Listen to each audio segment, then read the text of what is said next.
Okay, here we go. Hello everyone. Bit of a longer stream warm-up there. How we doing, gamers? I'm glad you're enjoying the Zero to Hero, by the way. Teamonator, #1 Teemo NA. I like that.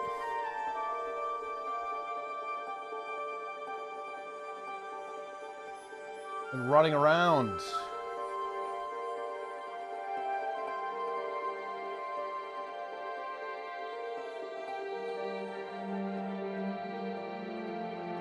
Okay.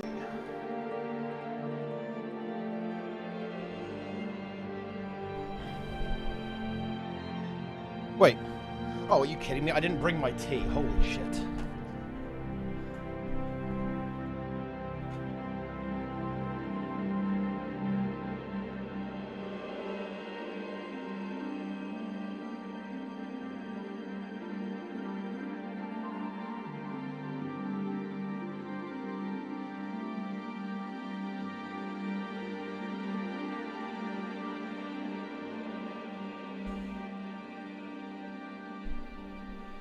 Okay, I got the tea. Alright. I don't want to see any peepo scatters. Everyone gather. Do the opposite one. Sit down, peepos. Gather round. Gather round indeed. Yes, assemble. Peepo assemble. That's right. Oh. I'm actually out of breath. And sprinting all over the place, guys. Welcome, everyone. We've got a big stream today, guys. We've got 2 hours to do Zero to Hero, then it's the monthly AT, so we're going to speedrun this. Hello, Teapot. I prefer Dark Villain these days, Angels, actually. That's the new name. Gonna throw that into the mix. Yeah. Yeah. Very nice. Rated, also known as Dark Villain. Yeah, I don't know. The world just got that much more chaotic when Dark Villain logged in. It just looks powerful. Each night they sleep, I destroy the world.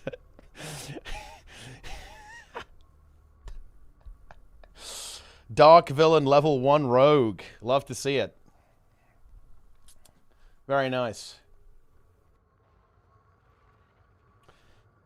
Oh, but yeah, it's actually a pretty big day, guys. Like, for those who don't know, this monthly automated tournament, this one in particular, is very coveted because the crown is considered to be the most valuable gizmo, right? Like, the crown is considered to be kind of the one that you really want to get. So, yeah, like, a lot of people are going to be going for this. Oh, thank you very much, Nopis. Much love to Sweden. Appreciate it, my friend. Tuh indeed. Yeah. MOTA3, you say? Yeah, I'm gonna be talking about that during this monthly as well. Because you know what's really annoying, Noz? It's so hard to actually contact people in the PvP scene. I have no idea where people are. Like, everyone's like siloed off in their own little Discord server and stuff like that. It's impossible to get a hold of people. And, you know, memes aside, actually, it is hard to contact people in-game as well, because people play on, like, 17 different accounts, and they get banned relatively frequently as well. So it's actually quite difficult to keep track of people. Like, seriously, I was kind of out of the loop for 6 to 9 months of Guild Wars 2 PvP, and everyone's got different account names now, and nobody has, like, the same character name. It's so annoying. So I'm just going to talk about it on stream, and hope that people actually message me so I can get a hold of them. Like, that's kind of my strategy here that we're going to be going with.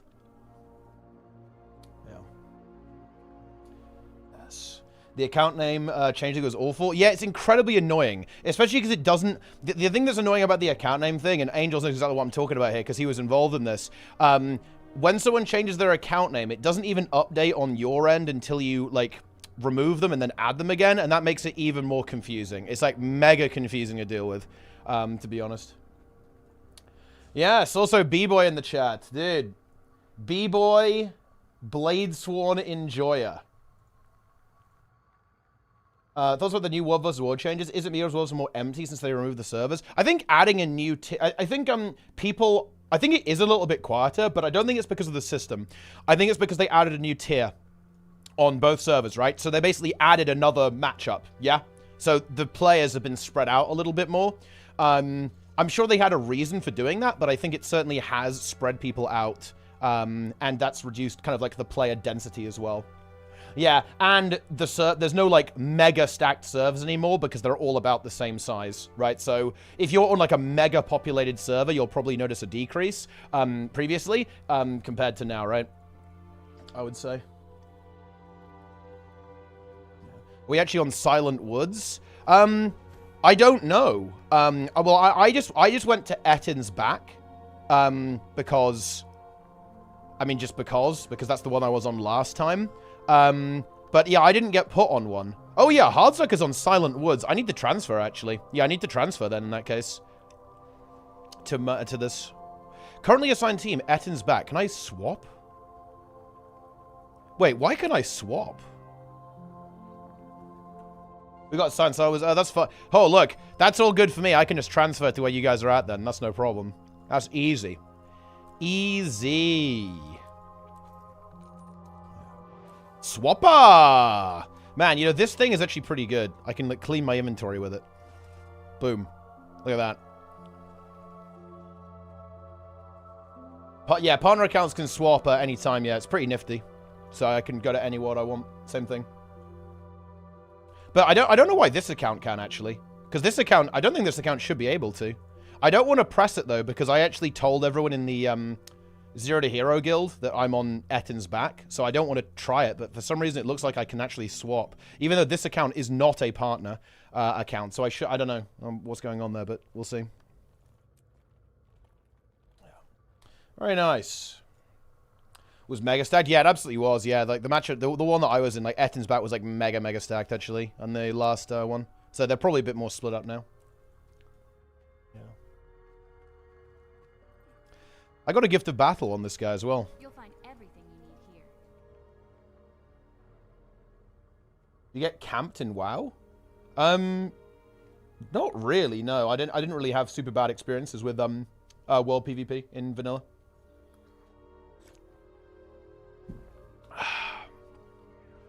I know Jester did, but that's because he, Jester got camped, but that's because he was, like, late to the party. There's actually this really funny meme. Check this out, guys.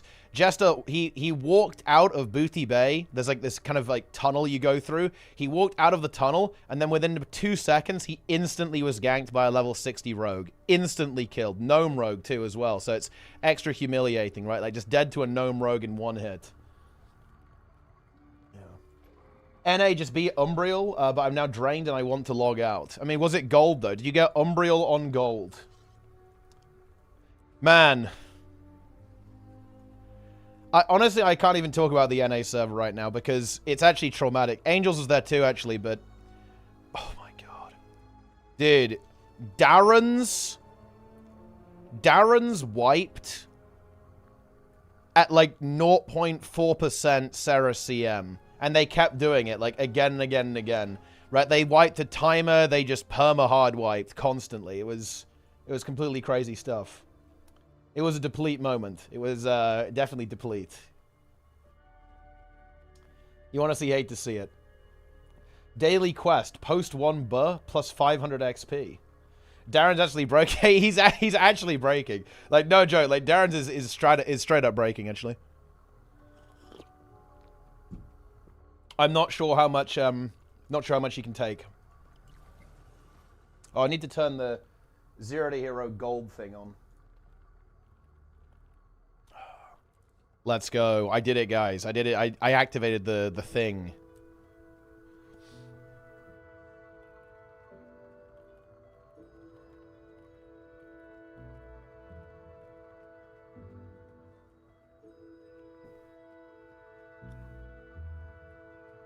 Is Power Chronomancer currently viable? Yeah. Power Virtuoso, Power Chronomancer are all good. You know what? Power Mirage is eventually going to be good as well, so stay tuned. You're going to be able to power everything. It's going to be great. It's going to be a good time, guys. You're going to love it. Power Mirage.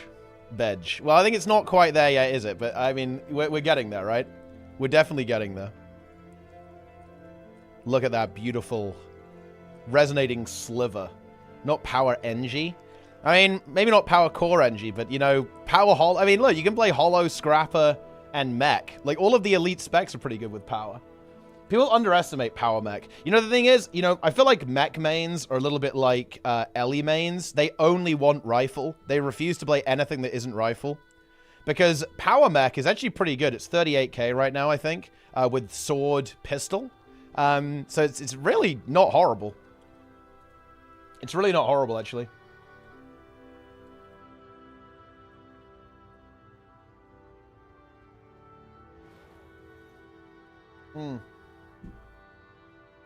Yeah, they're rifle wizards, exactly. They are rifle wizards.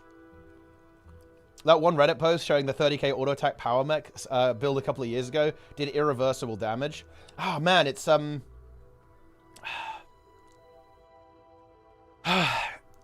this one is actually really tricky, I think, because like the way people interact with the meta is, I think, really difficult.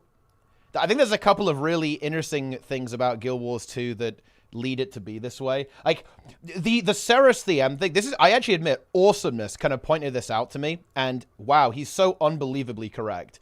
Like, people view the entire meta of Guild Wars 2 through Ceres. No joke. People go, oh, Virtuoso is really good on Ceres? Therefore, the entire game's balance is absolutely atrocious. Seriously, that's actually how people view the game. And, you know, I hadn't thought about it that way before until Orson has pointed out, and he's completely correct, of course. Yeah, nobody looks at anything else except Ceres, which is incredibly strange. It's like really, really weird. It's funny because Condivert is, you know, Condivert is obviously like good everywhere. It's like pretty good everywhere, right? Most of the time, with a couple of exceptions, obviously. But it's not actually the best. And, oh, man. Raids are so unbelievably interesting because Weaver is actually incredibly good in raids. That's, like, the funny thing. Like, Weaver performs really, really well in raid environments because the fights are quite short. So its burst is, you know, is very powerful there. But nobody talks about that. Nobody talks about that, guys. The fact that Weaver actually performs pretty well in an actual fight compared to some of the other things. I think this is one of the things that's kind of unintuitive about power builds, is that power builds tend to overperform in actual content, especially bursty power builds, like with like very aggressive burst profiles. So builds like Weaver actually are better than they look, whereas like a lot of Condi builds in raids are kind of worse than they look, right? Because they're too slow. When was the last time you saw a Weaver on a mid group? You know what? I kind of have to challenge this a little bit. I actually think Weaver is surprisingly common because people like the roleplay. I think this idea that nobody plays Weaver in pugs, I'm not sure if that's really true. I see it pretty frequently when I do like strike mission pugs. It's pretty common, I think, actually. Like, I think a lot of people play Weaver. It's like not like the most like mega popular thing ever, obviously, but I think you'd be a little bit surprised actually with how many players actually just kind of like playing Ellie and like the roleplay, and therefore they go for it. Yeah. Yes. That's how it is. No one plays Weaver and does more than 5k DPS in pugs. I actually did a couple of pugs on Power Weaver, and I was top DPS every single time, despite not having played the build for years. That was like in a couple of raid pugs and strike pugs. And I was top DPS by far, especially in the raids, funnily enough. Like, I did a Veil Guardian, and it actually wasn't even fucking close. Like, it was like absolute annihilation. And that was with a very poor understanding of the rotation as well. I just did the opener, basically. I did, like, the Weave self-opener, and I had DPS, right, pretty much. Yo, Snab in the chat. Only bad players play it. That is true, actually. Only trash plays Weaver.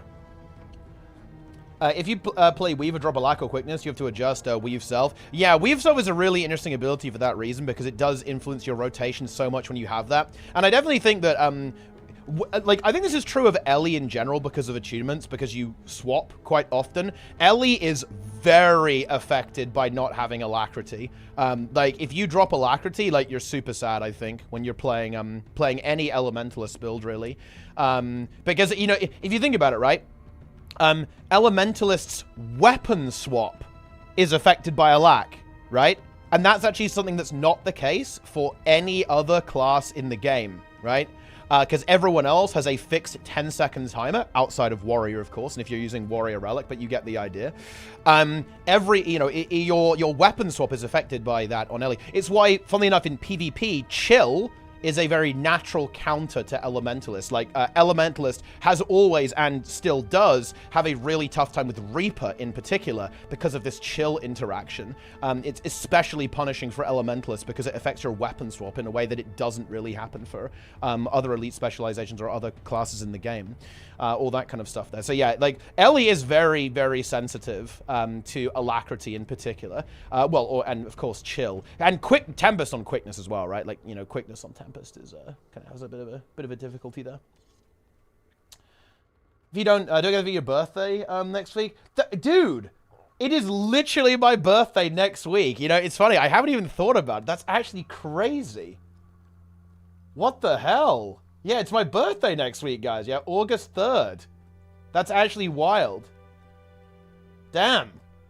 I mean, I have to do like a big stream. We have to do a big celebration stream, right? How old will you be? I'll be 28. 28 years young next week.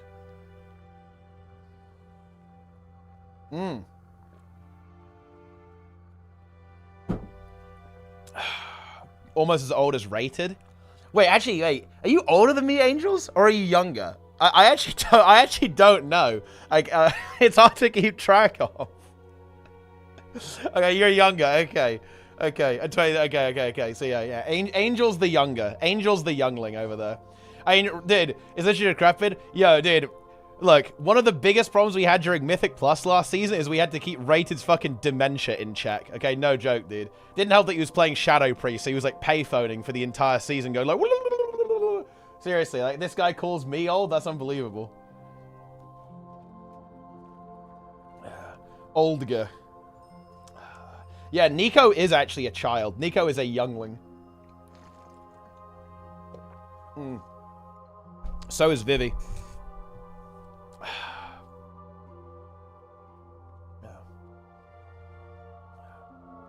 Vivi just came out of the womb. He was fresh. Fresh out of the womb. Oh, man, it's funny.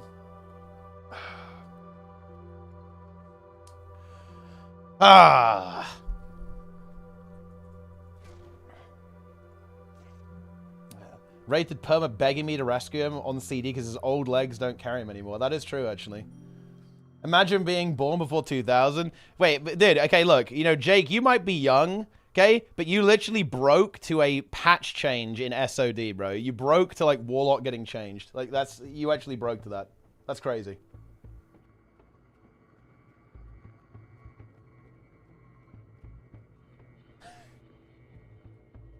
You know...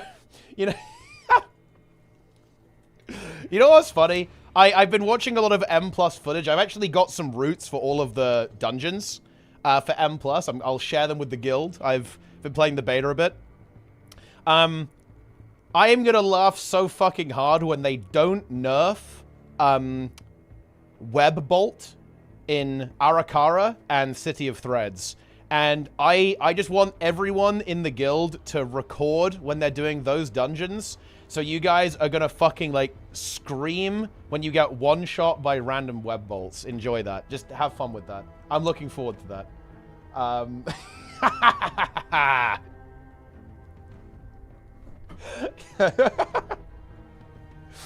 You'll actually get destroyed. Wait, Vivi's, like, role-playing as the jailer now. What is this? For uncounted ages, I plotted to break this flawed cycle. To forge a new cosmos dominated under my will. Can your mortal minds fathom how long I have waited? Realities folding upon realities. Jesus Christ. The jailer is here. Yeah. Emma is perma-dead, bro. Like, it is going to be an absolute bloodbath. Holy shit.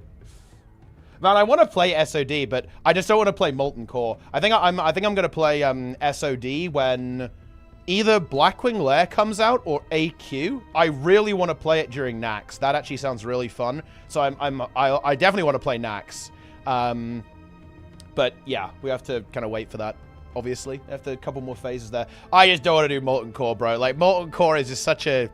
It's just not a good raid. It's just bad. Let's be honest here. We're not doing that. Yeah, so we're going to come at NA. I think Kiba will stream.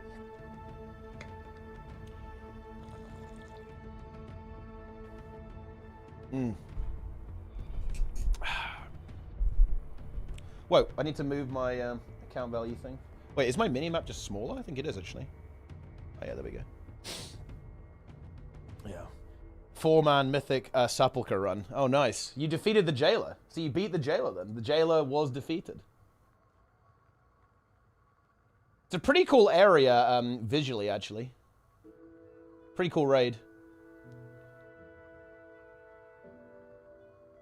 It's just one of those things.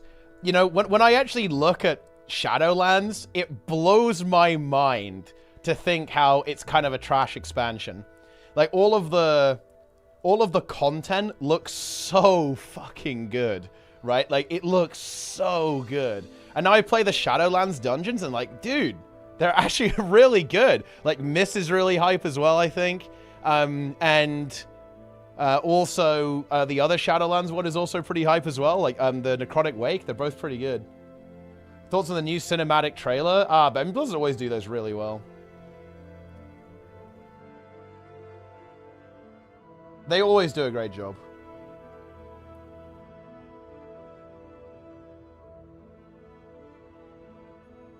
I like how Lord of the Rings it looks, actually. Like, all of the dwarven architecture is really cool. The cinematic is a little bit light on the action, you know, if you ask me. I kind of want to... Like, who's the villain of the expansion, right? I guess it's Xalatath, right? But, like, she only pops up at the end, you know? Like, what's going on there? They're kind of playing it close to the chest here. But all this is pretty cool. This is, like, that human faction that's kind of trapped there. Like, all the dwarven architecture is really fucking cool as well. All this stuff as well.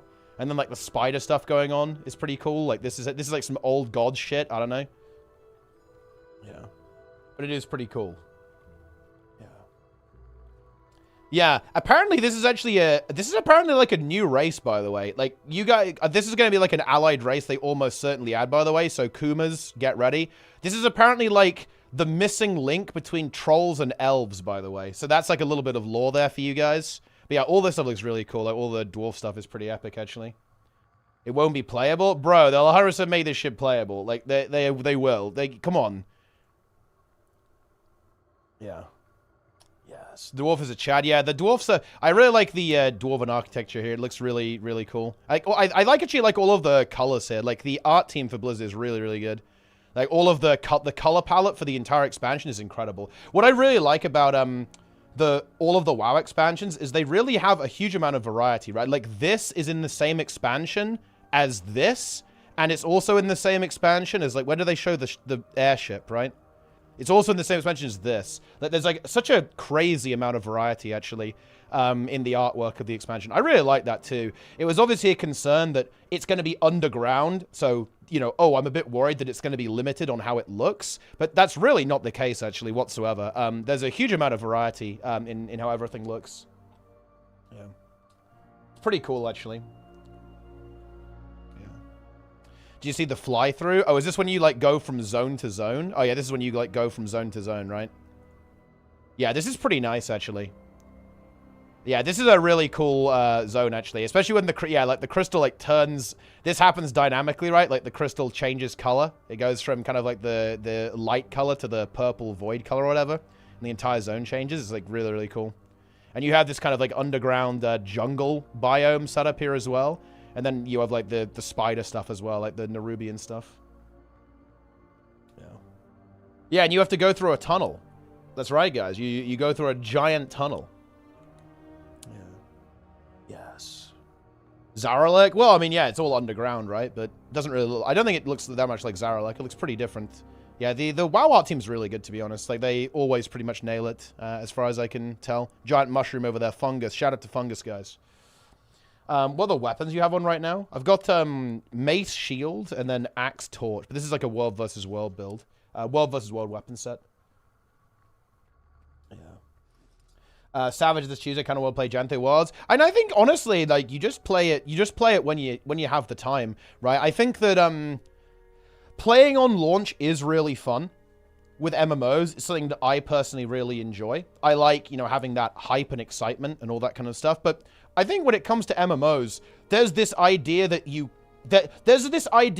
can be too late, right? Like, am I too late to play Guild Wars 2? Is it too late to start playing WoW? Is it too late to start playing Final Fantasy XIV? In my opinion, the answer is always no. The only time where the answer to that question could be yes is if somehow the game is shutting down, right? And like, the game is literally dead, right? And the servers are, turning off. But I think just play it whenever you can, right?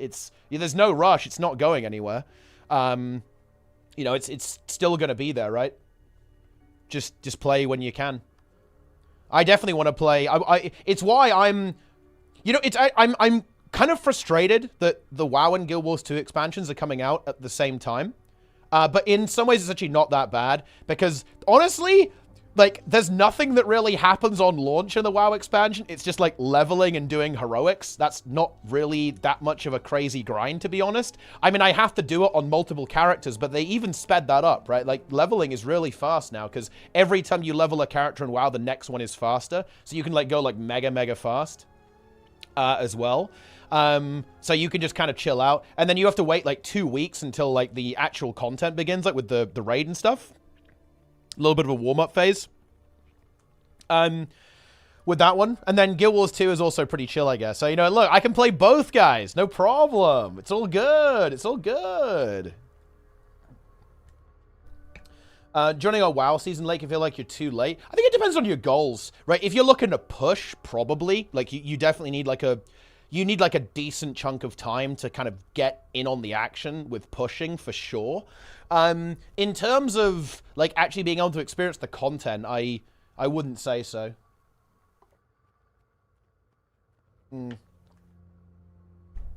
Yeah, Warbinds are a really good system. But yeah, that's what I'd say about WoW. I think that one thing is that, like, the culture definitely shifts to, like, farming, basically, after launch. So if you don't know the raid, you're going to have to kind of catch up a little bit. You're going to have to play catch up to, like, learn the raid and do heroic and stuff like that. So I think definitely, like, starting a season in WoW, like, from the beginning is definitely good. It's very convenient to do that. But I think you can definitely hop on, right? You don't need to, like, you do not need to know the mechanics to raid normal in WoW. Like, you'll be totally fine. Like, I would say that, getting into heroic, there's going to be a little bit of a, there's going to be a little bit of a bump, basically, in that situation. But yeah, it's what it is. How much content has there been in Guild Wars to be done with Genthe Wilds by the time WoW Expect comes out? I mean, look, my goal is going to be, my goal with Guild Wars 2 is going to be to have every single mastery maxed out day one. In fact, I'm going to be playing, I think, day one Genthe Wilds on the Zero to Hero account just for a little bit of fun. And I'll just max it out day one. Max masteries, have everything locked in, do all the content, beat everything, all that kind of stuff. And actually, one thing as well, guys, you've got to bear this in mind. We need to start doing rifts and convergences now. Okay, guys, hot take, I actually really don't like this. This is a little bothersome to me. You can farm materials for the legendary spear now by doing convergences and rifts. This is actually problematic to me because it means that I can, like, pre-grind and there'll be, like, no grind for me, right? Like, on the launch of the expansion. It's like, what? What is this? This is really, really weird to me. Like, I hope they have some non-essence grind attached to it, so there's, like, actually, like, a grind to do. Like a big quest to go on or something like that. I really hope that's the case, because otherwise it's going to be very weird to basically have this new legendary. I can just craft it immediately. I don't know. I don't like that. But I guess we'll see when we get there. Oh man, I need to. Okay, we're gonna do Zero to Hero, guys. I need to do a, like, kind of an intro for the YouTube people. But this is actually a really key frustration for me. Like, The Legendary Spear is dropping, I think, 3 months after launch. So I'll have been able to grind the meta events already ahead of time, right? I'll have been able to grind all of the essences, like farm all of the expand, do all the map completion, right? And when it actually drops, I'll probably just get it day 1. And that to me is just like, bro, what's going on? Like, what is this, you know? Not sure about that one. Not sure about that one. But oh well, that's how it goes.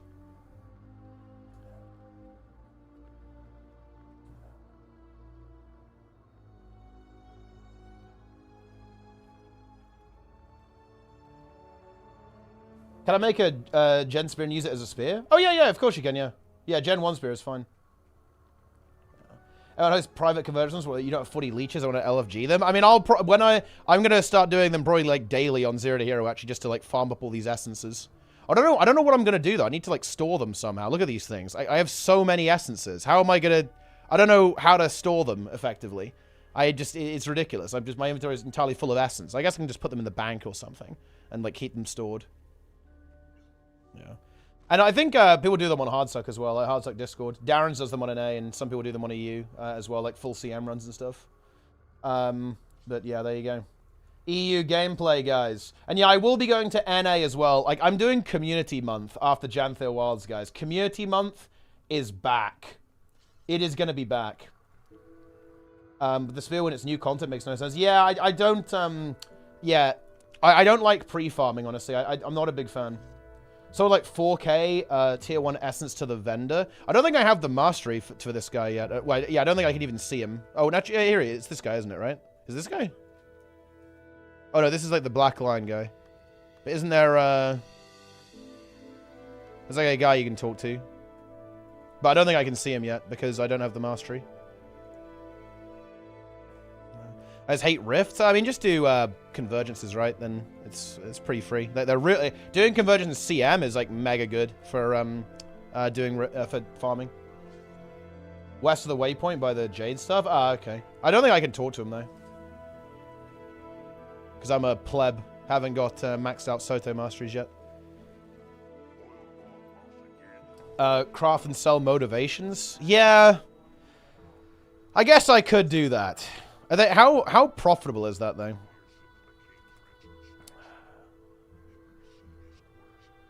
Rare. Wait, 4 gold? Do people buy these? Do people actually buy these? Rare Cryptis motivation.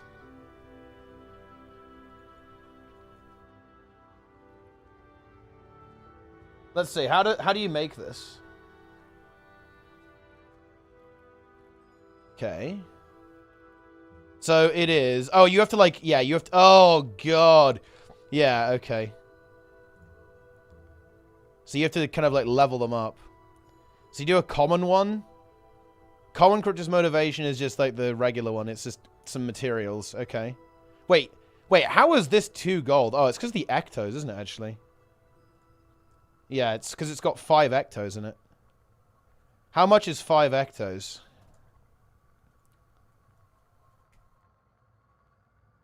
So you don't make much money on this one. Not really, anyway. That's not really that good. It's only the ones with the essence in that are going to be good. Yeah, the uncommon one, that's probably where it starts to get a bit more exciting. Yeah, you put the essence in, then large claws. You get a fair bit of cash out of that. And then you go to the rare one, and this one's 4 gold. And you put in 25 essence of greed, potent blood, and research notes.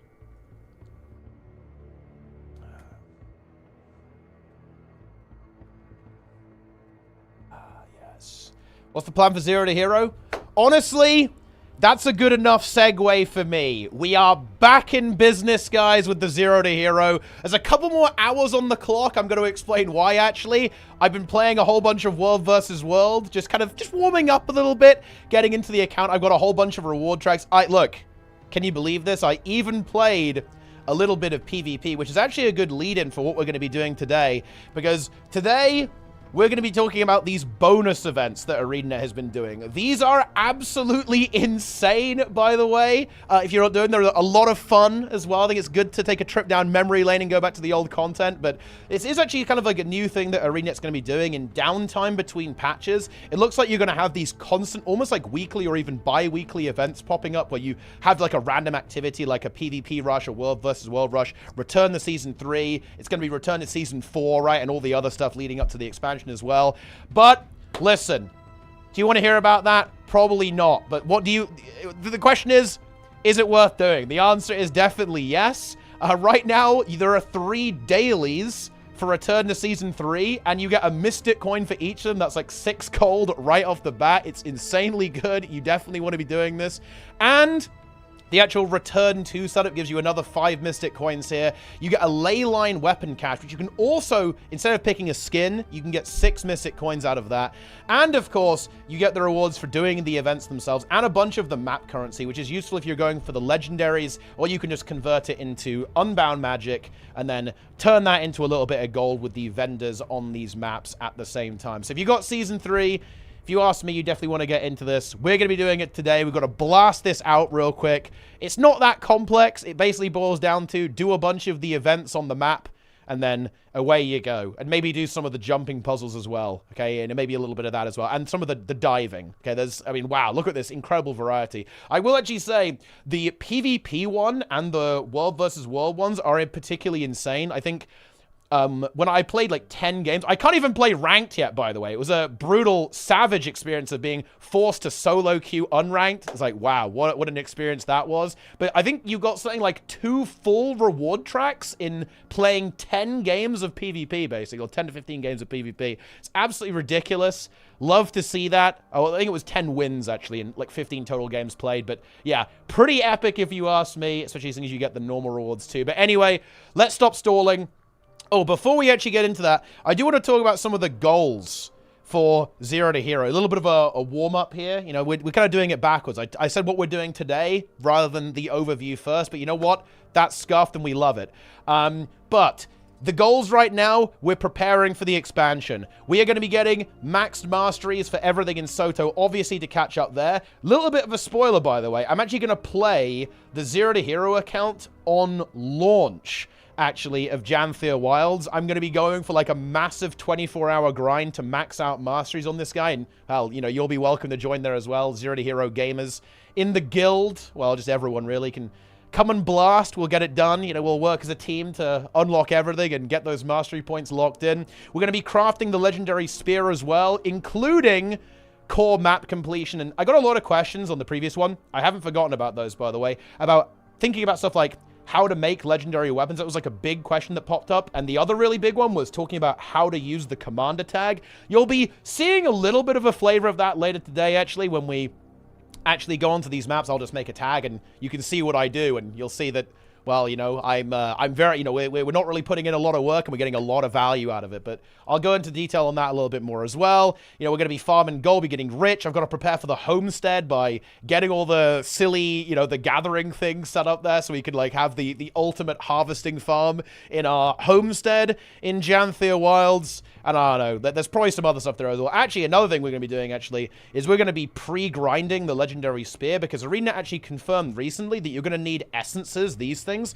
You're going to need these things for the legendary spear that's coming out with Janthea Wilds as well. That's not happening on launch, though, but I might as well start pre-grinding that as well. In addition to probably making some legendaries, I've already got, like, legendary World versus World armor on the way. Probably the raid armor, too. I can get the raid armor pretty easily, I think. And probably the PvP armor as well. We'll do one of each, right, just for fun, with all that kind of stuff. So yeah, there you go. That's a bit of an overview. If you've got any more questions about it, I've probably forgotten some of the stuff I'm going to do. Stay tuned. And I will say this before we get started. This is a little warm-up episode of Zero to Hero. I will actually be going through and responding to pretty much all of the questions and topics that people brought up in the first kind of reintroduction to the series, actually. So if you do have anything that you'd like me to address, please leave it as a comment, of course, or you can just give me a ping on Discord or something. You can join my Discord and ask stuff there. We will help you. But yeah, always looking for more topics to cover. That's a big focus of this series of Zero to Hero. I will solve all of your problems. There's the tagline. Easy peasy. But anyway, here we go. Let's get started. Also, yeah, that is a good point. I will be playing on NA after Janthea Wilds. I've heard NA is, you know, a barren, desolate wasteland. And don't worry, I will save NA. Funnily enough, actually, one more brief derail. Like, I've really come to realize this, actually, after kind of talking to people a little bit and kind of reading comments, is that some people thought that some of the things I did on Zero to Hero, particularly in the Season 3 maps and Season 4 maps, was unrealistic. I've actually come to realize that a lot of those players found it unrealistic because they play on the NA server. I'm not trolling or memeing here in any way, but it is actually maybe an issue or certainly a big difference between EU and NA, is that these maps are a lot quieter on NA than they are on EU. On EU, I actually remember doing Aurora. I did Aurora on my main off stream, right? I was just kind of chilling, just, you know, doing all the Aurora stuff, all the collections and so on. And even at 4 a.m., which is where I was usually playing, right? I was doing it quite late at night. The maps were all active on EU at 4 a.m. Seriously. I was able to do Draconis Mons meta events, no problem. Even the Lake Doric stuff, which is actually one of the quieter maps, I think, even on EU. I was able to do that absolutely no problem on the EU server. Again, off stream, by the way. Off stream and not tagged. I was not tagging. It was totally off stream. And there were people there literally all the time. And I just want to kind of point that out here a little bit, that you actually can do, like, what I did on Zero to Hero, no problem, as a non-streamer, as a solo player on the EU server. The NA server is another thing entirely, and I think that is actually where some of the confusion, frustration at the Zero to Hero actually came from, is from people playing on the NA server. And do not worry, I'm going to have a bit of an NA vacation. We're going to make sure that you guys can be Zero to Heroes as well over there. No problem. Ha ha ha! The Epoch meta will fall to us, and the Janthea Wilds meta is going to be good. But anyway, let's go ahead and get started on the bonus event. Yeah, just watch out for this as well, guys. Like, you know, if there's a bonus event over here, click it, see what to do. It's a little yellow star over here. That's telling you there's money to be made, okay? That's telling you there's big money to be made. Let's go ahead and do it. Here we go. Let's just do the maps in order. Like, I'm not, you know, we don't need to be creative about it. Let's go. Boom, Bloodstone Fen. I'm going in. Not Beelzebub there. Tier 1, nice. I mean, I think we just have to do a bunch of events. It really, really is not complicated. It's just complete 5 events and actually do the kind of the meta-style events here as well. We need to kill the Unbound Guardian, and we also need to kill Hablion as well. I'm actually running the exact same build that I've always run on the Zero Day Hero as well. Nothing has really changed in that regard. I have added a relic, although funnily enough, I'm basically playing a World versus World setup right now. You know, currently, World versus World, if anything, is kind of my main game mode in Guild Wars 2. It's what I definitely play the most of. So, like, I'm a trespasser here, guys. Like, we're trespassing here in open world PvE. I'm usually hanging around in the Eternal Battlegrounds because, in particular, the reason why I'm playing a lot of World versus World right now is that the meta has actually kind of brought back a little bit of an old favorite of mine. The metagame in World versus World is actually involving a lot of Celestial builds right now, even in Zergs. And, you know, that might sound like hell, and to an extent it kind of is, to be honest, but it's the good kind of hell. And in particular, the Guardian meta build right now is full Celestial Shattered Aegis Permeating Wrath Guardian, which, funnily enough, actually, was my favorite build to play ever back in HOT, actually, when Core Guardian was still a thing. It was kind of a build that I pioneered a little bit. I got memed a little bit for running that, and kind of my entire guild ran it because the metagame was much more oriented around full support guards back then. But yeah, I actually ended up kind of getting my entire guild to run this Shattered Aegis build. It was really, really good. It kind of ended up being part of the metagame eventually, actually, but listen, I had the last laugh on that one. But there we go. Let's go do this. I mean, I think we have landed where there's no Hablion right now, and there's no Bloodstone thing as well. So we might have to come back and do those, but we can just do some of these random Rift events. Guys, look. Rifts! Hang on. What's going on here? Like, we were rifting before it was cool here, by the looks of this. Oh, we have to go up even higher. You know, actually, this will be where having the... I don't have any of the Masters unlocked for Soto, so I can't use... Wait, actually, maybe I can... Can I get the updraft thing? Oh, no. Unlucky. I actually have a couple of these. I guess I might as well just upgrade them now. I'm a Rift Master. That's going to be useful. But I don't have the updraft one. The updraft one is really useful, actually. It's very OP. Let us ascend. GS leaping into enemy. And yeah, I played Great Sword on Support Guard. Oh, what a build. What a build. Those are the good days. I still have some footage, actually, from some of our old GVGs, actually. You know, back in the day, actually, playing Core Shattered Aegis Guardian. Ah, those are the good days. Truly the golden age of Guild Wars 2, in my opinion, the HOT expansion. That is something that's going to be coming as well, guys. I'm going to be doing a full tier list of every expansion of Guild Wars 2. Enjoy that. That's going to be my objectively correct rating in that regard. Ah, what a good time. What a good time indeed. You love to see it.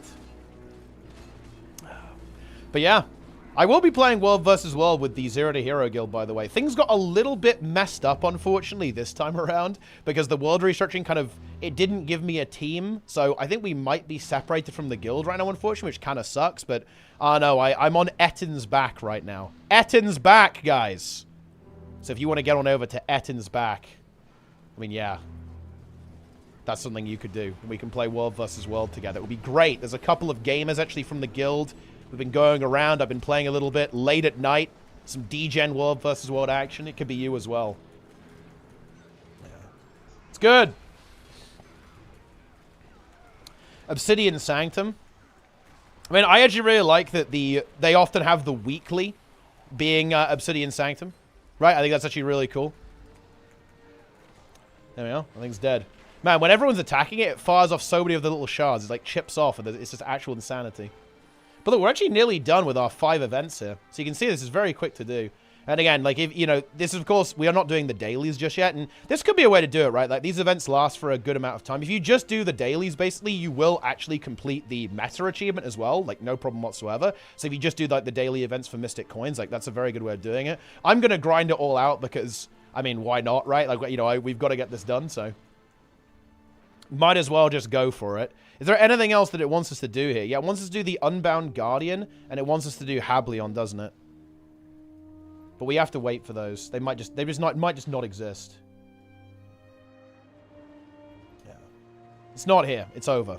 You know, this is actually a really interesting thing. I wonder if these maps, by the way, because we know that they're trying to do like an open worlds raid thing. It's going to be a convergence in Janthea Wilds. I wonder if these maps were kind of an inspiration to that, actually, because, of course, these maps, Bloodstone Fen, Ember Bay, and so on, actually had basically repackaged raid bosses in the open world. The Unbound Guardian, of course, being quite similar to Veil Guardian, and the Sloth on Ember Bay being, well, I mean, obviously the Sloth. So there's a little bit of a, maybe a little bit of inspiration there in that regard. Oh, ooh, okay, okay. I am going to use this time now while we have a bit of downtime. I think we've got to wait for these events to pop up. Right, listen up. This is very important, guys. For some ungodly reason, ArenaNet decided... ArenaNet decided to make some of the vendors offer different prices, okay, for the things you get for Unbound Magic, right? And I'm just going on fast farming here just to show this off. So, for some reason, the the Magic Wart packets, basically, have different prices, as you can see here, right? And if you buy the wrong one, you'll get absolutely destroyed. So, yeah, watch out for that. And also, the Magic Warp packet, as you can see here, this is just straight up negative gold. That's right. You lose money by buying this. So, watch out, you know? Woo-hoo. Bit of a situation there, guys. As you can see here, the ones that you may want to consider going for is the Magic Warp bundle here as well for 500 Unbound Magic and 1 gold. These are, to be fair, pretty close together, as you can see here, right? Like, it looks like this one's slightly better in this regard in terms of the efficiency. But, yeah, watch out for this one, guys. That's definitely not the way to go. Yeah. I actually think the Ember Bay one is actually different as well. Although they might only be showing that one. I need to actually quickly check that. We'll check that when we get there, actually. Because I think the Ember Bay I think it's actually okay to buy the packets from Ember Bay, but I actually can't recall. It's been a very long time. Oh, nice. We actually have Hableon starting as well, actually. I think. Oh, no, wait. No, this is just the night event, isn't it? It's the night event. I suppose I should probably tag up. In fact, I'm going to tag up and do all the maps. Here we go. All right, here we go. I will go on the LFG. Let's do it. Living World Season 3. Well, actually, can I even be bothered to go on the LFG? I don't think I can, actually. I think that's probably not going to happen. We don't need to. We're just going to run around and accumulate all of the gamers we find. It's going to be a good time. Right, we need to get the little crystals, don't we? And throw them to break the shield. It's time. I don't think I'm going to do the full meta event here. I think there's no reason to. It's also, weirdly enough, not part of the... It's not part of the actual achievements either, so we don't care about it. We only care about things that are part of the achievement, guys. That's an actual fact. Everything else is irrelevant.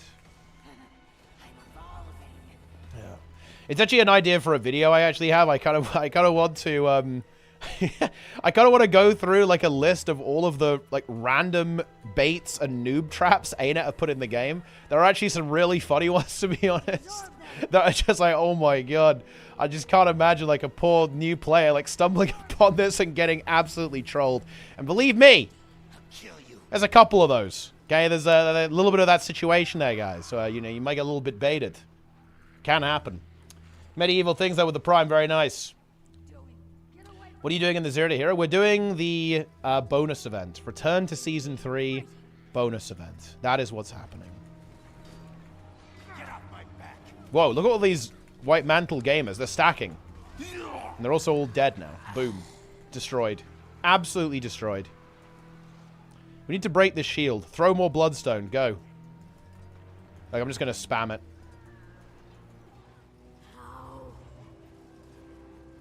Boom. There's too many Seekers. Can we break the shield? We're nearly done. Oh, no. Some of them got it. No! The shield's getting healed. We've got to kill these. 8 strength left. Let's go. 3. Okay, there we go. We did it. Nice. Oh, and this counts as a double, too. That's high value, actually. You love to see that. Mega value right there. Boom. Easy. Look at that. Already done. Local response. Bloodstone fan. That's actually a really funny thing, also. Oh, yeah, I guess I can finally open this. I was actually saving this. I didn't want to open this outside of a Zero to Hero video, actually, so boom. It's been like floating there for ages now because I've been playing some World vs. World on stream. Look at that, guys. 11,000 achievement points. I actually held it so long, I nearly have the next one with 11,500, but I guess I'll just pick the...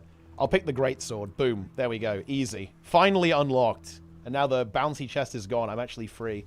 Okay, I'm going to quickly check if the Hableon event is up. It happens pretty quickly, so it might be, but it isn't. Unlucky. You hate to see that. Well, I guess we'll just go to the next map then. And we'll come back and do these. I think... Wait, when is the... There's one thing that is a little bit tricky about these maps sometimes. Is that you don't really know when the event is going to fire. Like all of the... you know, these events aren't really on timers. Like the Unbound Guard, they're not on a time. You just kind of have to check back. Oh, never mind. Well, there you go then. The event is up. Love to see that. I think it actually just started, no? Oh, wait, no. Actually, wait. Oh, you know, it was going. I just didn't see it. Nice. I just didn't check. Well, look. There you go, guys. Make sure you check on the event. It might be starting. Very nice.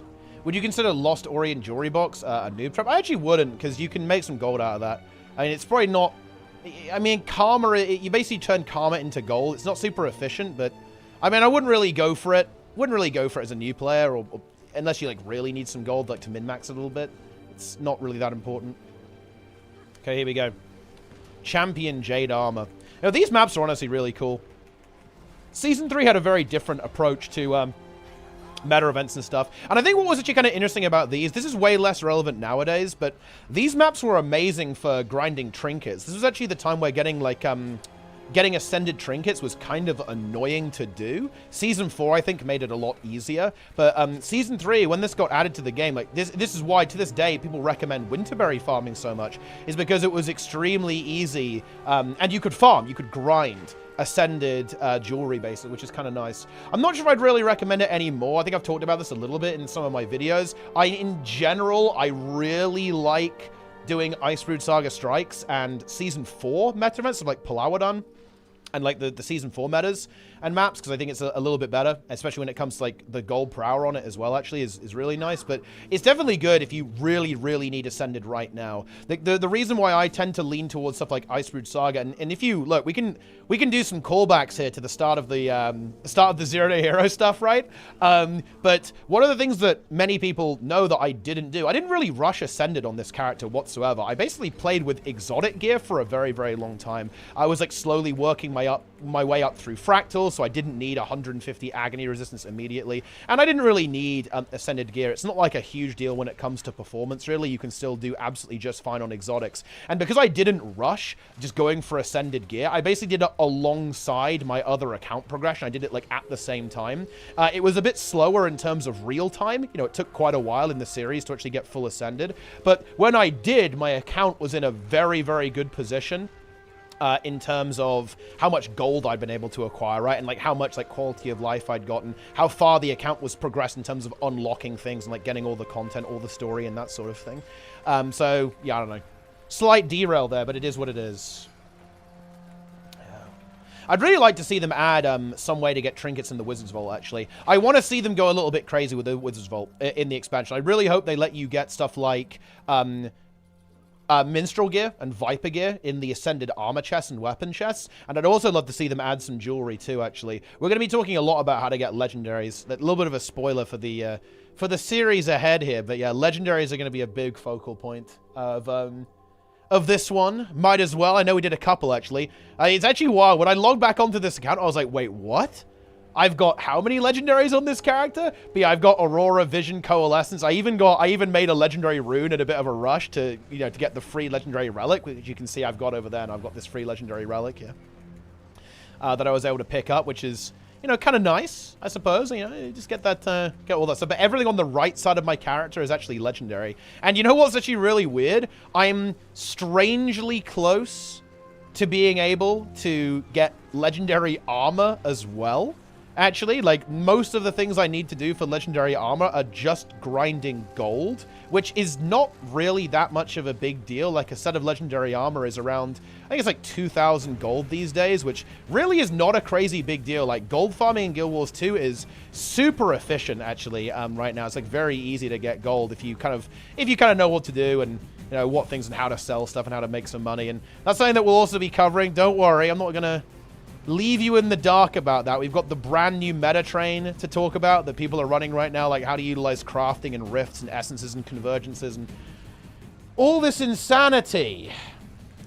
It's going to be good stuff. And no, we're not AFK farming. Frugal Fire doesn't AFK farm. Frugal Fighter plays the game for fun.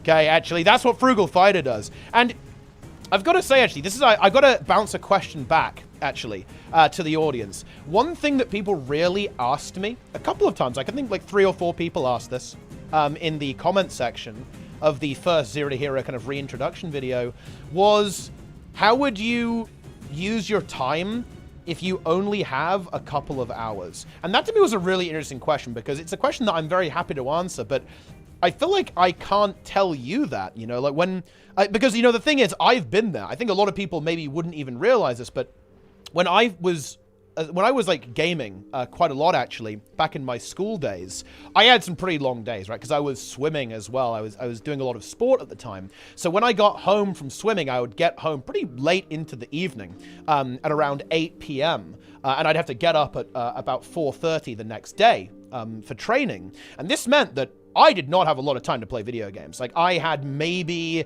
an hour or two, like, after kind of getting home and, eating and all that kind of stuff, and, just doing what you do, right, when you come home from a hard day of performing various activities. So I know what that's like. to, you know, to not have that much time to game. But again, I think it really depends on your priorities, right? Like, I would just play the game for fun, right? I would do a lot of world versus world roaming and zerging back in those days, actually. And I was actually playing a lot of StarCraft 2 as well. I would just, like, hop on the ladder in StarCraft 2 ranked and, like, slam out a couple of games. So, you know, it is definitely a very interesting experience. And I think you can do a lot of things, like, with a low amount of time. Like, obviously, when you see the Zero to Hero, when I was, you know, playing through playing on this character throughout these seasons, I've been putting in like a lot of time every day, right? I was doing like 6-hour days sometimes on Zero to Hero. But the thing is that you could do the same thing just spread out a lot more, right? Like there aren't that many activities in Guild Wars 2 that kind of require you to sit down for 4 hours. In fact, there aren't any. There's none. I think the longest activity in terms of time commitment is actually the monthly automated tournament or automated tournaments in general. Even a daily automated tournament is about an hour. Even a little bit more than that, actually, if you kind of like factor in all of like the downtime and stuff like that. The monthly AT can go up to like, you know, kind of 2 hours, 2.5 hours even. All that kind of stuff there as well. Like even stuff like raiding, like you can do like a raid where you can like slam that out in half an hour to 40 minutes, like no problemo. Like full fractals can be done in like 40 minutes, easy peasy. Even half an hour, right? If you're in like a good team and all that kind of stuff.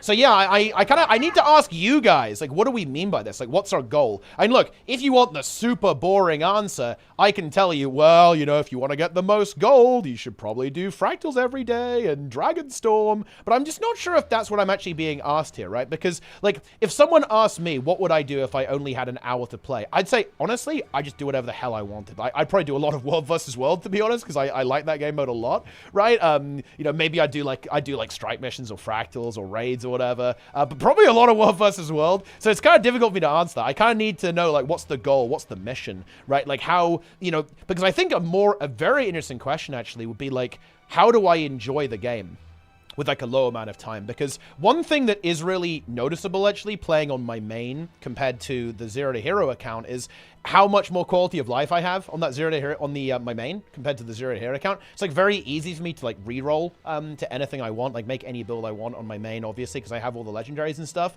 So I think that's kind of an interesting thing. But I think all of that really funnels into how do I get gold out of my game, out of the game mode, right? Because at the end of the day, what Guild Wars 2 is ultimately a gold farming simulator. That's basically what the game is at its very, very core. Oh, I need to go do the diving thing, don't I, actually?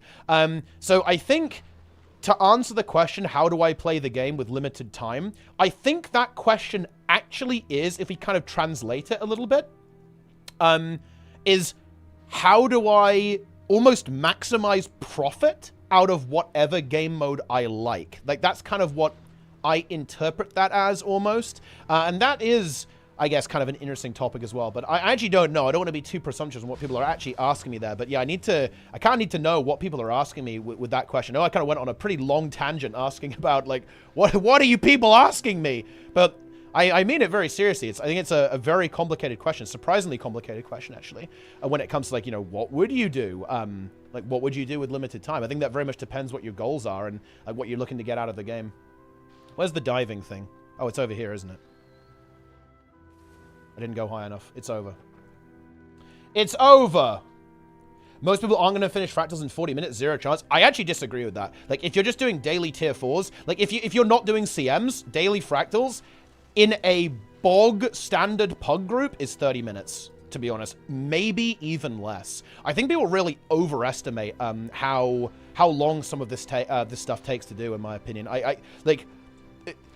I know it's like, haha, Guild Wars 2 community, like, hard noob, but I'm not gonna lie, if you're doing tier 4s in pugs, it's really not a big deal. I've pugged a lot of fractals, like, in tier 4. If you're just doing tier 4, then yeah, sure. You can extend it as much as you want. If you slap on CMs, especially now that there's 4 of them, it's obviously gonna take a fair bit longer, right? If you slap on Rex, that's when I think, you know, that's when it really does get a little bit longer, all that kind of stuff. Like, when you're doing, like, tier 4s and CMs and Rex, you're, like, min-maxing for, like, Fractal God or whatever, then it is gonna take a long time. 100%.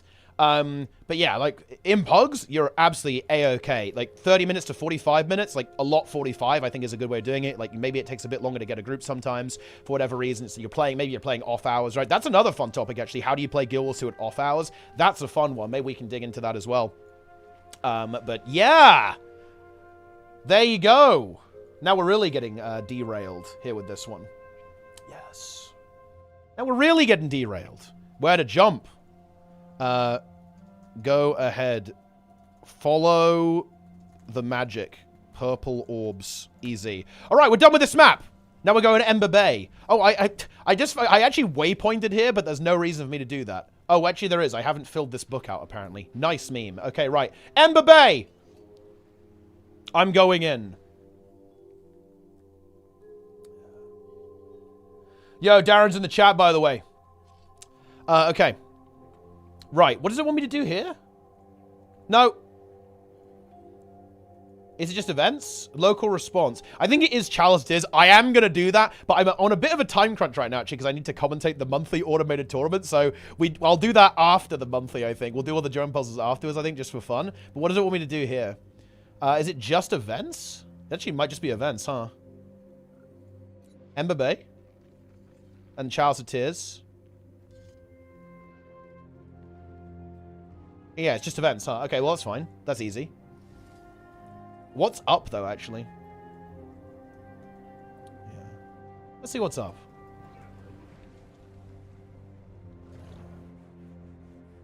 Tier 4 plus regs.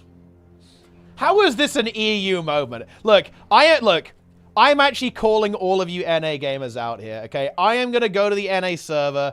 I'm going to show you guys what's up, right? Like, I will... you know, it's actually a big thing I want to talk about. I'm going to... Oh, man. I have so many things I want to talk about. Actually, I'm just going to spoil all of this. But one thing that I really want to talk about in particular is actually how much your contribution matters. I was playing through some meta events on the NA server, and EU, actually, to be fair, to be clear. Not just NA. And I realized that I think people feel almost like a little bit helpless in open world metas sometimes and feel like they can't really do anything to like influence the outcome of the event. And I really want to talk about and do some like proper science and data on why that isn't true. Like in these, some of these metas, I was doing like the Epoch meta in particular, which fails quite a lot because of, you know, like a lack of DPS and so on. There were some maps that I joined and I brought some of the gang along, right? I brought some of the crew in, and we unironically like solo or like 5-man carried those meta events. Like absolutely hard carried them with 5 people. We did, I think, around 33% of the damage on some of these epochs with just, I think, 6 of us was what we used on the NA server. So around 33 to 40% of all of the damage in the entire group with just 6 people. And like, I'm not saying that to go like, oh wow, look how good we are. Look how we're so good, bro. We're such insane gamers. The reason I wanted to bring that up was because you do matter. You do. Like, you can be unbelievably high impact. Like, if you're in the open world and you're playing something like a Quickness Herald, and you're giving everyone quickness, everyone 25 might, and you're pumping out like a very solid, like respectable 30k, 25k, 30k DPS, you are hard carrying. Oh my god, you are hard carrying. Like, and then if you bring a friend, let's say you bring a friend who's playing a full DPS and you're there buffing them, okay, like you've now significantly moved the needle in terms of how quickly this open world boss is going to die. You've now significantly increased the win rate of literally every single event that you're in, right? And then if you go even further, like you bring, say, a little guild or a group of friends that you have, and especially if one of them is playing like a heal scourge or something like that, or even better, a blood scourge, so you've still got all the revival stuff and transfusion, but you do damage, like a hybrid celestial build or something like that. All of a sudden, you've got like a 5-man army that is going to absolutely destroy every single open world, and you'll succeed basically every single meta event that you go to.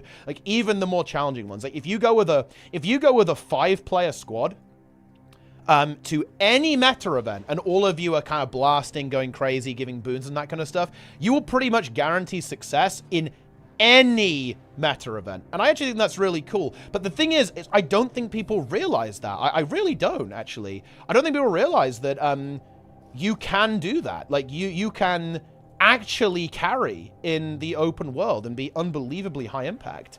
And I think that actually causes a lot of frustration, but also apathy. I think the reason why people kind of go like, oh, whatever, right, I'm not even going to try. I'm just going to AFK, I'm going to leech or whatever.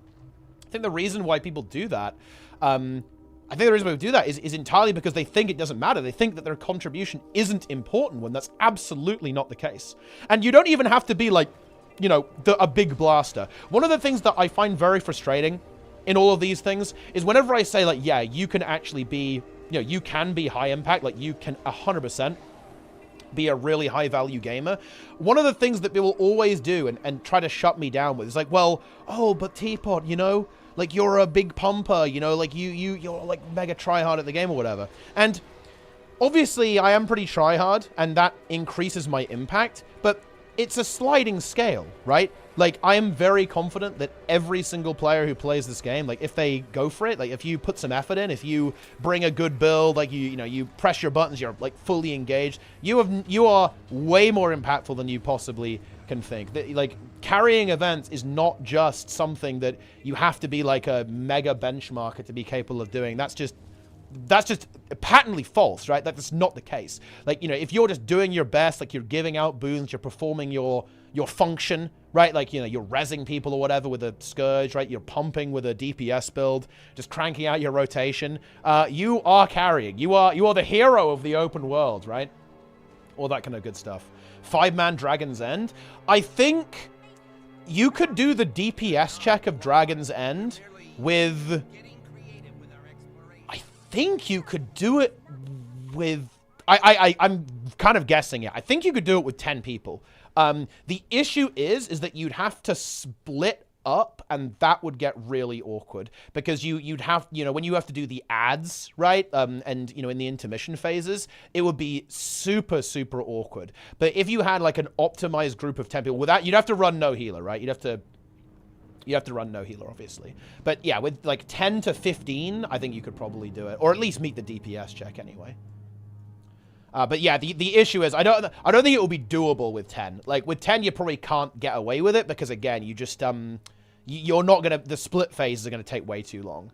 But with like, you could do the DPS check, so you could carry basically what I'm saying here is you can carry the DPS check with 5 to 10 people on Dragon's End, easy peasy. Not breaking a sweat.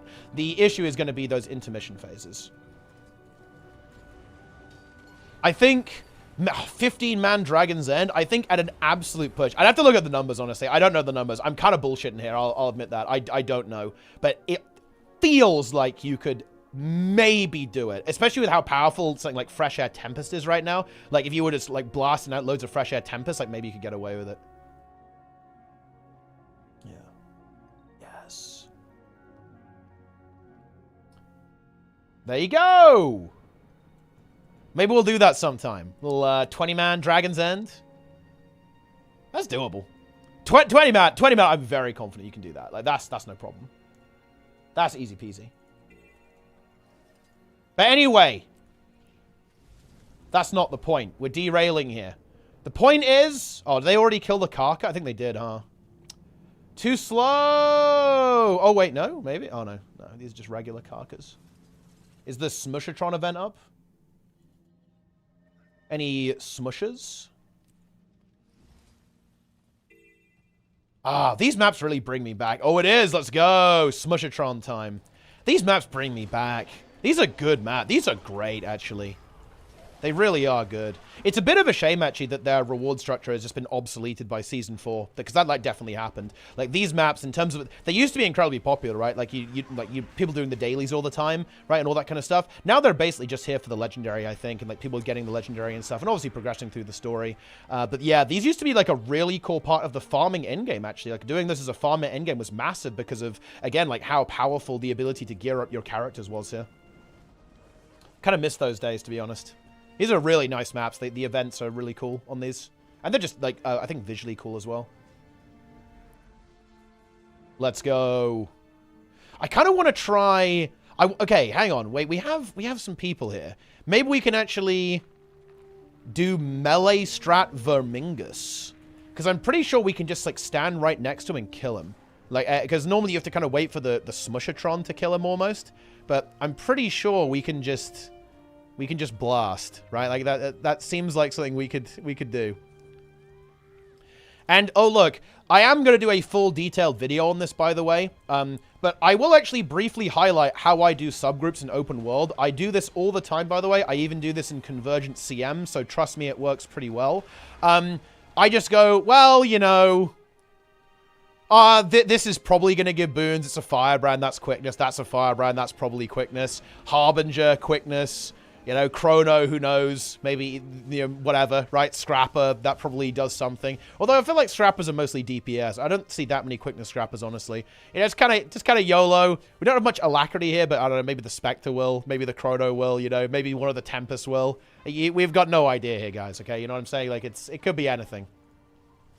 But, there you go. That's how I do something. Ah, yes, finally Scourge. Surely that will give alacrity. Surely that will give alacrity. But this is basically like the way I do it. Like a couple of comms. I think people do stuff like, oh yeah, if you're an alacrity provider, go to sub 2. If you're a quickness provider, go to sub 3 or whatever. Then just move people like that. That's definitely an option. You can do that. But I'm a little bit too lazy for that, if I'm being honest with you, gamers. I just kind of go, you know what?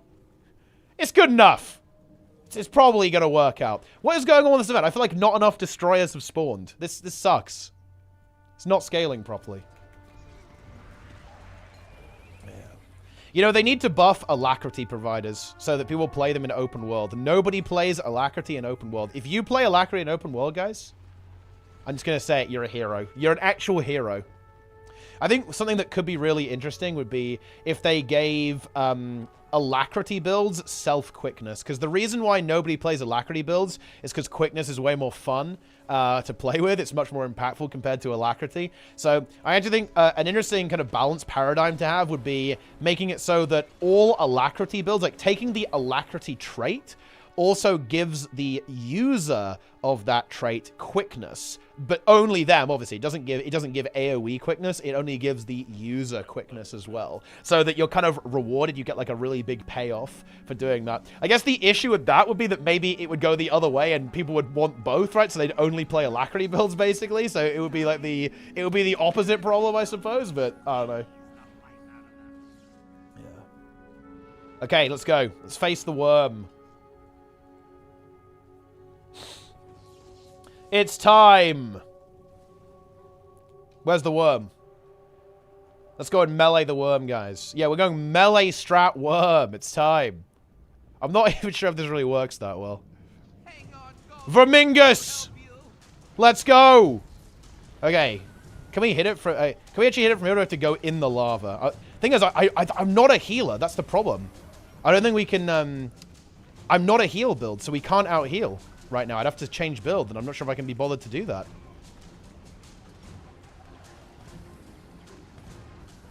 I don't think we have enough healers to do this, but we can at least like DPS it a little bit. Like people who are ranged can hit it from here.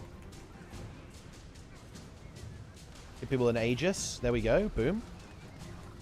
Yeah, some people have tried to go in, but I'm not sure if that's gonna work. The worm is eating us. Destroy that worm. It does smash its head down, so you can hit it sometimes, though. The Smushatron is here. Can't you go into the lava? I think it does a lot of damage, actually. So I'm not sure I can out-heal it on this setup right now. Yeah, people are dying. Well, actually, are they? I mean, they're not dying that much. But we're not really in the lava, either.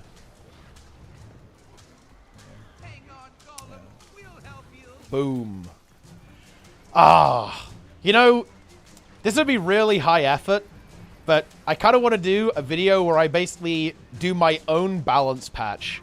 I'd also steal something from Trig. Trig had an absolutely sick idea for making Heal Tempest better. And, oh man, I really hope he does it. Not sure how likely it is, because it would be pretty busted, actually, but, you know, come on. Heal Tempest is one of the absolute classics. Okay, classic build in Guild Wars 2. If Heal Tempest isn't busted, then honestly, what's the point in even playing the game?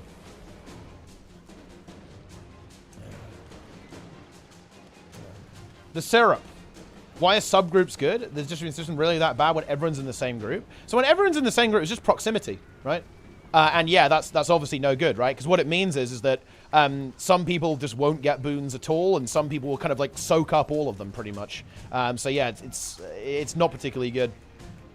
Having subgroups is really good for healing as well, because the same thing kind of applies. Like proximity distribution is just not good. Like again, this is something that you kind of have to run the numbers on. I'm not sure how impactful it really is, but let me put it like this. On launch of Dragon's End, one of the biggest things that was causing people to fail was not using subgroups. There's a really funny story about this, actually. This is a great story. So there was actually a streamer who was complaining that Dragon's End was far, far too hard, and that, like, it wasn't really doable, and it was just, like, you know, it couldn't be done. And one of my friends, someone called Isa, some of you guys might have heard of this guy, actually infiltrated the same map as this squad, basically, that this streamer was playing in, and actually did the subgroups for them within that squad. They said, hey, like, you know, I'll do the subgroups for you, right? All this kind of good stuff. And guess what? They succeeded, right? This was the first time the streamer succeeded, basically. And yeah. It was very funny to watch that reaction. I'm not gonna lie, it was very, very funny. I should actually clarify, it was a very small stream. It was no one that I think anyone would know. It was just like, you know, it was just like a random streamer who was like streaming the game. It wasn't anyone that anyone here knows. Don't worry. That's why I feel okay talking about it in this way. It's not a big deal. No drama here. In that regard. But yeah, you know, it really is the big difference. Like, I think it will give you like a 20% edge at least, right? It absolutely will. In terms of the performance you get, it's definitely worth doing for sure. Like, you get significantly more output, like more healing, more everything in the open world. And yeah, this Dragon's Den was a perfect example of this, because this was definitely one of the things that people didn't grasp back then, was how good subgroups were, and a lot of groups were failing, right? A lot of groups were failing, basically. Because they weren't using subgroups and kind of losing all of that damage output with that one. All right, Bitterfrost. Let's go. We're getting through this. We're actually on pace here. This is good. All right. I think we're going to start getting our Mystic coins soon as well, because we're going to be on the ones that are actually daily, right? I keep clicking the wrong thing there. It's annoying. Yeah, daily Bitterfrost Frontier. Okay, what do we have to do here? So here it wants us to do events as usual. And I guess you want to come here at night. That's when it's like really easy to do all those. There's like a million events popping up, right? But I guess we can just do this one for now. We have to do the Cold Feet. The diving location. I think, don't you have to do the little quest for that? I'm not sure if I really want to do that. So that's probably not, we're probably going to pass on that, guys. Okay, bronze. Nice. Easy contribution. Love to see that. Yeah, I don't think I really want to do the elixir, to be honest. Like, that's not going to happen. But you could do that if you wanted to. For 5 unbound magic. I think it's actually, is it 500 actually? Or is it, there's no way it's just 5, right? There's no shot. It's got to be like a good chunk. How much do you actually get for this? I guess I haven't been paying attention. I think I've already got some of those, I assume, right? Or maybe not. Ableon's Revenge. Local. Unbound guy. Okay, maybe not. I haven't got the unbound magic. Oh, I did, actually. But I just didn't look at how much you get. Wait, rifts count as 2 events? Wait, there's rifts here, actually? Let's go. Each is 50. Oh, okay, so you get like a decent amount then. I mean, 250 is not... It's not that good. It's not that great. But that's okay.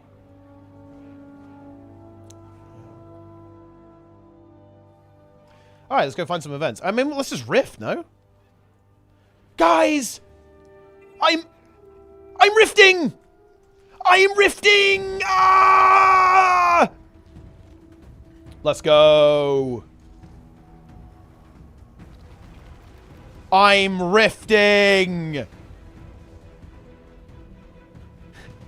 Let's go. Elite Avatar of Regret. Boom. Let's get him. I'm going to rift. Boom. Easy. Seal the rift. I rifted. Oh, we actually just barely missed the night event, huh? That would have been convenient, wouldn't it? Whoa. Oh, I'm doing the thing, guys. Look at this. Oh, yeah, I need to do this, actually, so I get the Wizard's Tower teleportation squad. That's actually a big thing. I'll probably do that. We'll do that next time on Zero to Hero. Ha ha ha. All right. We go again. We rift again, guys. Where's the next rift? Oh, it's over there. Let's roll a beetle. Let's roll. It's rifting time. Defeat the Cryptus. Who here loves to rift?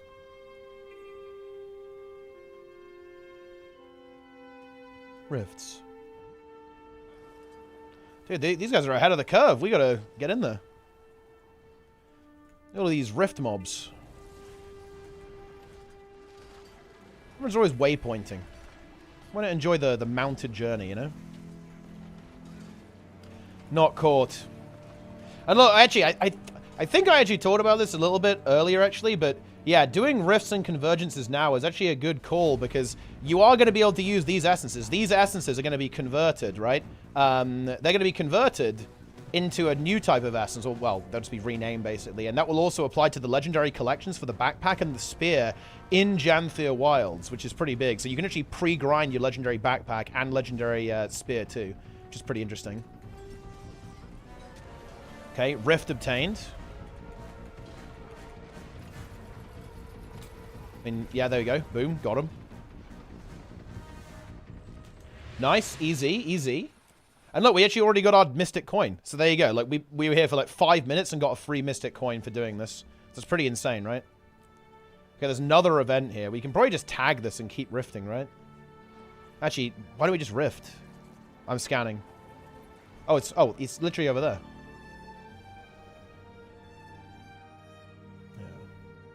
Yeah, I started ad infinitum. Well, you can just do both, right? I mean, or don't. It's entirely up to you. You have to wait quite a while. The legendary backpack's not coming out with the expansion. You have to wait, I think, 3 months probably for that with the legendaries. We actually don't know, so that I don't take my word for that. We don't know if it's coming in the first patch or the second patch of the backpack. I think the spear is coming in the first one. Or maybe we do know and I've just forgotten. That's also possible. Don't trust anything I say. Boom. I am continuing to rift. I think this is actually the last event I need, though. I'm pretty sure. Yeah, this is actually it. We're just done after this. But we are speed running right now. Look at that. Boom. We're going to get our 5 Mystic Coins. That's just 10 gold right off the bat there. Very useful. And like I said, guys, this is going to be happening basically every week up until the expansion. And I think it is something that ArenaNet planned to do pretty much all the time as well. So very useful stuff, actually. You definitely want to get in on these events. You definitely want to get in on these bonus events. They're very powerful. The PvP one was insane. It was ridiculous. Like, obviously, you know, maybe not everyone likes PvP, but if you can mentally handle it, I guarantee you it will be worth your while. Right, seal the rift. Boom, nice. Yeah, I guess it will be returned to Path of Fire as well, actually, won't it? At some point, because they did return to Heart of Thorns and return to, there was like PvP Rush, return to Season 3 now. They might do Path of Fire. Maybe they even do like the End of Dragons, right? It's going to be good. It's going to be epic. All right, we're done with this map. Let's go Lake Doric. This one might be a bit tricky, actually, because it's hard. This one is really hard to keep, to catch like the Harathi Sage, you know? Like that guy, that guy's a little bit hard to catch when it spawns. I remember doing this for Aurora. It's all coming back to me, guys. All the Zero to Hero adventures we had, it's all coming back to me now. I remember that I missed this guy like 3 times. Oh, that is funny, actually. You hate to see it. You absolutely hate to see it. Let's see, where are the events, though? We'll just work on the events. I guess we could do the trap maze as well. That one's pretty easy. That one's pretty quick. That one's pretty quick. Is there chat. I mean, that's an event. Boom. Boom. Champion Jade Bow. Let's go. CC it. Get him. Nice CC, guys. Hello? What is this?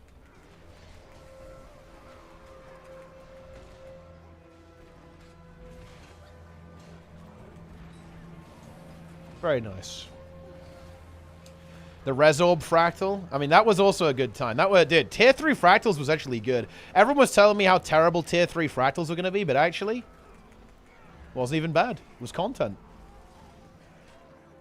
Do you know ahead of time what rush events they're doing? Honestly, we probably do, but I'm not paying attention, so I don't. But you know what? It's going to be a fun surprise. It'll be an exciting surprise. Okay, 1 event down.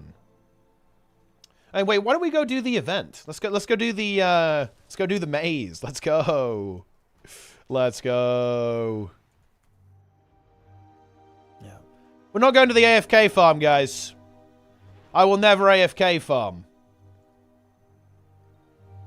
I'm going in. Here we go.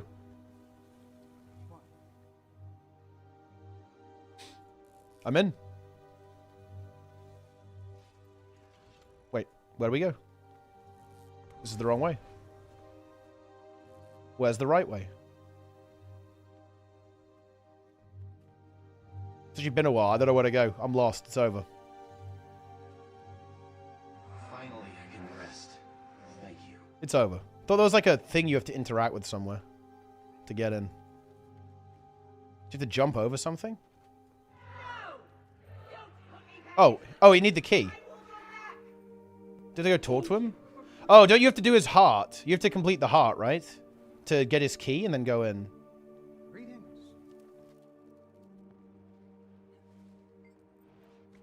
Yeah, we gotta do the heart. Okay, let's complete the heart. Easy. Oh, there's an event here as well. That's convenient. No, they're doing the event too fast. Oh, tag the event. Tag it. Okay, easy. We're tagged. Wait, are there no more rush events now, guys? Is that really true? Surely there are more rush events. My spirit is finally at peace.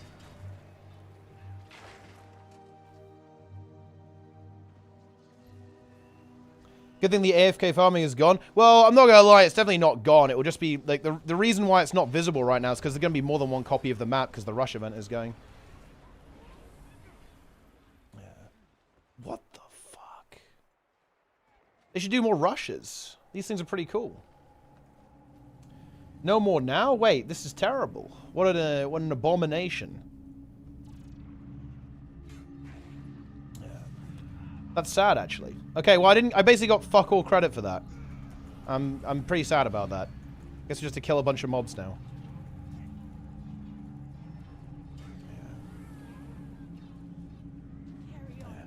Yeah. AFK farmers? Yeah, I mean, I don't know. Look, you know, at the end of the day, AFK farmers is what it is, you know. Look, if people who complain about AFK farmers spent their time actually playing the game and having fun, instead of actually, like, sweating about people who are just, I don't know, like, fucking trolling, the world will be a better place. That's all I can say. Yeah, Revelation in the chat. That's how it is. Where's the monthly? In about 45 minutes.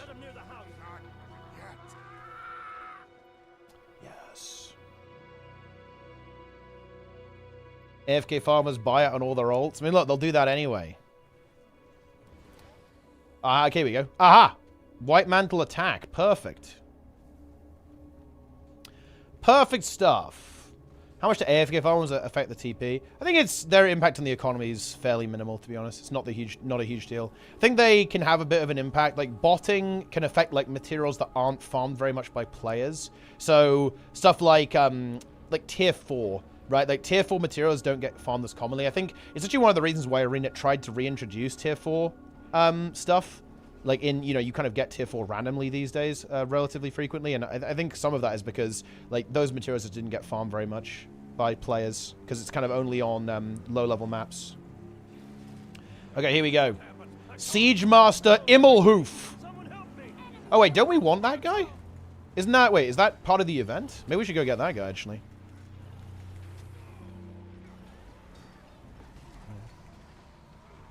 I wonder if that's part of the event. Or if it's only the High Sage. I think it's only the High Sage. I'm not even sure if I'm going to go for the High Sage. The High Sage is pain, right? Like, it doesn't exist. It's actual mythical being.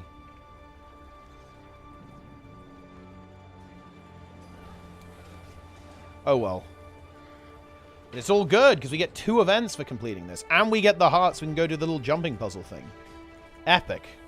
And yeah, we only have to do 14 of these achievements, which is not really that many, considering a lot of them are free. And a lot of them you're going to do at the same time, right? Like, a lot of them are... It's like, do events, but also do the meta event on the maps. So it's kind of a 2-for-1 deal, pretty much. So while you're doing them, you're going to get both. And Searing Ascent. Can't we just cheat on Searing Ascent with Teleport to Friend? I think you can. It's not like Chalice of Tears, where you have to actually do all the checkpoints. I think you can just do that one illegally. I don't think I have... I don't have a Teleport on me, though. And yeah, that's one thing too. Look, we're picking up these strong boxes. If I open these, you can see here I get 150 blood rubies and then 50 petrified wood. So I can just consume these things and just get some magic, right? And get a bit of extra free gold. Oh wait, no, they're killing the Siege Master. Traitors! That's actually crazy. You will not survive this, whelp. Okay, boom. Nice. Managed to leech that just in time. I can't believe that. Can you guys believe that we're doing that event over there and people were taking up the Siege Master at the same time? That's actually crazy. How could they do this to us? Yeah. I set up my 16 days of Draconis Bonds for Aurora. Any advice on what currency to convert for Unbound for the 1k purchase one? If you actually play your cards right, you'll probably get that amount of Unbound magic a day by doing the dailies. Because you get them from kills, you get them from picking the flowers, right? That you can then, you know, convert into Unbound magic as well. And you'll get some from, like, doing the events and stuff. So, like, you're actually good to go on that. You should be fine. Ancient chest. Easy loot. Okay, right, I'm getting the key. Let's go. Here we go. I guess I might as well buy the Jade Shard, seeing as we did that. All right, here we go. Key to Noran's secret chest. All right, I'm going in. Let's go, team. I think I still need to do one more event, but we can do that afterwards. We descend into the depths. I'm sorry. I'm so sorry. Okay. I'm lost. I'm in. Boom. Ow. Watch out for the traps, guys. They're dangerous. Formidable. Oh. Oh. The music's very intense, actually. Go, go, go. Yeah, there are so many people on these maps around. It's because of those mystic coins. People want to feast on those mystic coins, guys. That's what it's all about.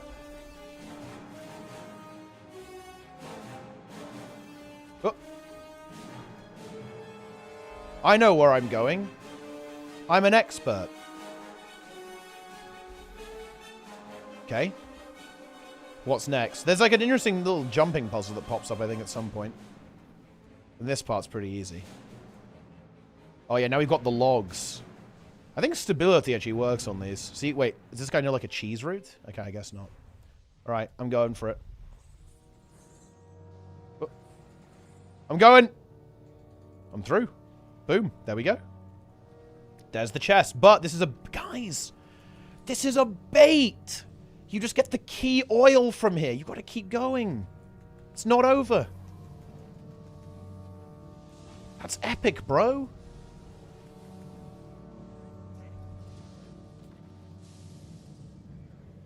Nice. Good World vs. World class for someone who's never really played World vs. World. Yeah, I think Necro would be a good place to start, yeah. Or some of the sort of support. If you want to play a support, probably don't play Guardian. Play something that isn't Guardian.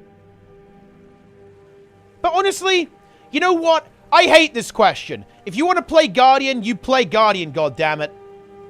Don't let anyone say, ooh, bro. Oh, it's so hard, bro. If you never played the game mode, you have no hope, bro. You'll be crushed. Like, there's nothing that makes me cringe more than people saying, oh, Elementalist is so hard, and you're a new player, so you're so dumb, you can't possibly comprehend it. Oh, no, no, no. No! If you want to play a Fire Wizard, guys, you log into Guild Wars 2 and you play a Fire Wizard day one. Simple as that. Okay? Anyone telling you otherwise is cringe! And it's the same thing. Yes, it will be a learning experience when you play. That's true of any profession, really. Not really unique to any particular one. And people will say, oh yeah, Firebrand's one of the hardest things to play in World vs. World. And yeah, to play that effectively, it's definitely one of the trickier things to kind of get a bit of a handle on. I will freely admit that. But you know what? Listen.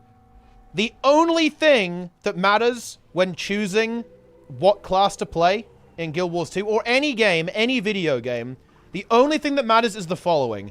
Do you think it's cool? Oh, yeah, that's it. Yeah, that's it. Do you think it's cool? Boom. That's it. Oh, I need to oil the key. Boom. I oiled the key. I looted the chest. There we go. Nothing else matters. Oh, I got my 5 Mystic Coins for doing this.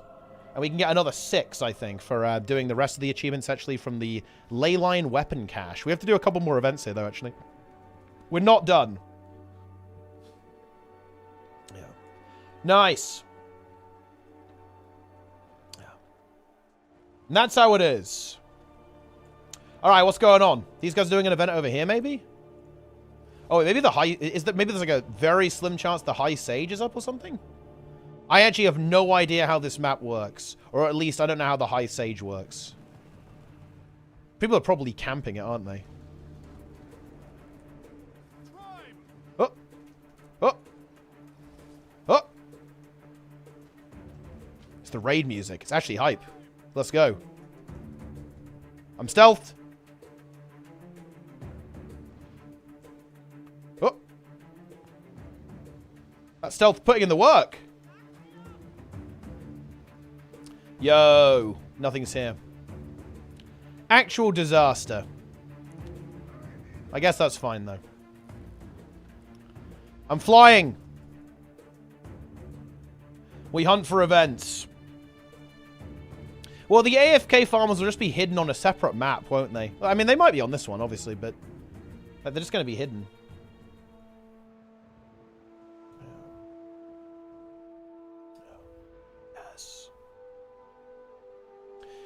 I feel like I need to do a bit of a tier list at some point as well on classes, because I think Heal Firebrand is pretty good now.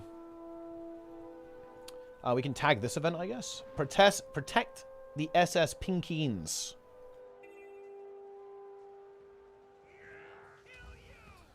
Wait, what the hell is this?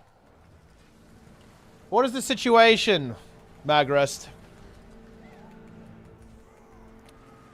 AFK Farmers, The Breaker.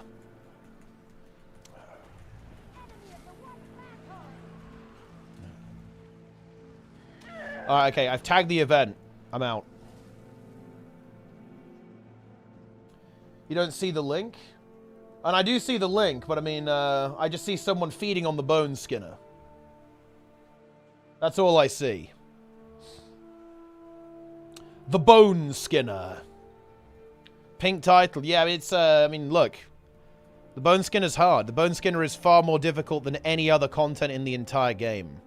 Name one thing harder than the Bone Skinner in Guild Wars 2. You can't. Not possible. Dragon Hunter. Excellent choice.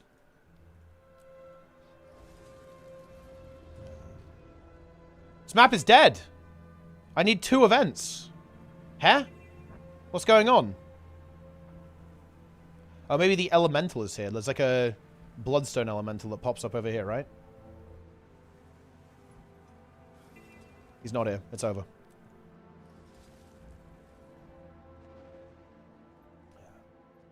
Very nice.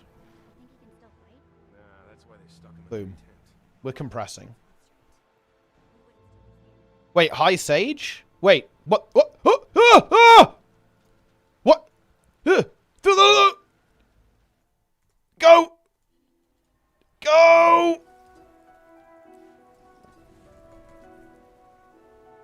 No!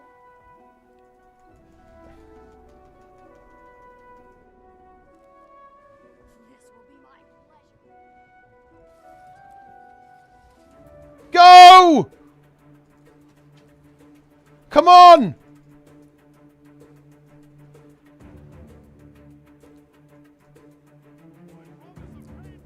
Oh. Oh, it's up! Let's go! That is actually insane luck. Yes! I am the RNG Lord. Wait, achievement, 1 AP. Oh, I leached the event successfully too. I'm insane. I am the best Guild Wars 2 player ever.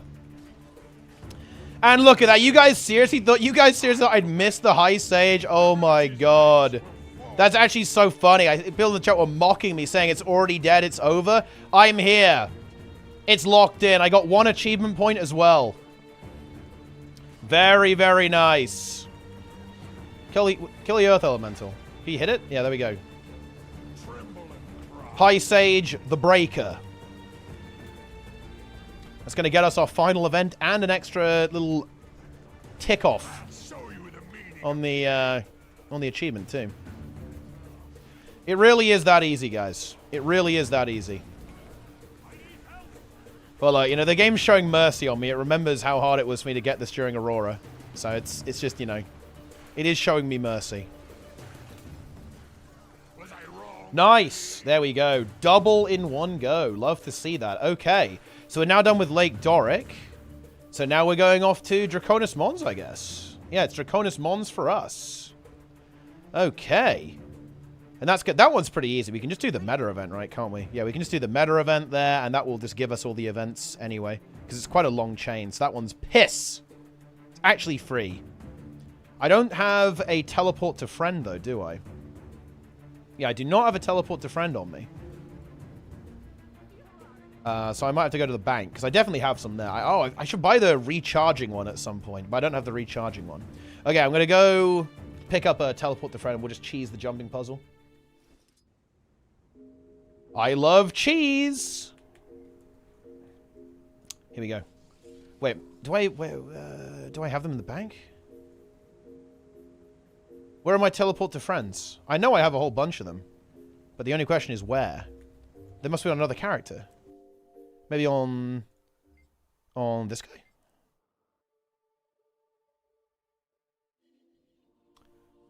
Okay. Oh, yeah. Yeah. Speaking of World versus World, I did play a lot on this Necro too. Look at this. Check this out. Jorah's Weapon Cache, 5 Mystic Clovers. Canthan Armor Box, 7 Mystic Clovers. Desert Armor Box, 7 Mystic Clovers. Another 4 Triumphant Armor Boxes, each with 2 Mystic Clovers in them. And 8 Gifts of Battle, by the way. Whoa, how much did I play? Ah! Got like a full Legendary Armor set here. All right, and the Tusk Gearbox, 7 Mystic Clovers. Like, we're, got some account value here, guys. Love to see that. Very cool. Oh, I need some more shared inventory slots, right, for the Candy Corn Gobbler, because they buffed the Candy Corn Gobbler. Look, it's instead of having to click it and use like an auto clicker, you can just buy it from an interface now. It's actually incredibly overpowered. Wait, well, you know, I was like, oh, maybe I should use Guild Wars 2 efficiency to find where they are, but now I'm too committed. Okay. Yeah.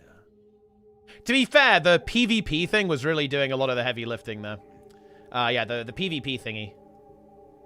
Because the PvP rush just gave me a billion events. Wait, how do I not have teleport to friends? How is that even remotely possible? Are you kidding me? Are they on this guy? Wait. Are they on the rat? They can't be. They can't be. I didn't use them on this guy. No. The mech?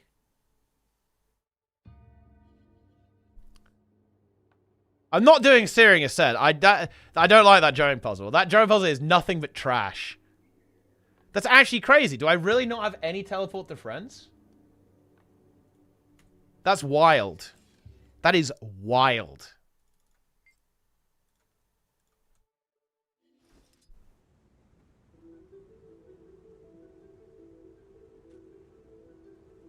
I think you can actually Mesmer Portal there, to be fair.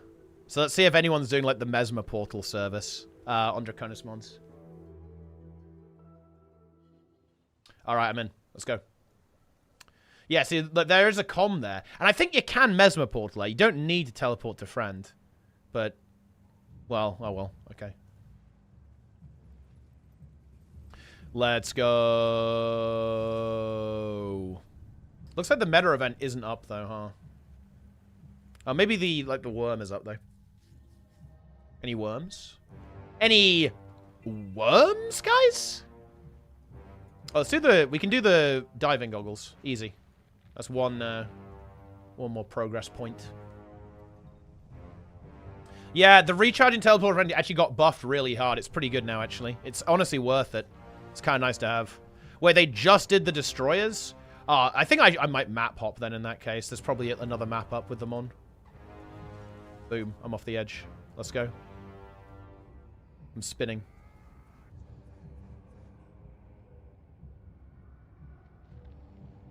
Whoop. Where's the thing? Ah, there it is.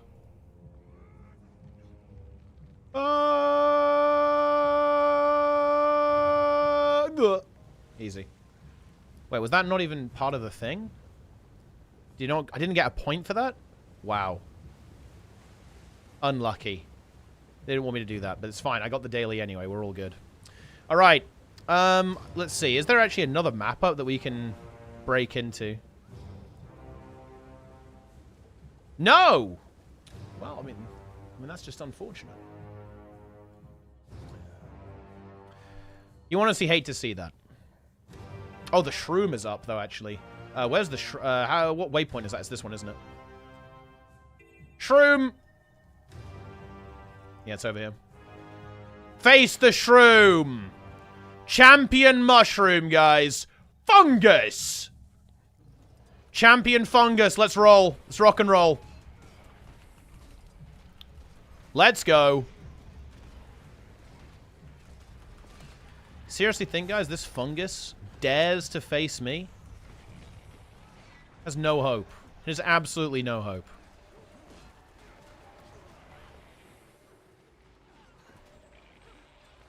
Nice. There it is. The fungus is dead. There's another event up, apparently.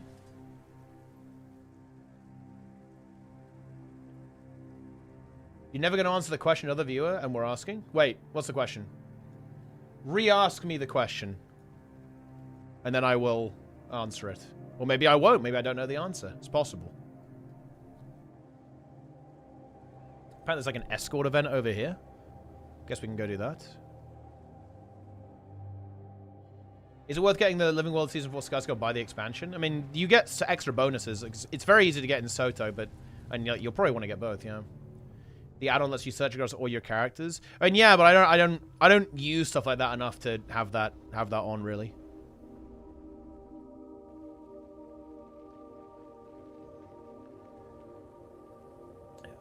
Fungus Among Us.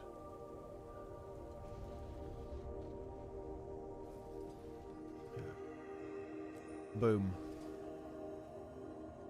Vigil Squad Leader. Okay. I guess we have to wait for the Destroyer a bit then. We'll probably just do Siren's Landing, then come back. Easy. In fact, yeah, I should just go do Siren's Landing now, right? Because like doing the Destroyer is going to be loads of events anyway. I guess we could do this escort event and just go Siren's Landing, I think.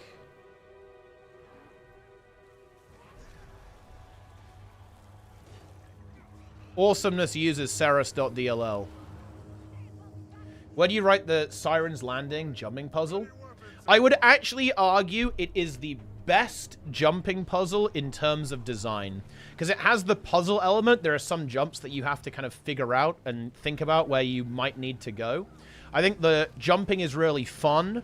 But it's also very easy to figure out. I don't think you have to make any kind of like really big leaps or guesses, really. It's all pretty logical. It all kind of makes sense. It's probably the best one they've done in terms of its design overall. I think Chalice of Tears is the second best, and Searing Ascent is by far the worst. I do not like Searing Ascent whatsoever in terms of jumping puzzle, but Chalice of Tears is actually excellent as well. You can figure out Chalice of Tears, like, no problem, I think. It's fairly intuitive. Like, even though I could go back there and do it, I think, without looking at a guide for sure. Partially out of memory, obviously, but partially because, you know, you can kind of see, like, where you're supposed to go. Oh, the tokens. The tokens are just... That is one of the worst achievements in the entire game. Like, the stupid Mersat tokens. That's, like, uninstall fuel right there. The horror. The absolute sheer horror of the tokens. Ancient magic. I think a giant tree attacks us, right? Or it's like spirit trees or something. Here we go.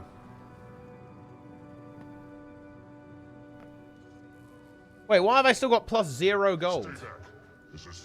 Oh, I know why. Whoops. I didn't start the account value tracker thingy. It's like, well... I mean, that's unfortunate. Now I've ruined the first episode of Zero to Hero. It's over. Return them to the land! Boom.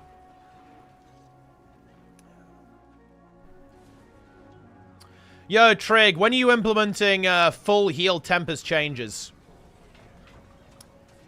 Unchain yourself. Trig unchained. That's what I want to see.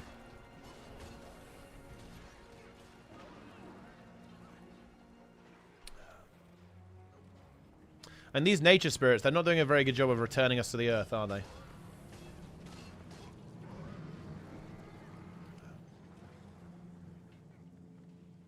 Very nice.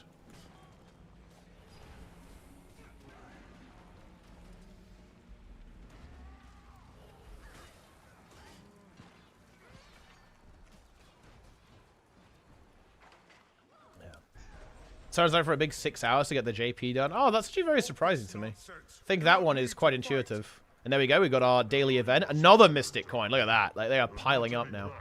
Look at that. 15 gold already. And that's without all the other stuff we've done. All the currencies we can do. Will not die. Fight it is, then. Pretty cool. For the vigil. All right. Let's take down the big one. Boom. Greater Spirit of Nature. It's actually a pretty cool boss. It has like proper phases and mechanics and stuff. It's probably just going to die very quickly now though, isn't it? And he's summoning fungus. Yeah, this was kind of cool to do actually, like, because when I was doing this, like, I had to do this one on my own a couple of times on my Elementalist back in the day, and sometimes with a couple of people as well actually when I was doing Aurora. It's actually very fun. Boom. Yeah, the poor guy is kind of struggling with this thing. Easy. Got him. Got him! Yeah, we are desecrating nature.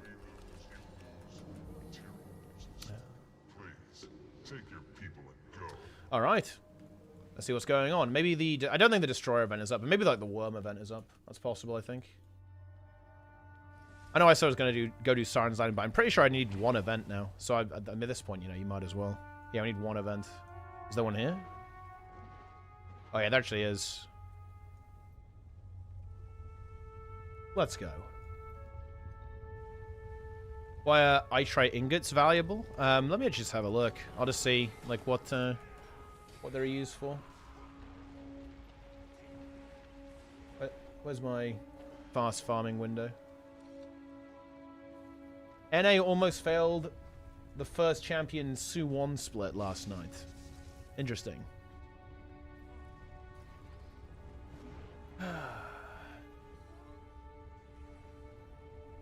I tried ingots.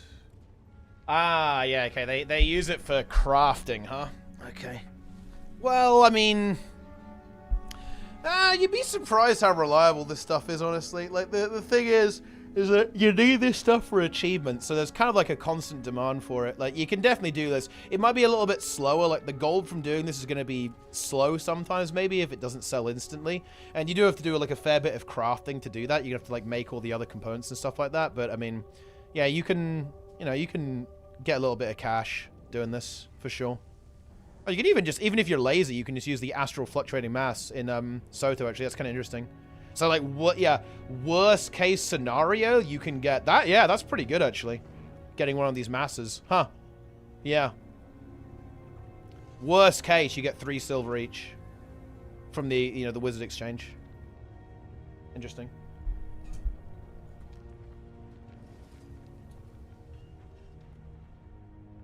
I think this... Wait.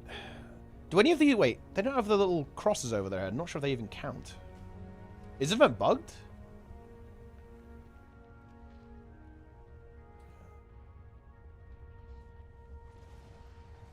Yeah, the event is not progressing.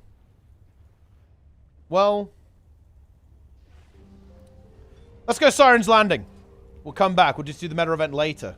Siren's Landing is actually one of my favorite maps, actually. This one's really good. This is high tier, my friends. I'm going in. I think we have to do all of the hearts, don't we? We do. Because we have to open the reliquary. It is reliquary time. Oop. Look at that parrot. Champion Unchained Giant. Am I too late? Oh! No! I am. I'm Unfortunate. Well, I mean, these things happen. Sometimes you miss the champion Unchained Giant. Kill the undead. Use leyline magic to reclaim them. These hearts are a little bit painful, if I'm being real. But it's okay. We'll get through it together, guys. I think if you do this, the reclaim, it's much easier. You want to do, like, the 3 skill on this guy. Oh. Boom. Yeah, there you go. See? So you have to kill the undead and then reclaim them.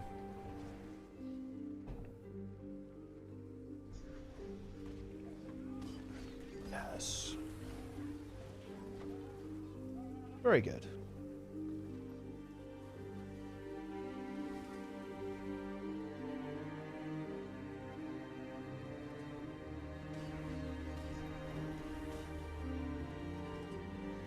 Another one collected. I think we're actually trolling each other. This is a slight issue here, isn't it? What's happening here is that everyone's doing the event and killing all the undead, so nobody can tag all of them. This is actual PvP right now. Bit of a PvP moment. Oh. Who doesn't love a little bit of PvP, guys? God damn it. I will claim this undead. There we go. Need some more of the little scavengers. But yeah, now everyone's killed everything. What a disaster. There's one. Let's go. Everyone in. Let's go.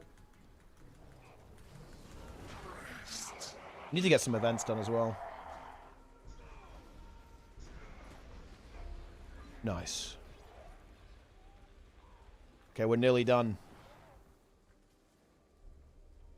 I'm surprised the respawn hasn't sped up a little bit on these. Oh. Undead Squire. Boom. Easy credit. Look at that. Got it with 1 attack. I'm leeching, my friends.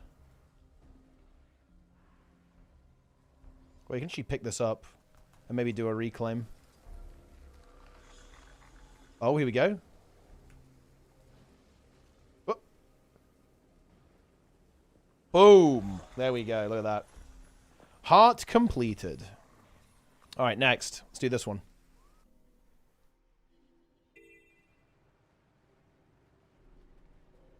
Very nice. Ah, there's more undead here. I'm ahead of the pack now. I've outpaced everyone else. Very good. I guess ideally you would almost like split up here so everyone isn't competing over the same mobs. Then we just need to do the scavenger thing again. Like, all these hearts are basically the same. Like, more or less. You just have to do the exact same objective. Everyone's caught up. Wait, why? Wait. Oh, okay. Well, that guy's just immune then. Never mind. He's God. The leyline scavenger is unkillable. Boom. Wait, did the undead already despawn? Are you serious? I can't even use my move on it. Boom.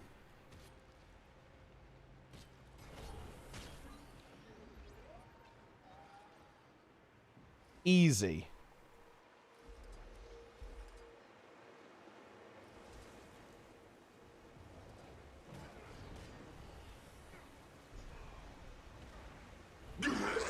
Ugh. Oh, I think with this one actually you can. I think doing this stuff gives you a lot of progress too. Actually, I think I could have just done that. If you do, yeah, if you like do this thing, it's pretty good. Like this little mini game over here. If you like collect the artifacts, right? Oh no, no, actually never mind. That is what. Yeah, that we haven't got to that one yet. That's the Duena one. We have to still finish this one.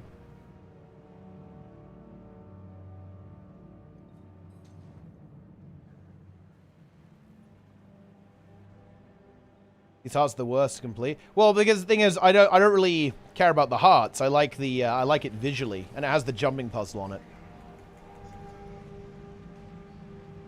I like the Orion visual design in this game.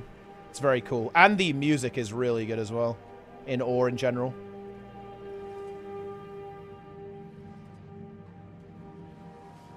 Unchained Wraith.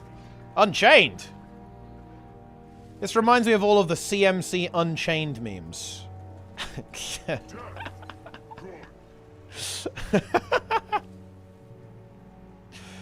Ah, we've had some good content, guys, over the years. We really have. Death good. Yeah, the lines on the undead mobs of this game are pretty unhinged. Yeah. BMC. Oh, nice. We just get this event for free now.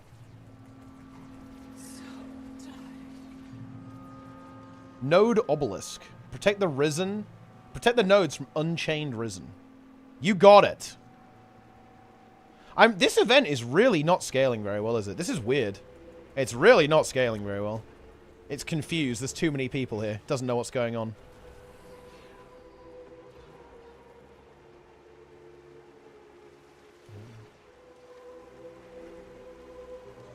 There's nothing spawning. Look, there's no mobs to kill. What? There's not even that many people here. It's just not working. Oh, hang on. Here we go.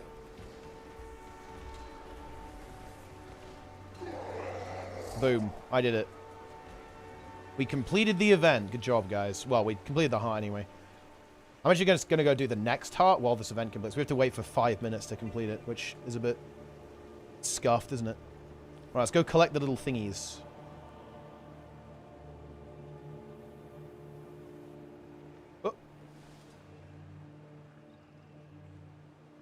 Oh, we have to clean the pollution, don't we? To use the 3 skill, I think, to go past something. Let us clean the pollution. Boom. We have cleaned the pollution. The filth! Let's go back and get this one.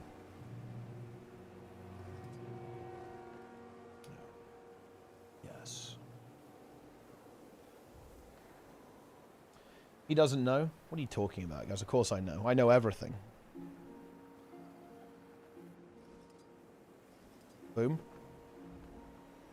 Now we need to get one more cloud. Pretty easy. Easy heart. There we go. I could be picking up, like, the pearls for karma here, but I'm a bit too lazy. Ooh, event. Event! Oh, this is the meta. Okay, this is perfect, actually. Yeah, we've got a little meta event chain going on here. That's really good. So we just get the essence. Essence? Guys, did this map predict Secrets of the Obscure? What's this?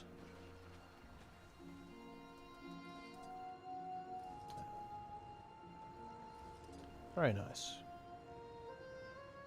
Why are you guys typing PvP Keck W? How dare you? Spectre of Wrath. Oh, shit. Let's take him out, boys. The thief got a 60k burst. He's blasting. Actually blasting. There we go. We got him. That's it. He's dead. Boom. Easy. This event is still going as well. So we actually got 3 total events from that. I think I'm just barely going to be able to finish this up before the tournament, actually. We've got... How long have I got? We've got basically 13 minutes to finish this. I don't think I'm going to be able to finish Draconis Mons, which I guess is a bit unfortunate. I need... Yeah, that event is just going to... I'm just going to get credit for that when that's over. We'll just need to go do the other hearts, I think. We have to do the jumping puzzle as well, actually. So probably have to finish this off afterwards, but that's fine. Can someone explain the lore about Cone? And that's powerful stuff. You have to be very ready. You have to be very mentally prepared, like, if you want to hear about that.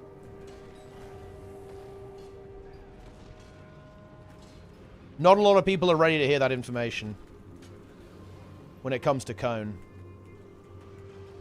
So you really have to be sure of yourself.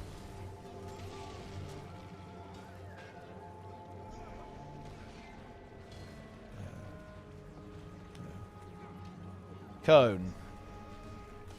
Yeah, this heart's pretty easy. You just run around killing everything. This is the good kind of heart, guys. Okay, this is the best one. It's like, well, you know, just go kill a bunch of mobs. It's funny, you know, people are always like, oh, I hate it when the game says go kill 10 bears and collect their asses. But you know what? That's some classic MMO gameplay right there, okay? Like, if the game doesn't tell you to go collect 10 bear asses, it's not even a real video game. It's a fake RPG. There we go. Easy. That one's done. And now we've got to do the next one as well. Okay, we actually got credit for protecting the nodes. Lovely. Now I need to go do Lissa. Oh, there's an event going on with Lissa as well. That's perfect. Exactly. You know... okay. Oh, okay. Are there any New World gamers who remember this? Guys, I shit you not, and that's slightly appropriate. There was a quest in New World that, I'm not joking, said, we're going to need you to go all over the map and collect 3 deer anal glands. That was the quest. Okay, it's like, yeah, just go ahead and do that, right? Just collect those for me, okay? That's content, guys. That's what we like to see. You know, you're like a special hero. You're there to save the island or investigate the treasures. And the game says, yeah, we're going to need you to get those anal glands. I'm afraid that's going to be... That's your mission. That's your quest. Oh, yeah, there's actually loads of WoW quests where you have to collect feces. It just says, yeah, we're going to need you to collect some guano, right? That's... Get on that. Go ahead and do that for us. Brave adventurer, exactly. You need all of your bravery for this one.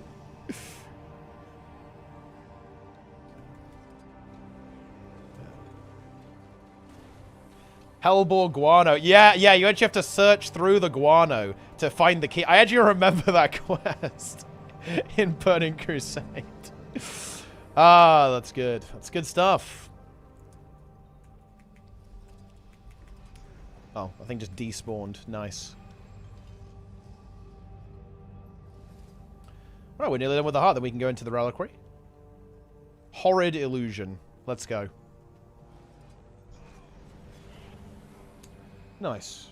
I'm doing well, Servian. Welcome. Wait, does the thing just take me nowhere? Nice. That's epic. We're swarming every mob. Jester Jingles. You can do the thing with the leyline scavenger here as well, but I'm kind of feeling like just blasting some mobs, you know? I think I missed an event here as well. I think people were doing the shrine event, but I missed it on this one. Unfortunate.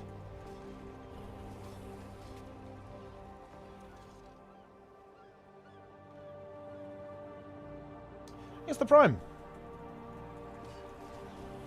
I love Twitch Prime subscribers, guys. Who doesn't? Didn't get any credit for that. How do I rate the screenshot? I mean, it's pretty good. Lara also now knows the... Lara knows. She has the critical information. She knows the lore. I'm not getting any credit for this. For killing these illusions. It does not feel good.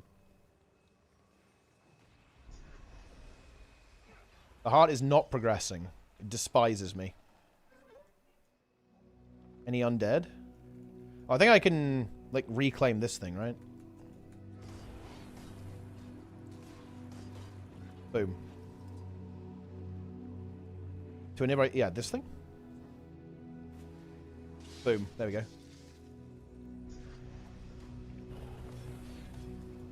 Okay. We're nearly there. We've nearly done all the hearts. We're nearly free.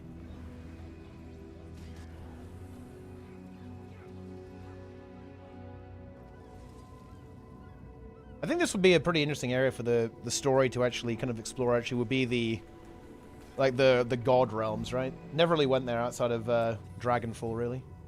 Okay, we're good. So now we have to go to the reliquary.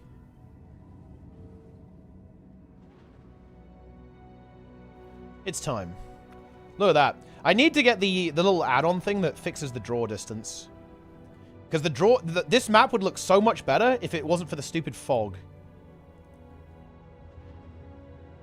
Games with high draw distance are very, very high tier. Count Deplete Chiller is here. Deplete. I'm in. Jesse Danger with the Prime. Open. All right, here we go. Let's gamba. Let's gamba. I got 10. You know what? Let's reopen. Let's go for it. It's gamba time. I'm doing it. We're going to hit the big one. This is going to be the big one. Well, that's something, isn't it? Yeah, I mean, that's not great. That's not the best deal, to be honest. Unfortunate. Okay, I got 22 in total. Let's go to the jumping puzzle. Jumping puzzle, let's go. And then we're pretty much done with this event. We just need to go back. We need another event here in Siren's Landing, another event in Draconis Mods, do the meta event in Draconis Mods. Is that actually enough? We have 2 here. We're doing the jumping puzzle, and yeah, we're actually done. And we just need to do 1 event here, and then go back and do the Destroyer Twins in Draconis Mods. We'll maybe see if those are up. I've got 5 minutes to do this jumping puzzle. I think that should be fine. Surely that's enough time. I think I know how to do this one. This one is very good, though, actually. This is probably the best jumping puzzle in the game. It's one of the things I would love to see. I want to see ArenaNet do jumping puzzles again. I guess they're maybe not the highest on their priority list, though, because it is kind of very niche content, but it is something I really like about the game. Jumping puzzles, very high tier. Oh, whoops. I failed. We're washed. Absolutely washed, guys. Getting the orichalcum. Easy.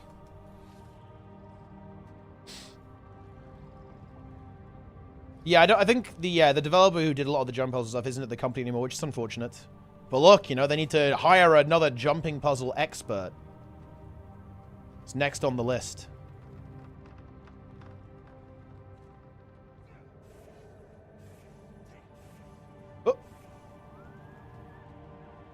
Yeah, Josh Foreman. He also made SAB as well, which is incredibly based. Super Adventure Box is good, I'm going to say it. It's good. If you don't like SAB, you're actually officially sus. Especially Tribulation Mode. Tribulation Mode is good. I want to see Tribulation Mode World 3. It better be difficult. Nace, hey, long time no see. Look, you guys better be coming back for MOTA3. I want to see Gold 3 Plus back, Nace. Come on, bro. Reinstall the game. Get back onto it. A hype train begins. Level 1 hype train, guys. I want to see level 10 hype train, okay? By the time I finish the jumping puzzle. Literally level 15 hype train.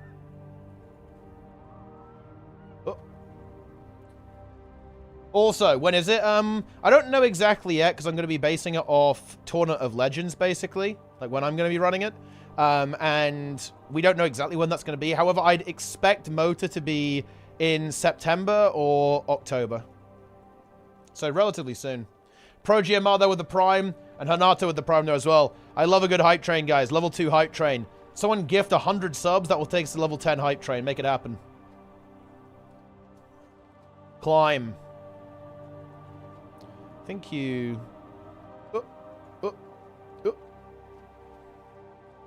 They go round here, don't we? Yeah, it's like all the way around. This is an experienced gamer. They know what's going on. This is one of the only moments where you have to take a little bit of a leap of faith on this one, which I think is pretty good. Okay, we've got 2 minutes before the automated tournament starts. Can we make it? I actually have to log on to my main.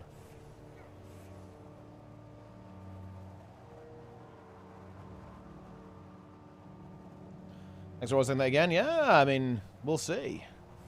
See how it turns out.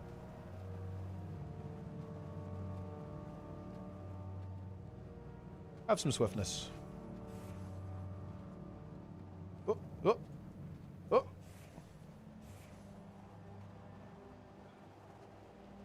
Okay. I've gone the wrong way. I've gone the wrong way. It's over. Oh yeah, we have to climb on these barrels. If you make it, I'll give the 110 subs. I'm that confident. I mean, that's pretty high confidence.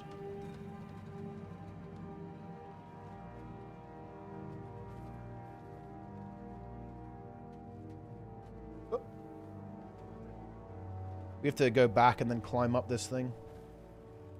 Sneb is streaming the NA monthly. Guys, I heard that Sneb didn't break to PvP and he's unbroken. How long do you guys think before Sneb fully breaks again?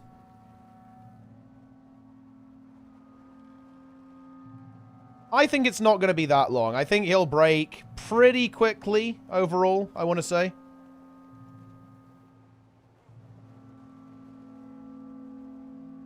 He is duo queuing, though, so he admits that he can't mentally handle solo queue. Light Sneb grows in power. Look, Dark Sneb is in charge. You guys know it. Trying to say that, like, Dark Sneb is not fully in control of Sneb right now is kind of a joke. Sneb has been fully corrupted by Operation Condor Dusk.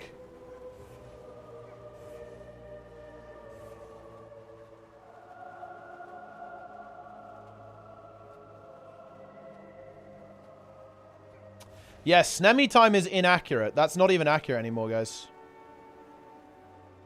It's not accurate, I'm sorry.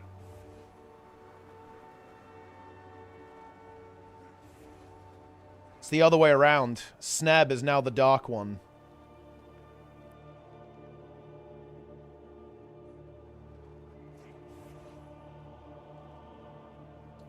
Oh, yeah, we have to go back here. You have to climb up here. That was a bit of a bait jump. You can't make that. You have to do this.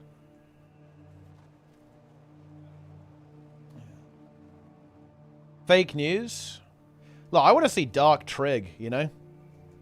When Dark Trig to start saying, you know what? I'm going to buff mech and make mech top DPS. But it now has the hardest rotation in the game. So it's like the monkeys. It's a bit of a monkey's paw moment. But like, oh, make mech good. And it's like the best build by far, but you need like 70 million APM to play it.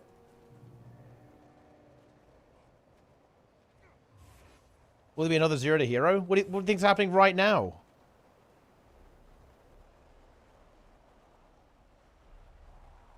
Oh, oh. We will make it to the top of the jumping puzzle, guys. We will ascend.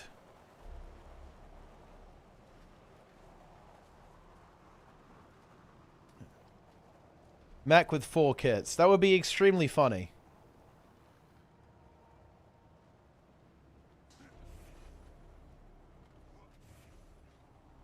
Hey, we're up. We're up. Oh, this is such a classic. Look at that. And you can see all the way down.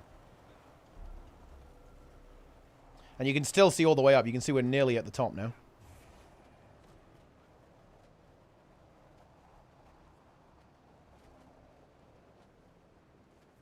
Go, go, go, go, go. Oh, no. I slipped. Disaster.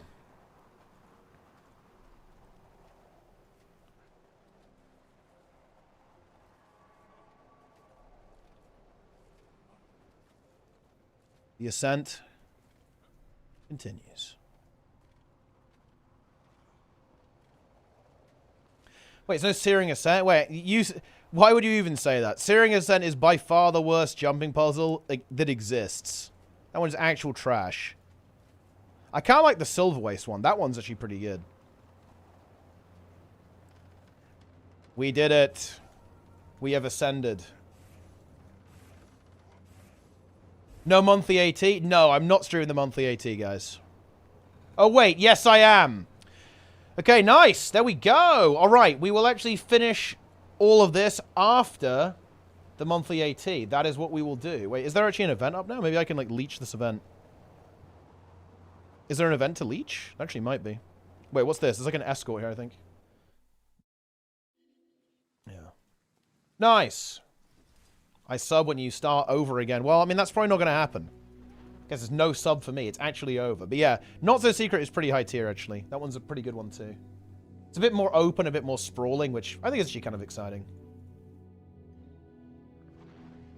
Let's go. All right, escort him to the prey. Right, let's just get this done. Let's do this, then it's monthly AT time.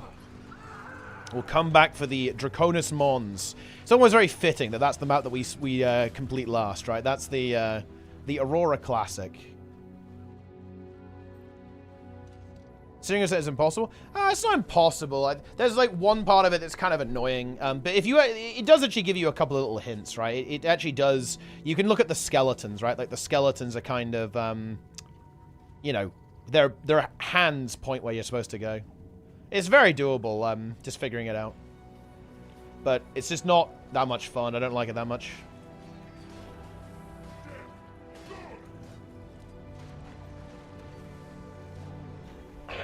Nice.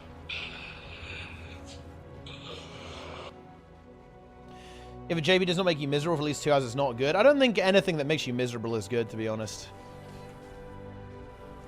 I wasn't miserable in Chalice Tears was hype, actually, because nobody even knew it was there, and it was like a secret, and you had to find it. Oh, man, that was so good.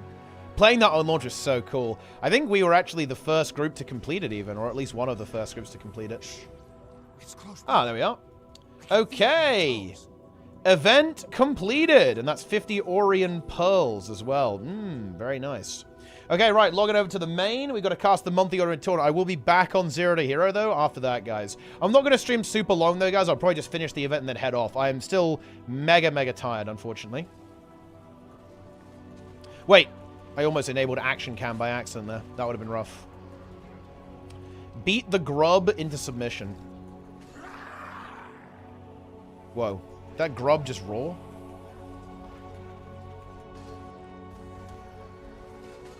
Yes. Gargantuan grub. Level 80 grub. Boom. Grub defeated. Right, I'm going back to Draconis Mons. And we'll look at the monthly. I'm logging in.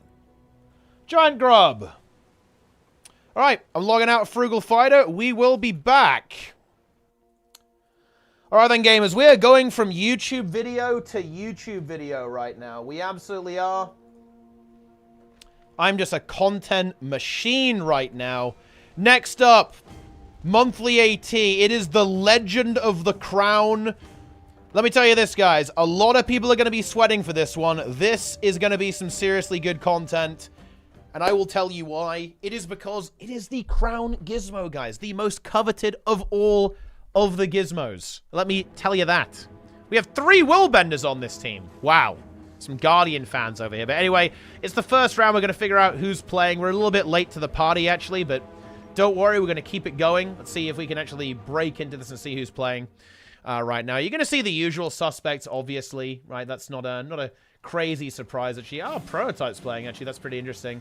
With Cranel, in fact, actually. Demon X. You know, this is a complete disaster, okay? Because everyone keeps getting banned, making new accounts and playing on alts. I have no idea who any of these people are. We do have Syndrome playing, though, actually. Let's see what's going on here. Let's see what team this is.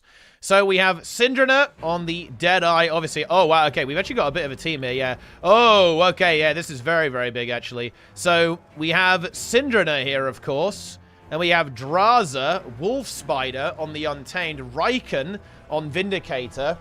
And we also have Be ready to give support. and return fire I think this once is... the Wait, cannons are loaded. who is this? I actually don't know who this is. I think it's Helio because it's playing support. The account name is Zand.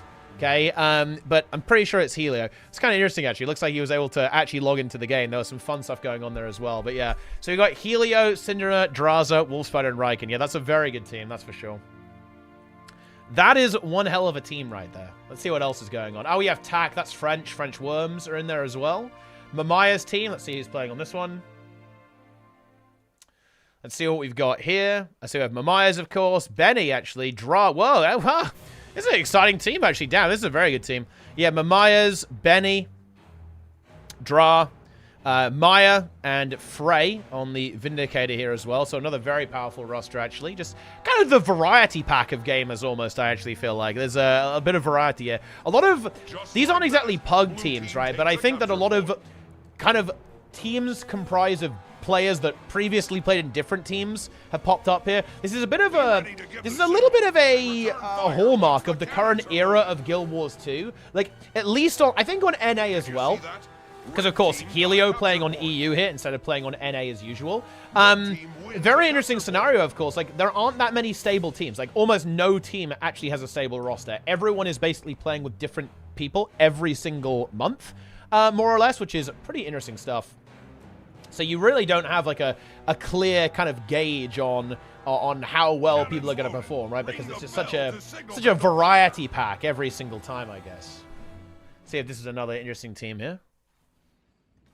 This guy's academy is Jesus Saves.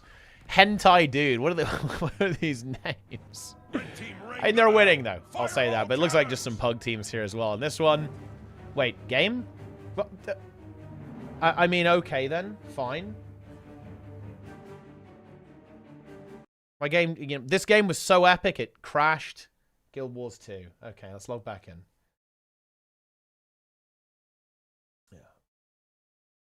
Let's log in.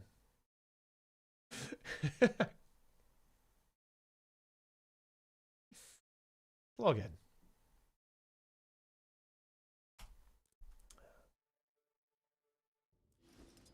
All right. We're back. I think that's probably going to be about the end of the first round anyway, actually. Yes, as you can see here, most of these live matches have now kind of concluded. Let's actually see. This is actually maybe even a little bit of a close game. Let's take a look. Let's take a look.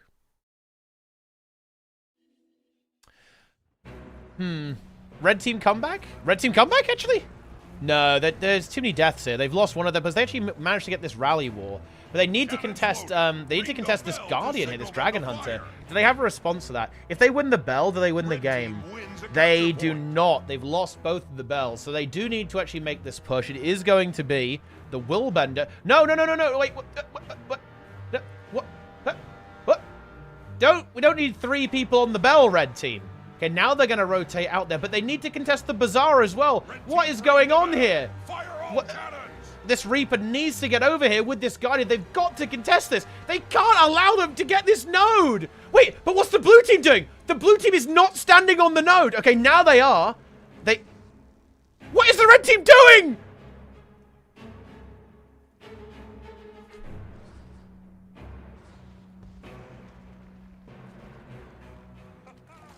They didn't even try and contest. You know what's funny? I actually think they could have won. I don't understand this. This is really bizarre play. Like, now they don't have time. There's no way they have time to push this. Like, all 5 of the blue team are going to be here. There might even be a decap going through there. Like, unless the blue team just troll and don't stand on the node, they can't really lose this game anymore. Yeah, they're even coming in with the reinforcement Dragon Hunter. Like, red team needs to start winning this fight immediately if they want to get this done. Let's see if they can make that happen. The support guard is very good, though. However, the support guard from the red team now getting nuked. Here comes the renewed focus. Renewed focus has been used by both the Guardians. There is a kill now being secured there as well. Can we see a signet? There's no line of sight there. Has to use it now. Has to go for it. Is going for it. Will it land? Oh, a nice knock there by... Dude, Garkos locks in the game. One of the most powerful players on the EU server as well. Fantastic stuff. They're playing that Hammer Willbender, pumping. There is a death on the blue team as well. Can they get that res? It's going to be scary to do that, I think. Oh, maybe they can get it. Is the clip? The clip is actually massive, though, from the red team. Red team trying to make something happen, but they just need to contest. I don't understand why they didn't contest this. Like, red team even hold their own this fight, but... It's just they just let blue cap the node for free and then they lose the game. But that's just the way it goes sometimes. Bit of a rough game there. Cormier's Clash, Teaspoon Platoon, Shadow Phantoms. Is this game still going? It actually is. Good map to start. Ooh, okay, we got ourselves a game here. Another legend of PvP, guys. Arya, the new legend. One of the most powerful players in the entire game.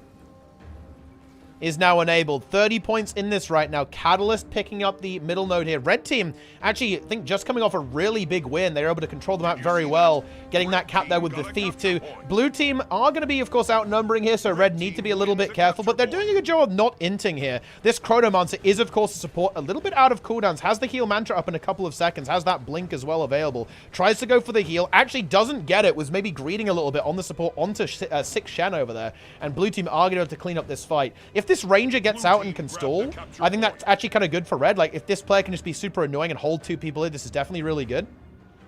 It looks like they are going to be able to successfully do that as well. Blue team now going for a push over to middle. I wanted to see a hold here. I'd have liked the Catalyst to try and hold this, and the Thief to stay there and maybe help out there. I think that Red kind of fumbling here a little bit. Yeah, especially seeing as this Catalyst is now in a lot of trouble. They just let the Scrapper just immediately decap.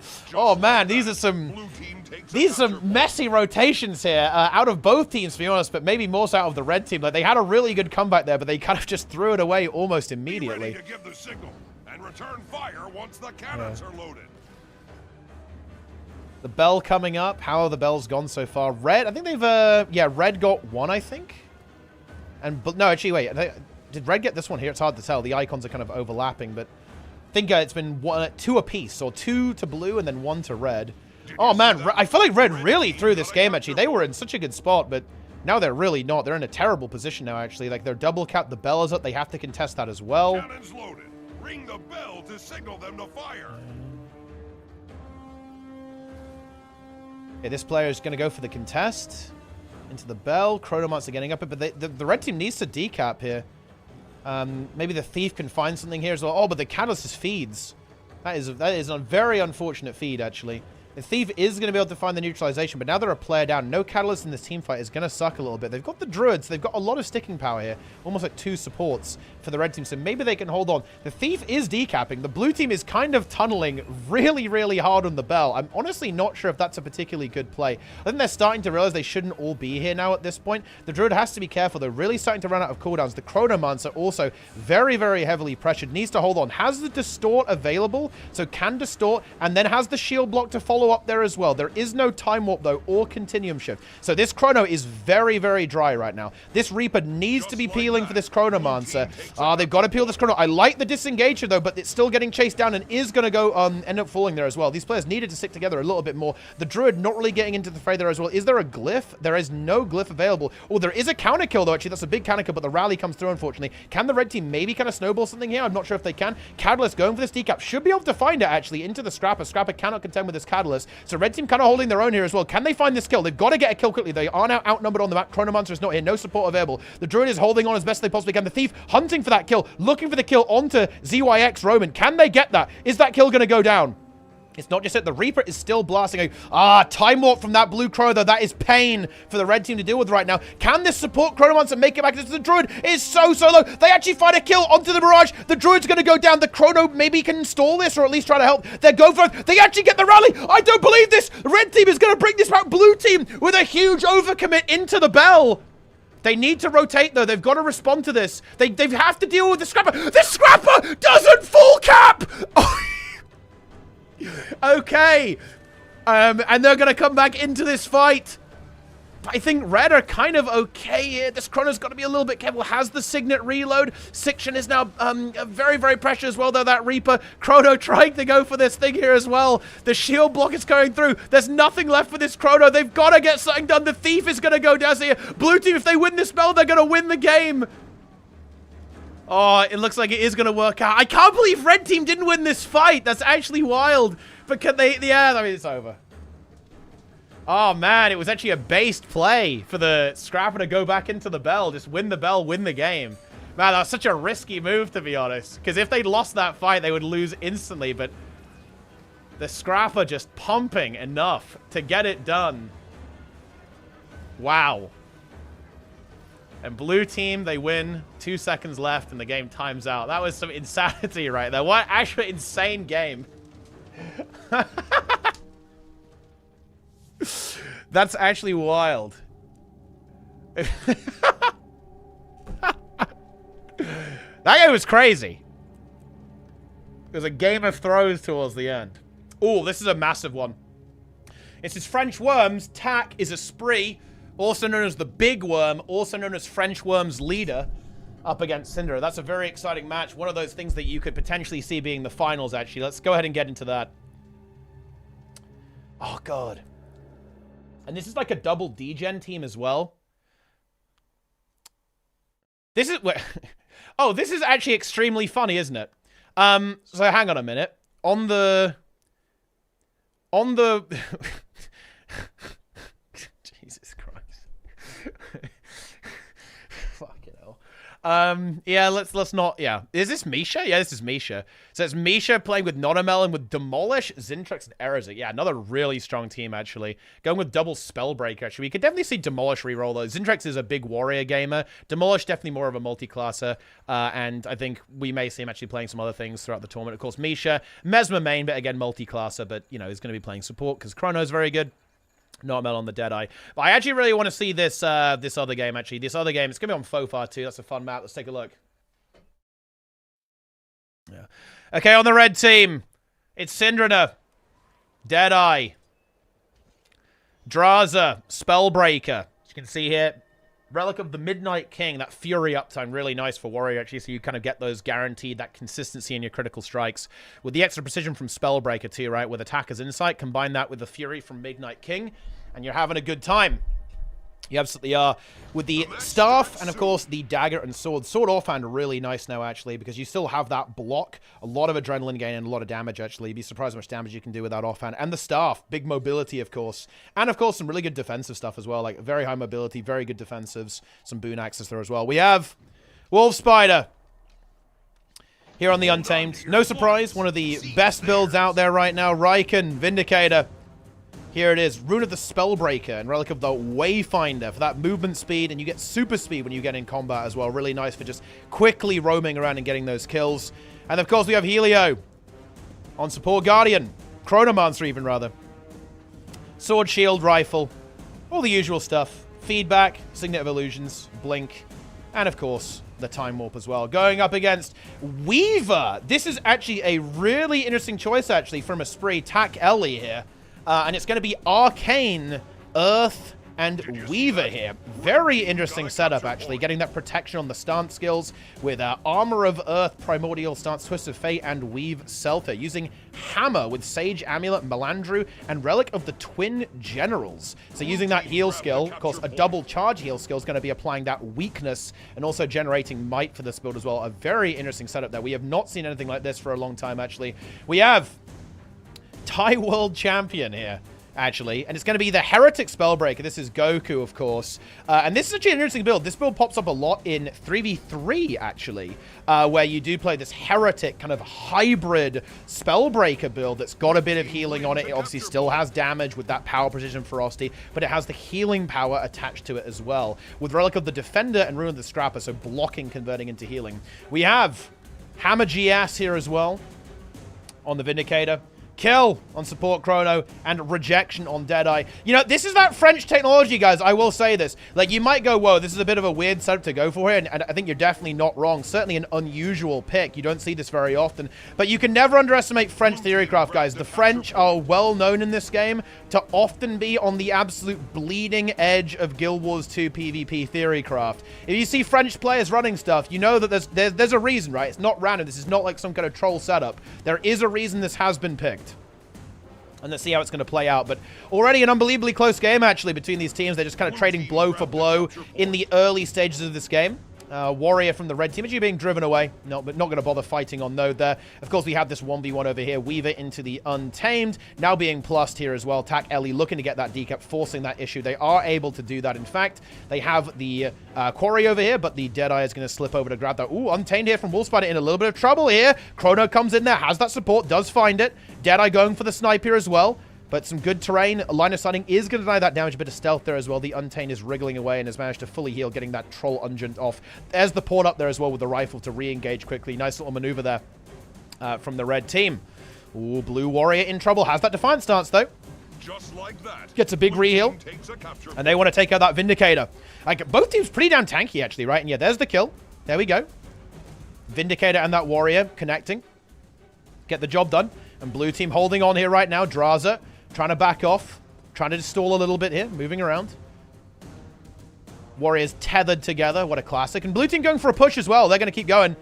Of course, they are going to have to watch out for mid. There is going to be a response there. Looks like it is going to be the Warrior and the Vindicator potentially backing off there. But we actually have Zeolith getting that full cap now. Able to get that locked in. And Syndra and I are going to have to wriggle away here a little bit.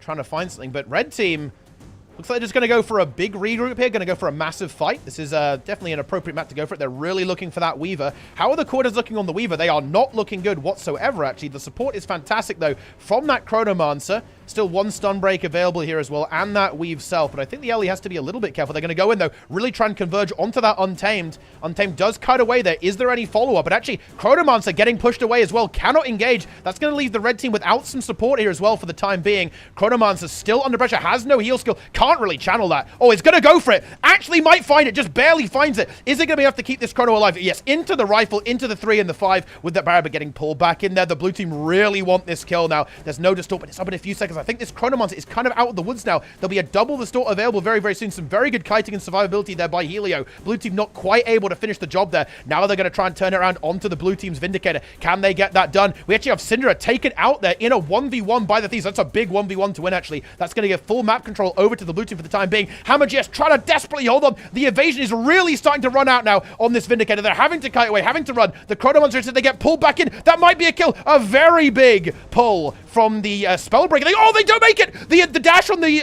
Greatsword is not enough. They can't res that. That's not going to happen. And blue team lose a player, but at what cost? At what cost here? We have the reinforcement from the Deadeye now as well. Rejection coming in there. Blue team starting to defuse this fight as they have essentially lost it. But of course, that was a long fight. It was a really, really long fight there. And they were able to pick up that kill, but they didn't get anyone else. They only found the Vindicator, who's already back, and they haven't even won the node yet. This Warrior is still capable of stalling. This Warrior is still capable of denying any kind of push here from the red team. They can't get rid of this. Of course, that extra healing power kind of putting in the work here to an extent as well. Will get even more sustainability from having that defense trait line. On top of course, having a pretty nifty heal skill as well for those types of situations. And red team incredibly far behind. And this is a very interesting one here. I think the French Theorycraft certainly paying off in droves. Red team is going to have to adapt to this. Like, you look at red team, you think it's the All-Stars, right? It's Syndra, it's Draza, it's, Helio, right? These are some of the players who are winning even the big community tournaments. Like, you expect to see them performing at the very highest level. But you never underestimate the French, guys. French Theorycraft is some of the most powerful Theorycraft in the game. And I think you see that here now. Utilizing that Heretic Spellbreaker and, of course, this Sage Weaver at the same time. It seems to be capable of standing toe-to-toe with this Untamed, right? Which is, a very big accomplishment. Untamed, one of the most fearsome 1v1 builds in the game currently. And this Weaver doing a good job of surviving that also in that outnumbered situation when we see those additional players come in. The Elementalist able to hold on here. Hammer GS is going to drive this weight, get this Elementalist back in control of this node. Probably aren't going to waste time actually going for the kill. The Deadeye might have a go, though. Yeah, here we go. And I think this is just... I'm pretty sure the goal here for blue is just guarantee the node. We may even see the Thief leave. Like, Untamed, very difficult to kill, actually. It's some good kiting potential here. They're in a little bit of trouble. The Jedi's trying to try their luck. But yeah, I kind of like this. I like the Deadeye just leaving here. Now will stay, actually, probably because of the red Deadeye also moving in to match that. And over here on middle, we just have this kind of stalemate here. Like, I do think that the healing power on this Warrior kind of putting in the work here, if we're being honest, right? Very, very hard to take down and also providing some of that support to nearby allies as well. Banner of defense, bit of barrier coming through there as well, of course. And the staff healing as well is not going to be insignificant in these situations as well. However, is getting heavily focused. Oh, gets the heal skill off. And actually, a bit of a connection there does come through. The Vindicator, Greatsword 5, I believe, basically fully healing this Warrior back up to full health. And then reinforcements from the blue team are going to be moving in here. At the end of the day there. And yeah, we do actually now see that, yeah, the blue Deadeye did actually die there. Now coming back off respawn there. So a bit of a win there for the red team, but I'm not sure if there's much that can be done here right now, to be honest, for red. They're in a huge amount of trouble. I don't see if they can... I don't think they can really get back into this at this point. They're trying to find some kind of opening, but all of these fights are just a little bit too slow. They aren't able to get these kills quick enough in order to win this game. They really, really aren't. They're just being driven away and almost like out-attritioned, out-sustained. Like the durability and sustain of blue, just a little bit too much for the red team to deal with here. Yeah, blue still holding on to middle here. Thief goes ahead and grab the quarry. Now we'll push back in. We have this consistent 1v1. This is like the cornerstone of this strategy from the blue team, is to basically have this Elementalist just permanently 1v1, permanently 1vx. They are in a 1v2 now. Let's see if they can hold on. I mean, yeah, attack is really going for it, playing super aggressively, very confident that the Chronomancer is going to get here in time. Are we going to get in time? The evacuation portal does come through, and yeah, they don't even concede the node. Even with a 1v2 standing on point for all that time, it is not conceded. This Weaver's kind of putting in the work, I've got to say it. Again, not a build you'd really expect to see popping up. It's incredibly uncommon in the current meta. You see Catalyst sometimes, but Weaver, absolutely not. You really do not see that. And there it is. They even turn it right into a kill. Riken going down. No res here. That's not going to happen. There's simply too much DPS output here. That is going to be the end of this game. 434. This game is over, guys. We've got to get out of here. We're done. We are absolutely done. Let's go check out the another game. Okay, well, that was, yeah. I mean, Misha's team won very convincingly. Let's see, is there anything that's a little bit close, maybe? Who's Team Perfect Storm? Perfect Storm. Oh, it's these guys. Blue team, just some pugs, I think. Are there any other big teams playing? Breaker. Nice.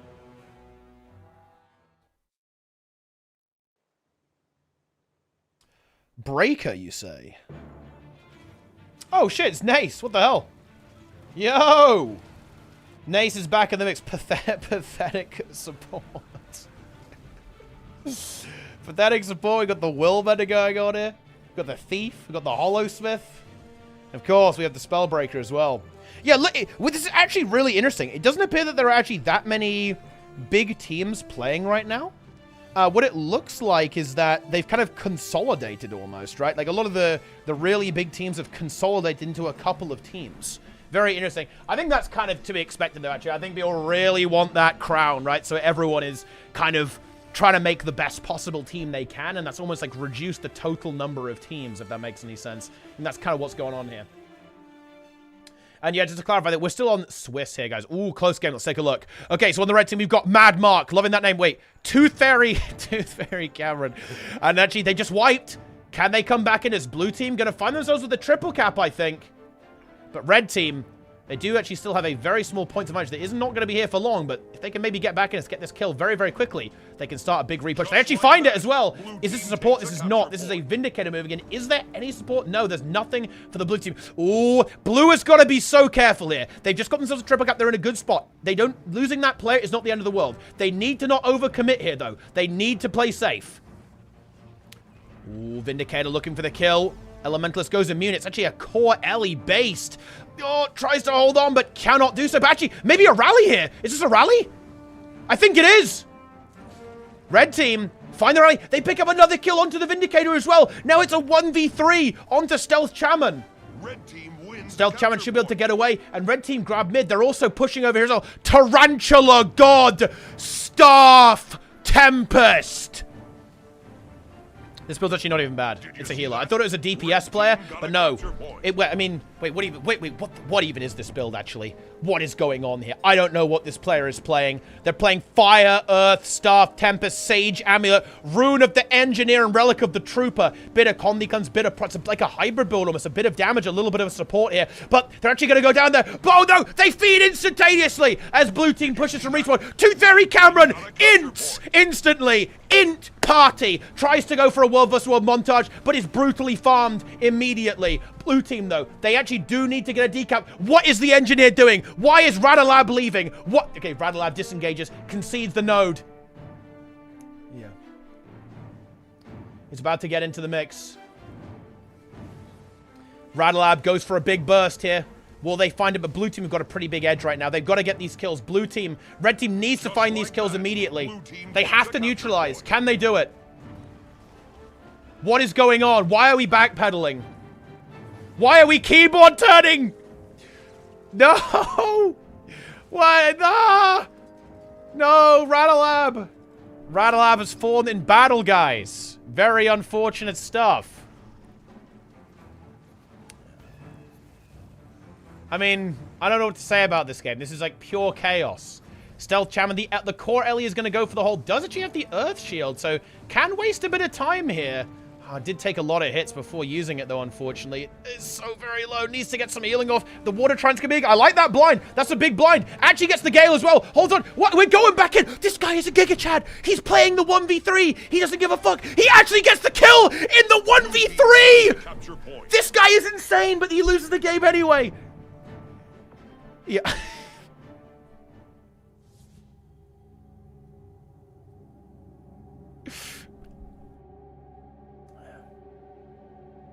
Wow. Interesting. Yo, players for the raid. Appreciate that, bro.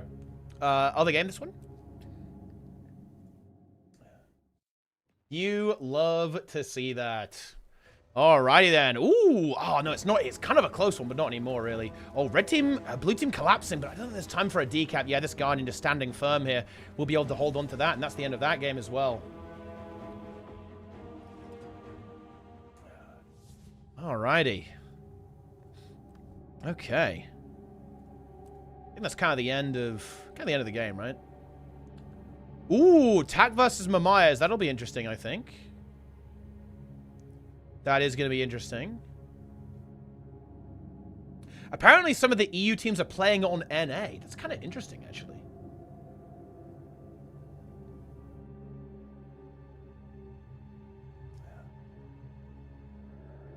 Pretty damn interesting. Yeah. I caught up to my review of my Siren from yesterday. Your face is telling a lot. Well, I mean, you had some very unfortunate situations, okay? On the really close, on the 0.42, like, people just didn't take the portal. Like, what I mean, what was that? What happened? Yeah, Planets, we're doing FC tomorrow and Strike CM FC as well. Probably later in the week, though. Fungus kicks into activation next week, guys. Fungus operations begin. We are doing FC tomorrow. Yeah, no, not Strikes. Strikes will probably be on maybe Saturday, like usual. Like maybe early Saturday, actually. But yeah, Fungus operations next week. Project Funga, yeah. Raid, Planix, tomorrow we are doing Raid FC all CMs, Planix. I am saving you. I am breaking you out of hell. Okay, you will no longer suffer. Tomorrow? Oh yeah, today's Saturday. Monday, yeah, Monday, guys. Monday. Yeah, this one, yeah, this is the one we want to watch, but I'm just waiting for it to, you know, exist.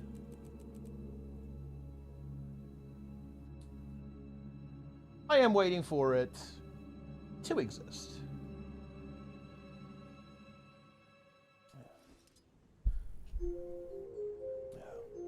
ERP Lord. Ah, yes, I've got my legendary spear. Very exciting. All right. Oh. We good? They're not accepting. Salo, though, with tier 1. 19 billion years. Have you seen Darren's 0.4% wipe as well, Plenix? It's one of the most savage things I've ever seen. One of the most brutal depletes ever. Deplete.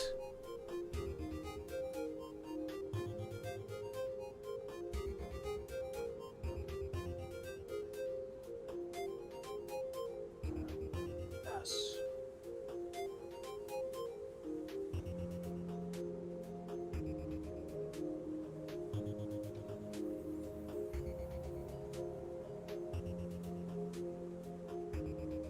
All right.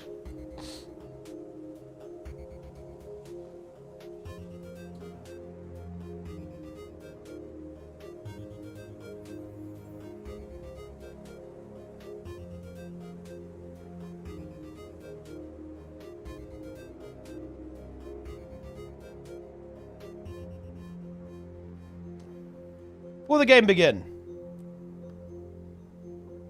Oh. There's no game. It's over.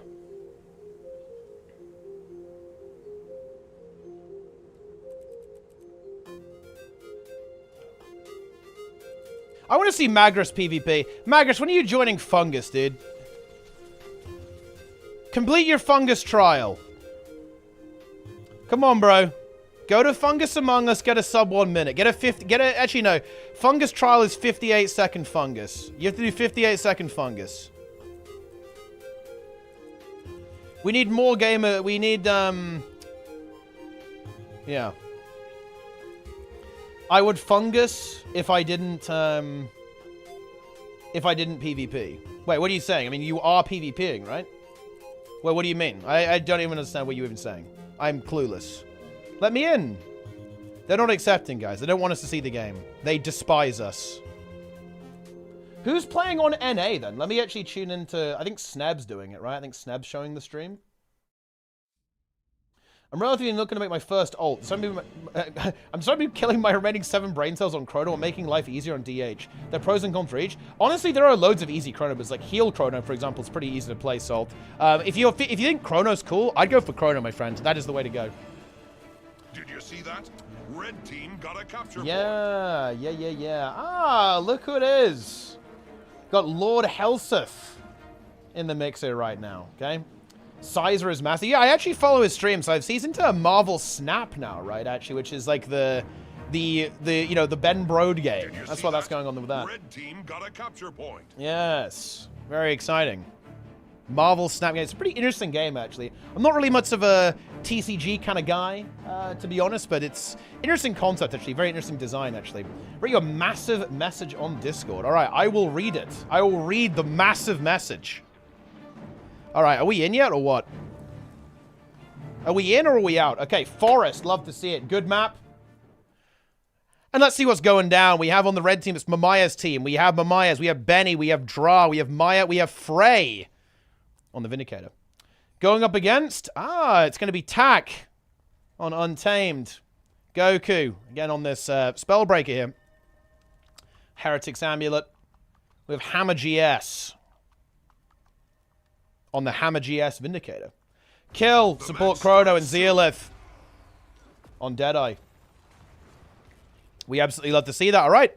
It's an interesting matchup, actually. I think red team, to me, is almost a bit of an unknown quantity. I actually have no idea how well this team is going to perform, if I'm being honest with you. So, let's see. You know, maybe they pop off. Maybe they don't. I have no idea. Let's find out. Red team immediately going for the push, having their Thief capturing their home node there as well. Both teams kind of intercept each other. So, like, yeah, blue team actually getting revealed there. So, red is aware of what's going on here. Red's Warrior moving over towards middle here to hold on. We actually have a double Vindicator for the red team here. This is actually a setup we do not see very commonly, but that means there's going to be a huge amount of damage.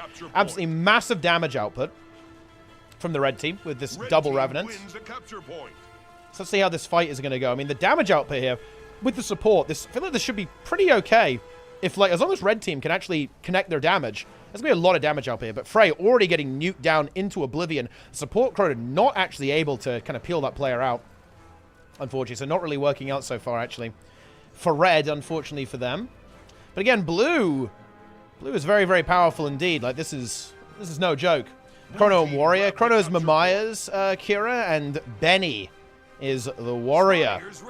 So we have Tak on dumb spec. Currently in a 1v2, but the support actually arrived just in the nick of time there. We actually have interesting setup here, by the way, on the Chronomancer. Actually, Torch offhand instead of the usual shield that we see on the support Chronomancer there. So basically having a little bit of extra, almost like CC and some stealth even on the Chronomancer, so to help them disengage and basically run away at this point. Here comes the big fight, though. Red Chrono getting focused down a little bit. They actually get a massive stun connecting onto the blue Chronomancer, though, actually. Who is very pressured, having to run away. Actually has completely nothing. Does have the stealth, but immediately gets revealed. Gets the reload with the Signet of Illusions. He's able to do that. And they actually turn it around. There we go. The blue Chrono holds on long enough for the remainder of the team to actually pick off the support from the red team. Pretty good stuff so far here. But yeah, it's kind of a very interesting style here. Like, the blue team very much having this kind of slow attrition grinder style. Breaking their opponents down over time. Now starting to take over the map here. Frey trying to fight back there. Gets over the middle. Is able to get that node. And blue team sending their Untamed over towards the mine at the same time. We have this Warrior 1v1. Probably going to be very stale, actually. I don't really foresee anyone dying in that 1v1. Oh, but Blue Thief actually does get caught here by that Spectre. Spectre, of course, is very interesting because, of course, it does have this very heavy condition damage element, which if you're able to connect that onto a Deadeye, they are going to have some difficulty there, right, in that 1v1. Like, kind of getting that catch is pretty big. And no Deadeye and maybe no Chronomancer as well for the blue team. could potentially be a problem, but they do actually have the Signet of Illusions again, so they're good to go. Even actually able to execute a little bit within Continuum Shift there at the same time. And here we go. The Ellen Spectre supporting from on high here. This is just going nowhere. I don't see Red Team being able to break through this, to be honest. Even though they are actually outnumbering, the Chrono is just free casting, right? It's like complete free cast support there.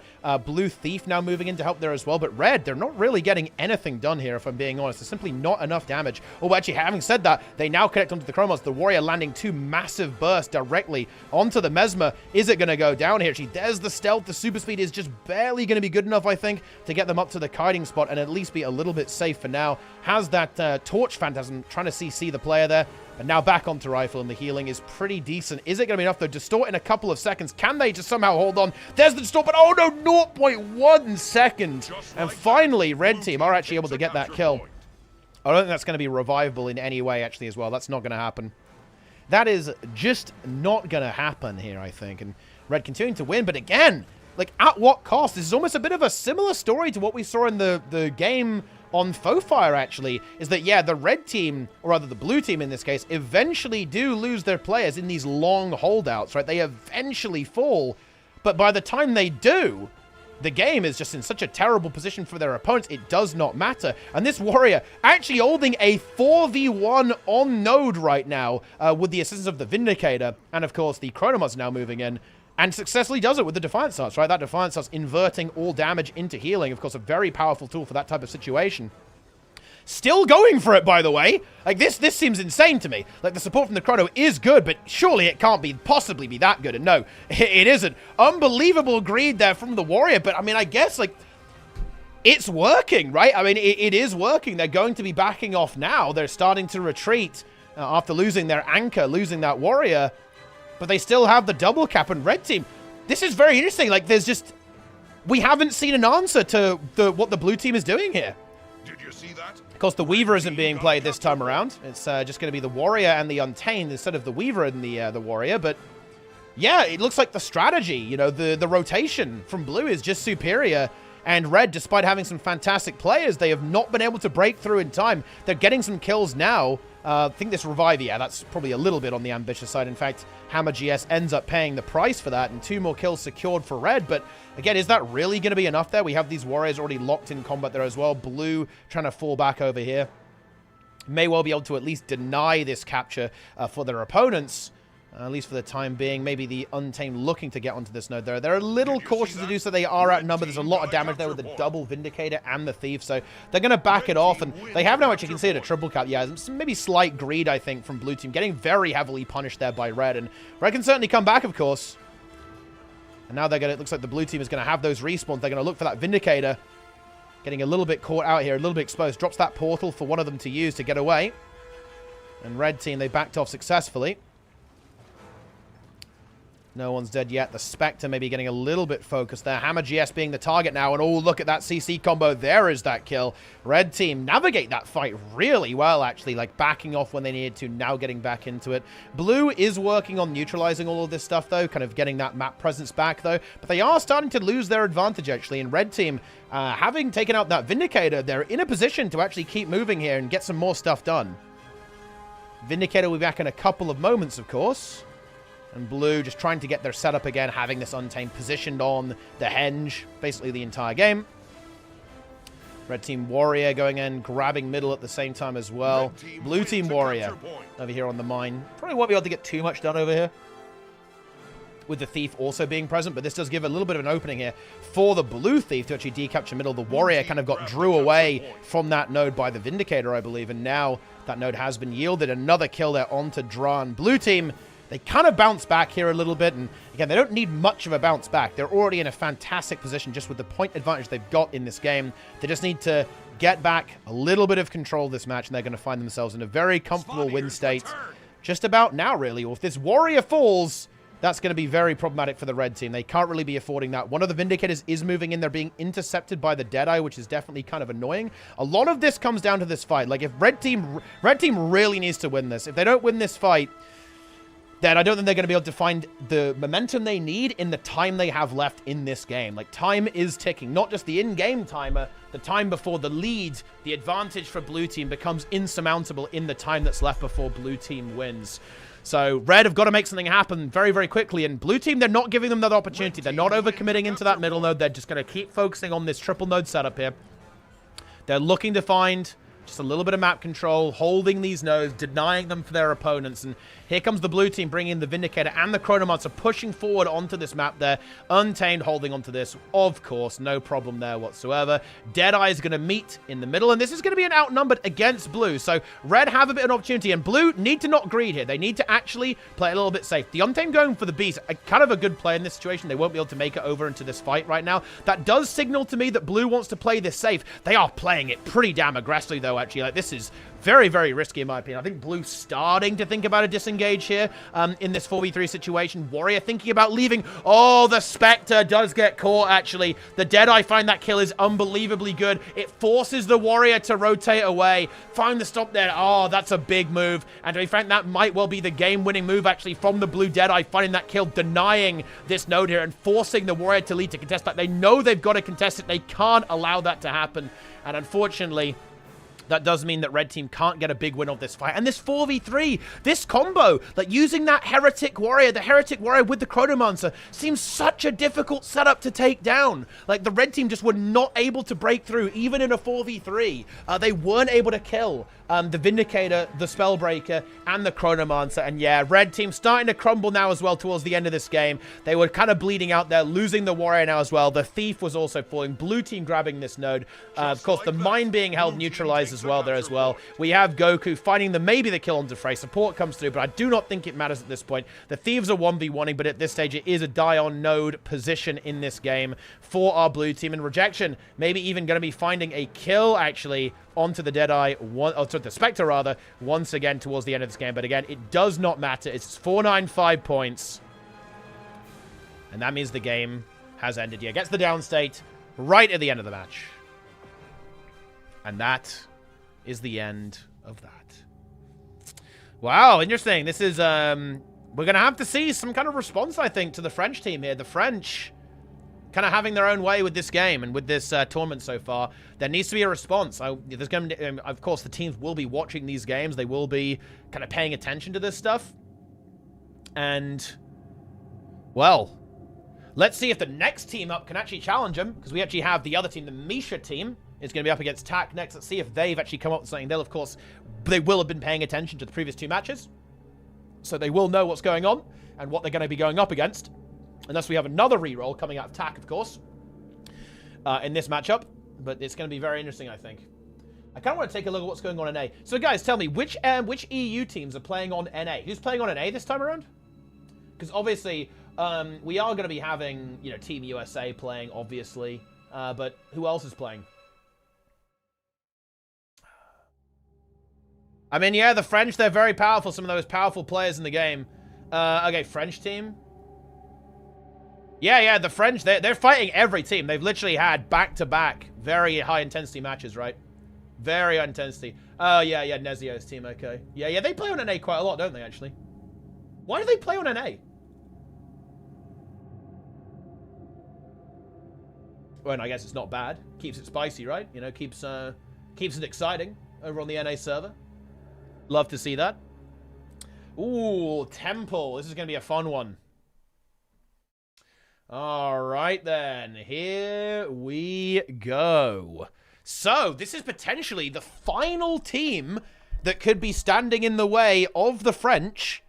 It's going to be the Nonamelon team, with Misha, of course. I'd say Misha's team leader, obviously. Misha, also known as the Master of Disaster, playing with Nonamelon. Demolish on that Spellbreaker. A more traditional setup there with the Berserker Amulet.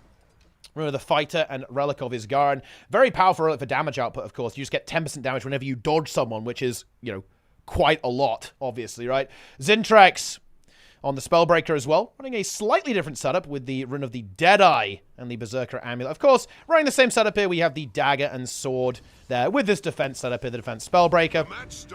Different setup here. It's only one trait, Cleansing Eye for a bit more Condi Cleanse here for Demolish, versus Zintrex going for Stalwart Strength for a bit more damage, and of course that stability output there as well.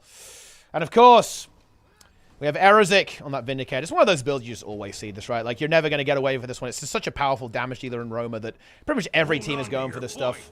Seize theirs. And there we go. Misha, ready to go. The Master of Disaster. Can they stop the French? Double Spellbreaker, of course. And it's going to be the Weaver again. It's going to be breaking out the Weaver. Tack Elementalist is here. I have no idea why it's called Tack, by the way. This is a spree on an alt, just for clarity there, but don't know what the whole Tack thing is. It's probably some kind of elaborate, hilarious underground French meme that I simply don't have the IQ to understand, but here it is. It's gameplay, it's content.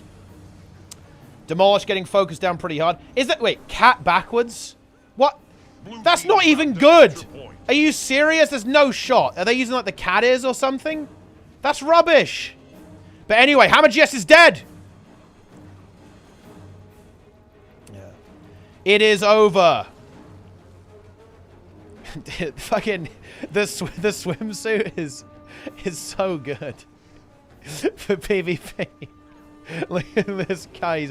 He's running around with like a giant hammer and a great, so he's wearing a Speedo. But anyway, he's really getting focused. I mean, look. That's what the blue team see that. They're just like, oh, yeah, I want a piece of that. That's for sure. But Hammer GS is going to get taken out. Rejection getting pulled back in. Ooh, and getting Rampage as well. I think we see Zintrex get that kill. Very nice by Zintrex as well. Getting that tether. Finding that kill onto the spell, onto the Deadeye.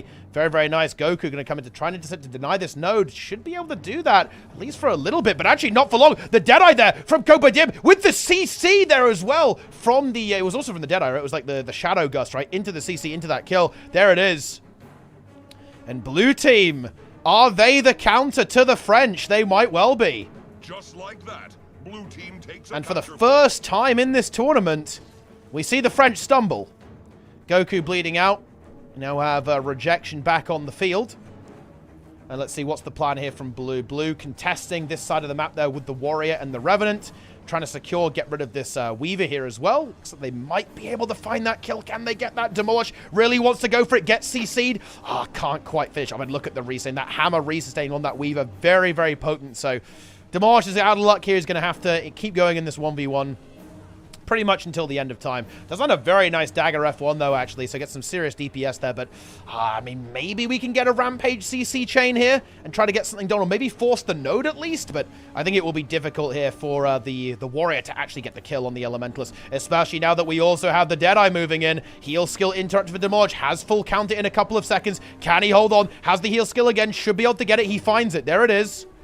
Now has the F2. There's the full counter. Should be okay now. Has some support as well from his own Deadeye moving in to help out as well. But does need to be careful. They are still in a bit of a unstable 2v2 here. And actually, Demolish is not out of the woods just yet. Does have the Endure Pain for a couple of seconds. Has the full counter. Gets some of the Adrenal Health Stacks. And actually finds the kill onto the Deadeye there as well. Very nice. There's some very good kiting and movement. And of course, that killer instinct here from Demolish and Cope DM. There's the kill finish off there as well. And again, red team do get the node off that. So a little bit frustrating, I think, for the blue team. But they were able just to get that kill. And blue team with a 100-point advantage right now. And let's see if red, see what red's plan is to try and bring this back there. They want to try and fight Demolish here, try and get rid of that. I think red team is going to be very content just to leave the Elementalist here in this 1v1, though. They're going to be more concerned elsewhere. But, oh, boy, Goku gets caught here in the middle of the map trying to hold on or trying to move around the map here and just gets destroyed by Erosic and Zintrex, I believe. Hammer GS is now going to be in a very awkward spot here, actually, potentially outnumbered here on middle on Vindicator, which is certainly not ideal.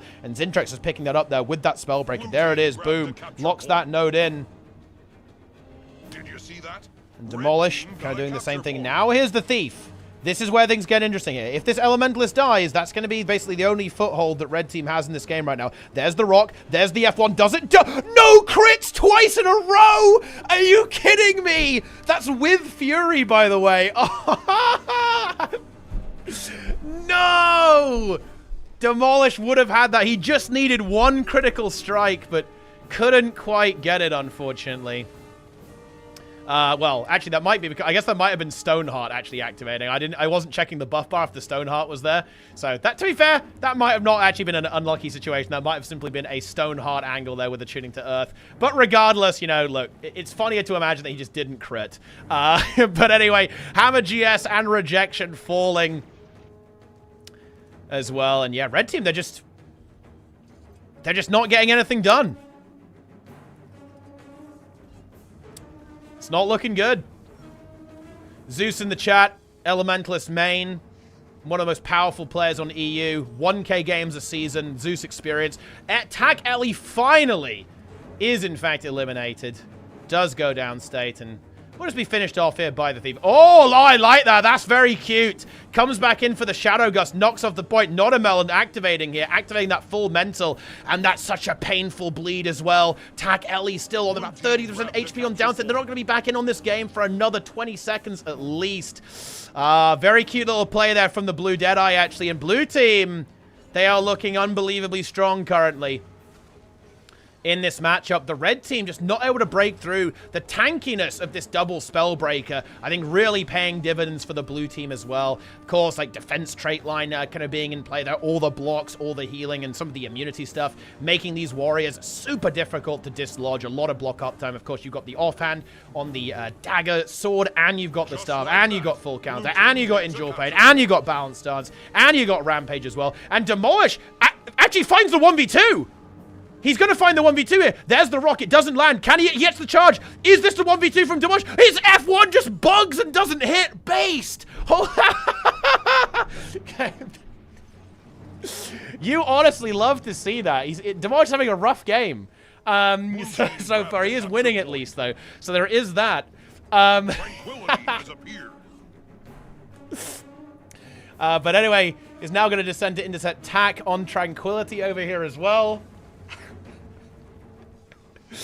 And he's going to have a good time. Oh, he gets to 1v1 here on the bottom for a long time. Blue team able to grab that stillness as well. I think this is kind of past the point of no return. I don't see a win condition for red anymore. Oh, and red, blue team, they have done it. They have managed to find this. They're going to try and force a response out of their opponents, right? I think a lot of teams are probably looking at this French team going like, we've got to counter this team. We have to shut this team down. And now the response from blue team is going to be, actually, no, we're the team you got to watch out for. We're fully activated. We're ready to go. Deadeye here from Nonamelon, blasting, finds that kill almost instantaneously. Thai World Champion going down over here as well. Oh, the Saint, he's just showing off at this point. Look at this guy. He's flexing at this stage with that Shadow Gust, allowing those bleeds. So painful as well. Look at that. So much value by using that ability there with that knockback. We actually do have Demolish in a little bit of trouble. Was he actually die? Oh dear, hang on. This is potentially scary, but actually, no, blue team, they're here. No, they're responding to this. They get the stomp, but Misha is here to deny this capture. That's not going to happen. Blue team might have to dedicate a couple of resources to this, though. They're going to have to do something about this because they don't want to give away Tranquility as well. It's very possible to throw the game on Temple. You can never count that out. It can always happen. But yeah, Misha is here. And I don't think the Elemental... Well, I mean, it's going to be annoying for the support. If the support gets plus, very scary. Misha needs to be very careful. If the Deadeye comes here for that 1v2, support is not going to be equipped to deal with that. But Demolish is now back. He will resume this 1v1. Continuing to stall while the rest of the team goes about it. Of course, losing that kill definitely did. It kind of forced a bit of a reaction out of blue team, so red team do get the map back a little bit off that, but 6 minutes to go. This is a very dire situation for red here. Unbelievably difficult, I think, to actually handle this. But we'll actually see what's going on. Blue team grabbed a capture point. Okay. It's interesting, the 1v1. Just a couple of nodes being picked up here. Is there any kind of response to Bonobuff? Ooh, we actually do have Copadium coming in here, looking for the kill onto the Weaver.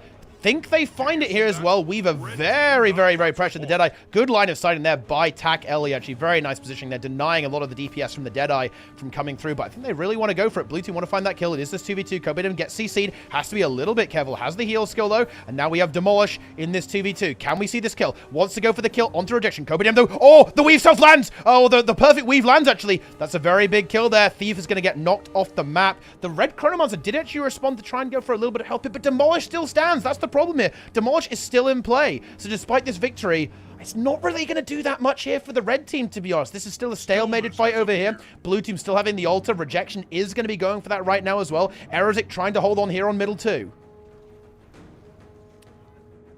But again, not much change. Not much is moving for red. They need more than this. They are going to need more than this.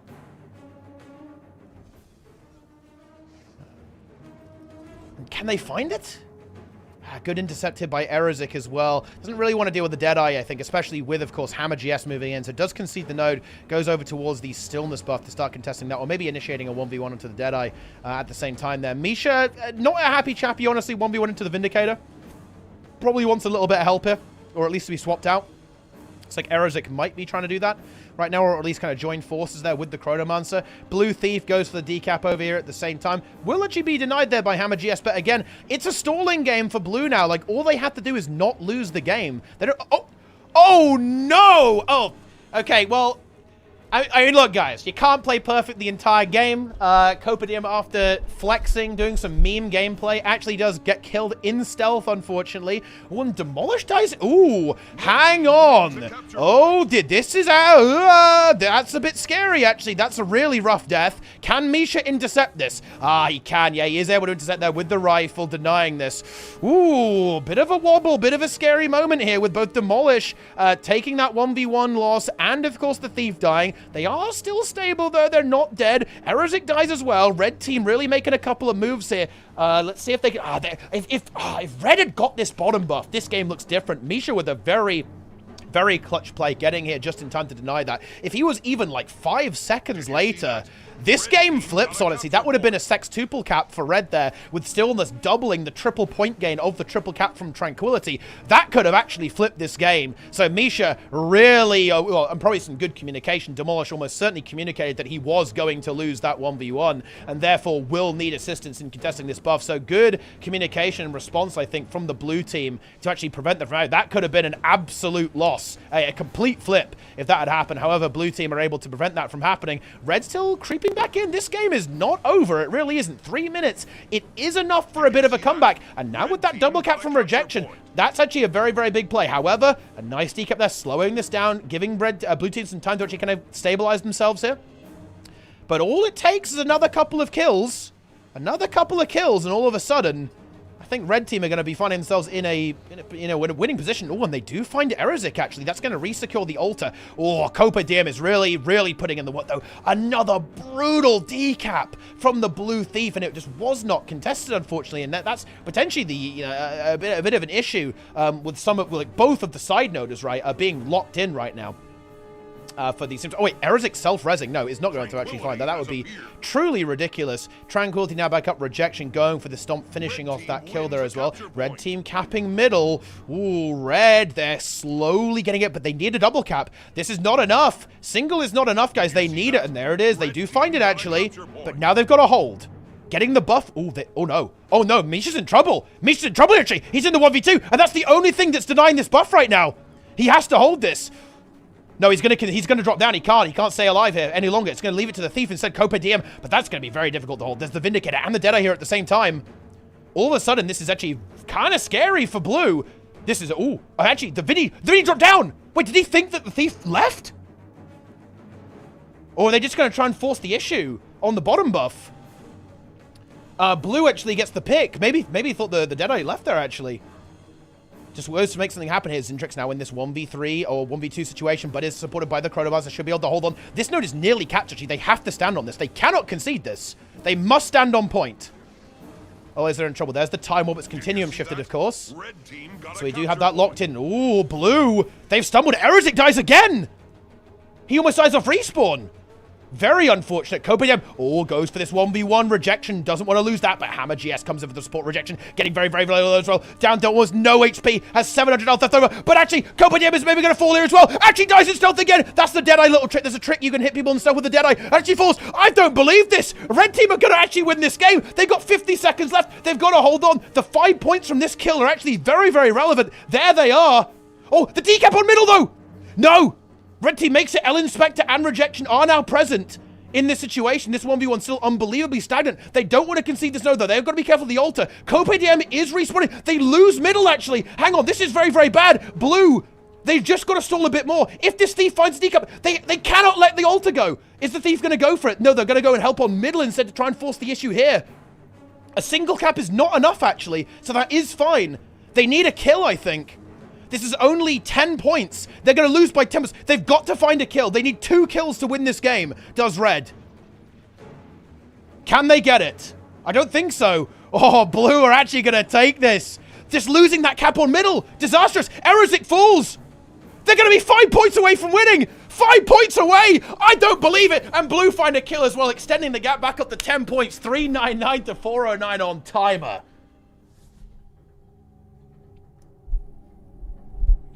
Unfortunate stuff. Well, I mean, what a comeback. Wow. Wow, wow, wow, wow, wow, wow, wow.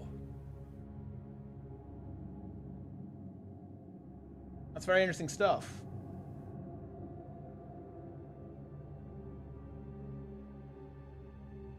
All right. Whew. That's a spicy game, actually. Of course, we may very well be seeing a rematch of that later on in the tournament, as those two teams, unbelievably close, actually. And we have Syndrina versus Mamayas as well. I think that might be the game to look at in the next round.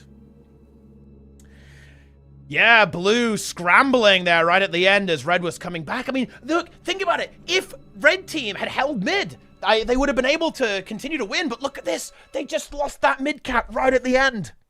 Right at the end, they got decapped. Just barely. And they were not able to stand on that point and get those points ticking in there. Look at that flat line for Blue. Oh my goodness me.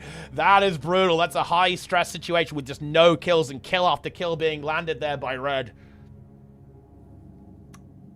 Wow. But they pull it together, they keep it together, they get it done. It's interesting, though, that Weaver causing some problems, I think. You know, it is able to win that Warrior matchup into Demolish. So that's clearly an issue that the blue team is going to have to figure out a response to, or at least think about how they're going to play around that Weaver.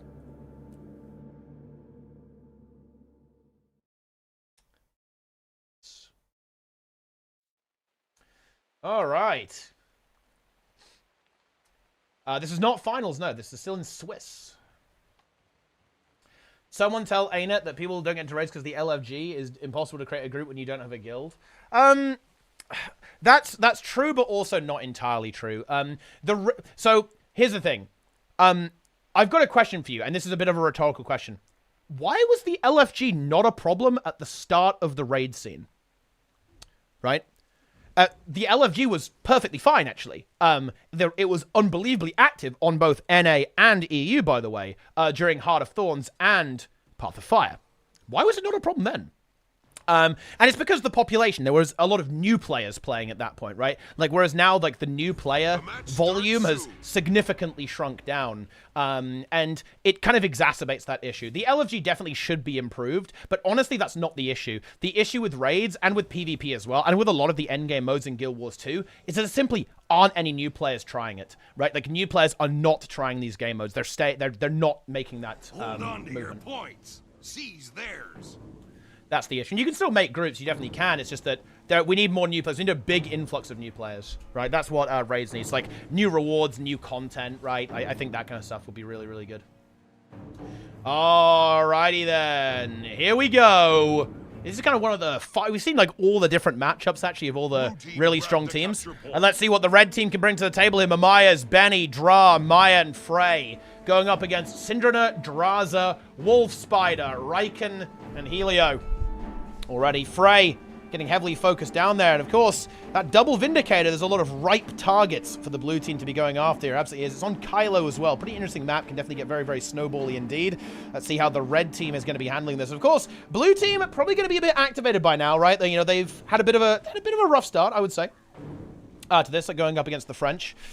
So not the smoothest beginning. They're certainly going to be highly focused, trying to actually refine their play and just make sure that they're able to perform as they want. And of course, this is a team that is going to want to be winning this monthly. They certainly do not want to be going out anytime soon in this tournament. Red team, Chronomancer in a little bit of trouble. Are they going to get that res? I think that's pretty doable, actually. They're going to go for it. Oh, just barely not, actually. Too much cleave coming there through from the blue team. A little bit too much damage. Blue Vindicator in a little bit of trouble, but should be able to heal up quite nicely, especially with the Chronomancer. Red Warrior running away in absolute terror is going to die, and so is the Chronomancer. The Chronomancer actually teleports up and is being rezzed from Elo. Look at this res! Look at this crazy res from the Spectre. Actually gets it as well. Not sure if it... I mean, it helps a little bit, but I don't think they can really turn this fight anymore. They've lost their Spellbreaker here. They're very behind at this point on cooldowns. I don't think they can really do that, but they prevent a loss of a player, and the Chronomancer will be able to help sustain these players and allow them to disengage a little bit easier. Okay, and yeah, Red, at this point, their current game plan, they've got to just get out of here. They need to... They almost need to die and then reset, because right now, like, blue team is just on the pain train. They're just running them down. And the red team not really able to actually engage into this. At least for the time. But look at the Spine Gazer, guys. Brand new pet over there from Nios, of course. Has that Boon Corruption, right? Like some of that Condi damage and a little bit of Boon Corruption, too. And combined with the Untamed, you actually have a pretty juicy amount of corruption here, right? You have this Corrupting Vines ability here as well. A lot of boon removal on this build with the Spine Gazer as well at the same time. Untamed, trying to blast as hard as possible. Holding on in that 1v2. Chronomancer moves in there for support as well. And red team, they're just... they're just kind of dying here. That's kind of the problem they're having right now. Like, when you're looking at a game like this, I think what I always remark on is, like, who's got the plan, right? Like, who's got the game plan? Like, who's making things happen? And blue team is that team. Red team is reacting, right? They are reacting to what blue team is doing. And I think that's never where you want to be. Especially in a game like Guild Wars 2, you want to be the pace setter. You want to set the tempo for the match. And currently, blue team is doing that. They are just pushing. They're dictating where the fights are, who's in these fights, and red team is trying to respond, and, well, there's a good response by taking out the Chronomancer. That's a good start. Chronomancer kind of getting isolated with the blue team players, kind of tunnel visioning down a player over there a little bit, and this is kind of the breathing room you do need to kind of reset that position, like, to, again, change it up so you are no longer the reactive player. You are now the one that is going to be setting the tempo. Getting a kill on the support like that is definitely a way to start that going, but let's see if they're actually going to be able to do that. Chrono going to hold on here with the Vindicator over on middle. Emperor Dra. You know what's funny? Is this true? Yeah, this is true. Dra technically has... I think Dra has won the most PvP tournaments out of anyone in the Guild Wars 2 community, because he actually was on rank 55 for Masters of the Arena 1. And also, he was a substitute gamer for NA, actually, in Master of the Arena 2 for Team USA. And, of course, Team USA was able to win Master of the Arena 2. So he's actually the double MOTA champion, actually. And, you know, I would say that Dra, he's a very chill guy. I think he doesn't, like, go for all the monthlies, I want to say, but he's actually one of those players who I think everyone has a huge amount of respect for, right? Like, nobody goes like, oh, shit, it's Dra. You know, they know what's going on here. Like, this guy's a big blast. He's always on, like, a big priority list, I think, for a lot of teams who want to recruit this guy onto those rosters, like, either as the main roster or, of course, as kind of, like, an extra player to kind of, like, pull out if you need something like that. Very interesting stuff, actually, from Dra there. And I'm sure we'll be seeing him in MOTA3, actually, which I'll be talking a little bit about after the conclusion of this tournament. But anyway, back into this. Again, not much going on here. It's a weirdly stale game. I mean, the teams seem to be fairly evenly matched in terms of these fights, right? Like, blue team obviously having a bit of an advantage. Chronomancer in trouble, did continue to shift the Distort, so has another Distort available, and the SOI as well with the shield block, so there is potential here to hold on, but blue team just slowly grinding an advantage. Yeah, you can see, you might be thinking, like, why was he not going for the heal skill? It is so difficult to afford a heal skill when you're pressured on Chrono. Getting that mantra is very rewarding if you're able to rechannel it, but it is so expensive to try and do that, especially because the moment you channel that, every player is going to go, hang on a minute, this guy can't dodge, right? Can't dodge while channeling that mantra and try and shut you down instantaneously. Red team now having the double cap, though, actually, with the Vindicator picking up that kill onto the Untamed over there, moving over to middle now. Let's see if red team can make something happen. Oh, the Spellbreaker dies, though, in this 2v3, rather. And now Dra in a really tricky spot. Can he hold on until the Chronomancer comes back? That's the big question. He's able to do so. Here's the Chronomancer. But Dra is still going to struggle to survive. But, ooh, now with the Spectre moving in, can Dra hold on? The healing is good from the Chronomancer. Drops that Time Warp down as well. Such a powerful defensive tool, actually. Very, very useful indeed. For also offense and defense, right? Slowing down your opponents, making them cast their ability slower, but also giving your team super speed to kite and all that kind of good stuff. And Helio gets caught, actually. Red team, they're really trying to make a match out of this one. They really are. Trying to get back into the driving seat.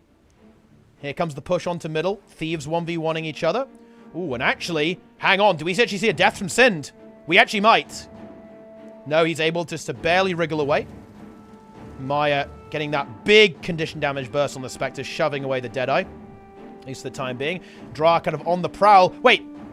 Wait, guys? Wait, what? Draza? What? But wait, isn't Dra Draza, guys? What on earth is going on there? He's literally win trading with himself, playing both sides, guys, right now. Playing the Spellbreaker and the Vindicator. What a unbelievably talented player, guys. Okay? This reminds me of those, like, you know, those challenges that people do in the Souls-like games where they're playing on 2 consoles at the same time. There's actually someone doing that in StarCraft 2 right now as well, as a very good player by the name of Mana, legendary player, actually playing 2 accounts to Grandmaster. Very funny, actually. Meanwhile, Akgul the Warrior gets caught and blown up, but actually his sustain is good. Gets the heal skill off as well, but actually still CC'd. Oh! Caught in the crossfire and absolutely annihilated at the same time. Can they get that revive? No, the stomp from the Chronomancer is going to come through and deny that, but Red Team, they're still really closing that point gate now, and Dra feels confident to hold with the support of the Chronomancer. That is a bit ambitious if you ask me. Of course, a lot of evasion frames are available on the Revenant there. The hammer, a great defensive tool and the offensive tool, and of course the block on greats on the evasion, not only from the dodge roll, but of course from the legendary alliance stance skills in Shiro. And Blue Team managed to reset the nodes here a little bit, but oh, it's really not a relaxing game for either of these 2 teams, really. Blue Team grabbing middle, but of course they're going to be losing the mansion over here, actually. Frey and Maya shoving away this Untamed. And Frey just feels very confident, I think, in this 1v1 into the Untamed here by the looks of that. Meanwhile, we actually do have the support chrono from Red go downstate. Dra having to kind of back off towards the spawn. Not resible here, of course, whatsoever, anything like that. Thief now moving in. But yeah, Frey actually handily finds that cap, and now here comes the Spectre as well. This will be a nice pickup, actually, on this kill. So that's probably not going to happen, though. Yeah, Helio dropping down the portal, I believe. No, doesn't have it right now. Just gets a little bit of healing there onto the Untamed. Akgul in a little bit of trouble here. Runs away, gets away. And Red Team, they need a bit more, though. 30 points behind. Let's see what the play is going to be. Ooh, the Thief sneakily gets over. Oh, very nice response from Frey, though. Using that Vindicator mobility. Able to just barely make it in time with the face reversal and, of course, the Phantom's onslaught. Very nice. That's a big play, actually. But, of course, that means the Vindicator's not in the fight right now. So, Red have got to play around that. They've got to be careful. They need to be aware that this Thief is going to be able to get to that mansion very, very quickly. Can't you see a response from Maya, I think, to deny that? Yeah, and there's the response. Very nice. Yeah, and if Maya pushes this 1v1, this works out, because now we've got the double Vindicator on middle. Dra's here, and Frey, and that should lead to some kills. There it is, onto Wolf Spider. That's the decap.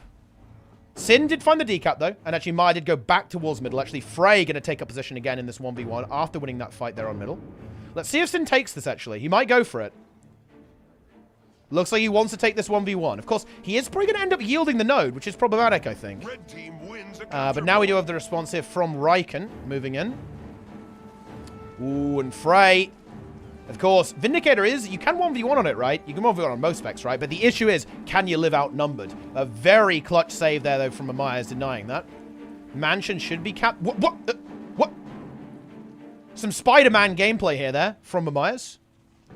Middle capped, decapped as well. Like, you know, it's funny, without, like, the double side node that a lot of teams are running, like the Spellbreaker and the Untamed, like, Red Team is definitely struggling a little bit to actually hold on to these points and contest the entire map at the same time. Draza does get caught over here, though. Blue Team gonna have to get away from this. I mean, I think Red Team's got to go for this node as quick as they possibly can. They've got to get that cap. Frey locked in this 1v1 over here, but Cinder's coming. He's gonna need some, Frey is gonna need some help here very, very soon. This is actually very scary for the Red Team. Frey's got to hold on until there's some kind of support. Oh, I don't think so against the Deadeye, though. though. Surely there's no way this could possibly happen. Frey is going to fall, and the Thief and the Chronomancer are not going to be able to respond to that. There's the pushback. I don't think there's any way that can be revived, though. Red team trying to fight on middle here to get the job done here. Is that going to happen? Chronomancer and Vindicator here. Of course, the outnumber's going to be kicking in soon with Draza moving in. And Syndra going for the decap here as well. Makes his way over to the windmill. Ooh, I think the last couple of rotations have just not really gone the way for Red team. They really had something there, but they need something that can live that Thief. That's the issue. Right, of course, like Frey, again, a very powerful player, more than capable of holding his own in that 1v1. When it turns into a 1v2, that's where you do need that dedicated build. You need the Untamed, you need the Spellbreaker to do that, and Vindicator really can't do that. And we kind of see that again. Frey just getting 1v2'd, and this is very difficult to survive on unless you're a dedicated duelist type spec. And that's not what the Vindicator is. The Chronomancer is now in the mix, but again, Frey is so pressured, can't really do much right now. Holosmith is now in the... Holosmith, Helio rather, is dead over here. Does get cleaved out there by Dra. Can they somehow save the Chronomancer, though? No, I don't think so, because Frey and the Chrono both dead there. That's not going to be a rally, I think, either, right? No, it's not a rally. Wasn't able to get that connection there. Draza dies on middle. Is there maybe something that can happen here? It's 2 dead players apiece for Red, but I think the deficit's too much now. 340 to 457, 2 minutes and 40 seconds. That's not going to cut it. Yeah, Red. They had a sick comeback, actually. This is a very close game. It was just that moment where Frey got caught, where Sind found these decaps, found that kill. It was... You can kind of see that. Yeah, you know, it's Sind, guys. He's got that killer instinct on the Thief. He knows what needs to be done, and he was able to do it. And pretty much won that game there by just getting that kill. Boom. Locking that in, going back to middle after that, securing this node, and then, of course, picking up more kills throughout the entire map. And, yeah, after that, there was no recovery for Red. They were slowly getting into it. They really were. But just that last couple of minutes just wasn't going to cut it. And Blue team are going to lock this in. Yeah, if only they did have the Trebuchet. If they'd trebbed, they would have won. Surely. That's how it works, right? That's GG. Man, the top 4 in this tour is really intense. Like, I feel like any of these teams could beat each other. It's really not a done deal. Now we've seen the French falter as well. They're still looking strong, obviously, but this is going to be a hell of a top 4, I think. A hell of a top 8, of course, because some of those teams may encounter each other and start eliminating each other, of course. I honestly have no idea who's going to win this. This is very, very close. I think I'm a kind of a bit of a Misha simp, I admit that. So I think any team with Misha on is always very formidable, but... I really can't call it. Like, the French could take it. I think Sin's team could take it as well, obviously. I think Dra's team could take it as well. The French team could take it. It's razor edge. It's unbelievably close here. Unbelievably close. And I think, yeah, that is actually I think that's the final round, right? I think we're going to elimination.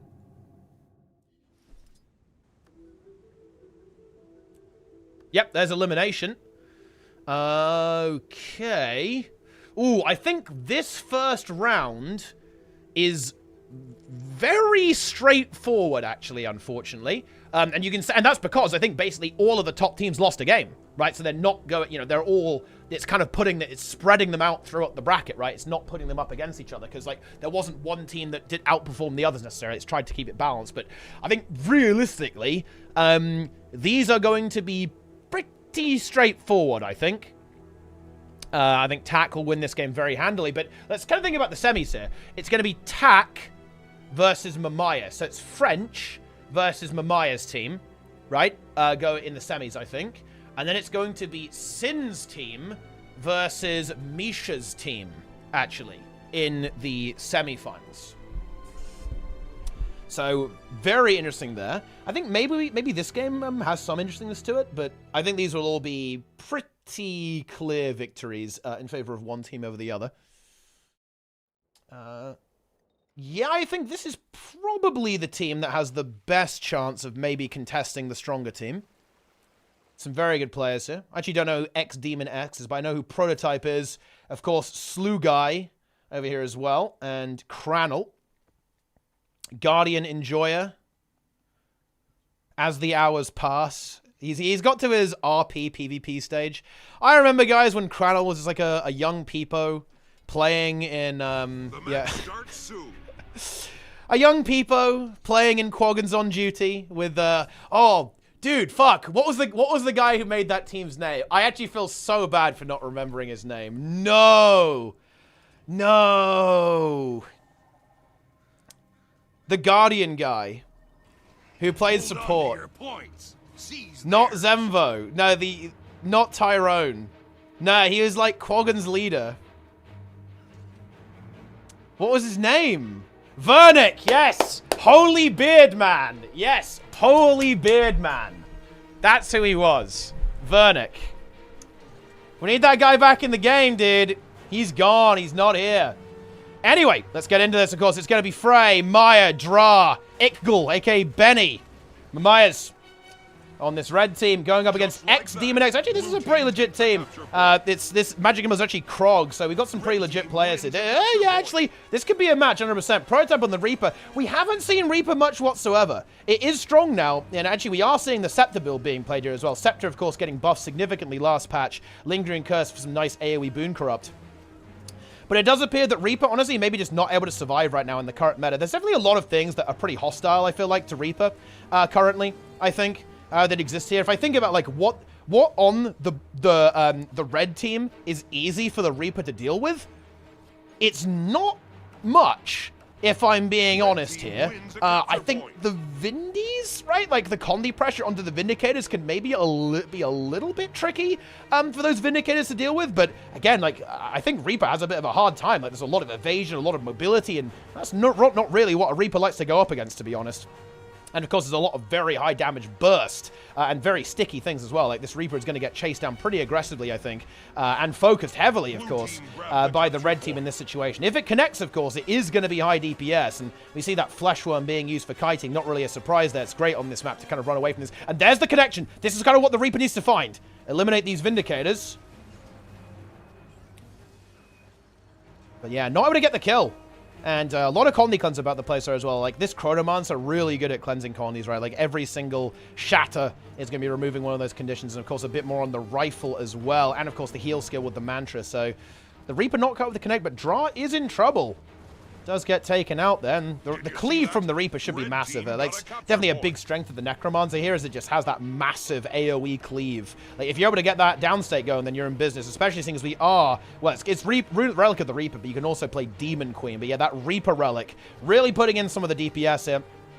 Every single one of those shouts applying chill, which then, of course, is going to be applying bleeding as well. So a lot of damage coming out from this Necromancer. Chilling Darkness also being used here as well. Blinding a target will also apply some chill as well.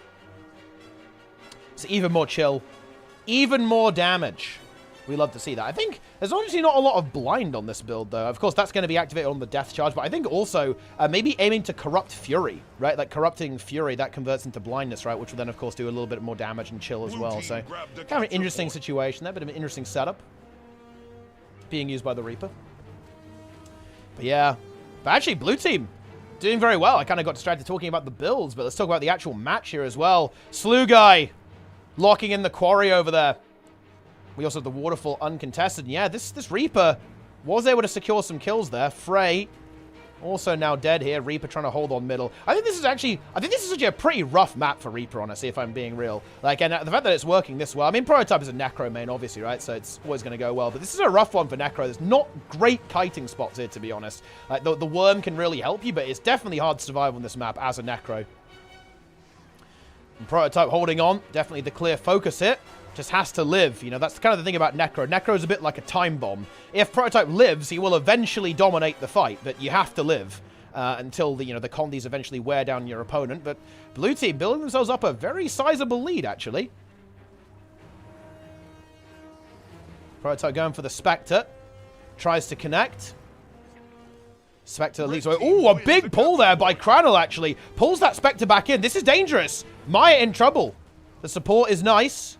But is it nice enough? It actually is, at least for the time being. Heal skill available for Maya very, very shortly. Not much Shroud available. We'll have a little bit more soon, though, of course. Able to disengage quite nicely, utilizing that sword dagger to teleport all over the place. Wants to try and find a kill onto Cranel, in fact. Cranel getting pulled back in. I think he's very low on cooldowns, actually. Yeah, has no renewed focus. There's nothing left over. Slew guy actually is dead as well, losing this node. Goes for the self-res. Interesting setup, actually. He wants to try and force a rotation out from the opponent, but no, Frey is going to respond to that and move back into that. Yeah, denies that self-res. Already stops doing it. Oh, the revival attempted coming through there onto as the hours pass there, but it's not going to work. And red team win a very decisive fight. They're actually picking up 3 kills. I believe. Ornn on the Druid, yeah, was trying to go for that glyph res, but it didn't unfortunately connect. A little bit unfortunate. Blue team, definitely running an unconventional comp. You kind of love to see it. Like the Druid, the Dragon Hunter, and the Reaper. All seeing play. I do think that Reaper is a bit more popular on NA, actually. I believe it does see some more play there. It's just very unpopular on EU. But anyway, Ornn has now been destroyed, and that's kind of a natural consequence of like what happened previously, right? That's just like the snowball coming through there, right? Condi or Power Spectre? I believe it's Condi. Yes, it is Condi. Demon Queen Relic with the Carrion Amulet coming through there. Oh, actually, Maya getting some big DPS there onto Magic Camilla. Cranel also now going to be the focus of attention. They are outnumbered, so blue team needs to play very, very defensively here, I think, until they get some reinforcements. That's not going to happen, though, actually, as we are seeing the range of the Druid go for middle instead to neutralize that node. Blue team still maintaining their advantage, so they still have the ability to control this game and make it go in their direction. That unblockable being super annoying for the Dragon Hunter, actually. Red team wins a capture I think Cranel dies here. I don't think he's getting out of that. Yeah. Oh, and Camilla dies too. I think they were playing that greedy. They were in that 2v3. They either needed to get someone to plus them, or they needed to actually back off from that. Yeah, it's hard to disengage, obviously, but I don't think the blue team handled that situation perhaps as well as they could have done. And now they lose 2 players.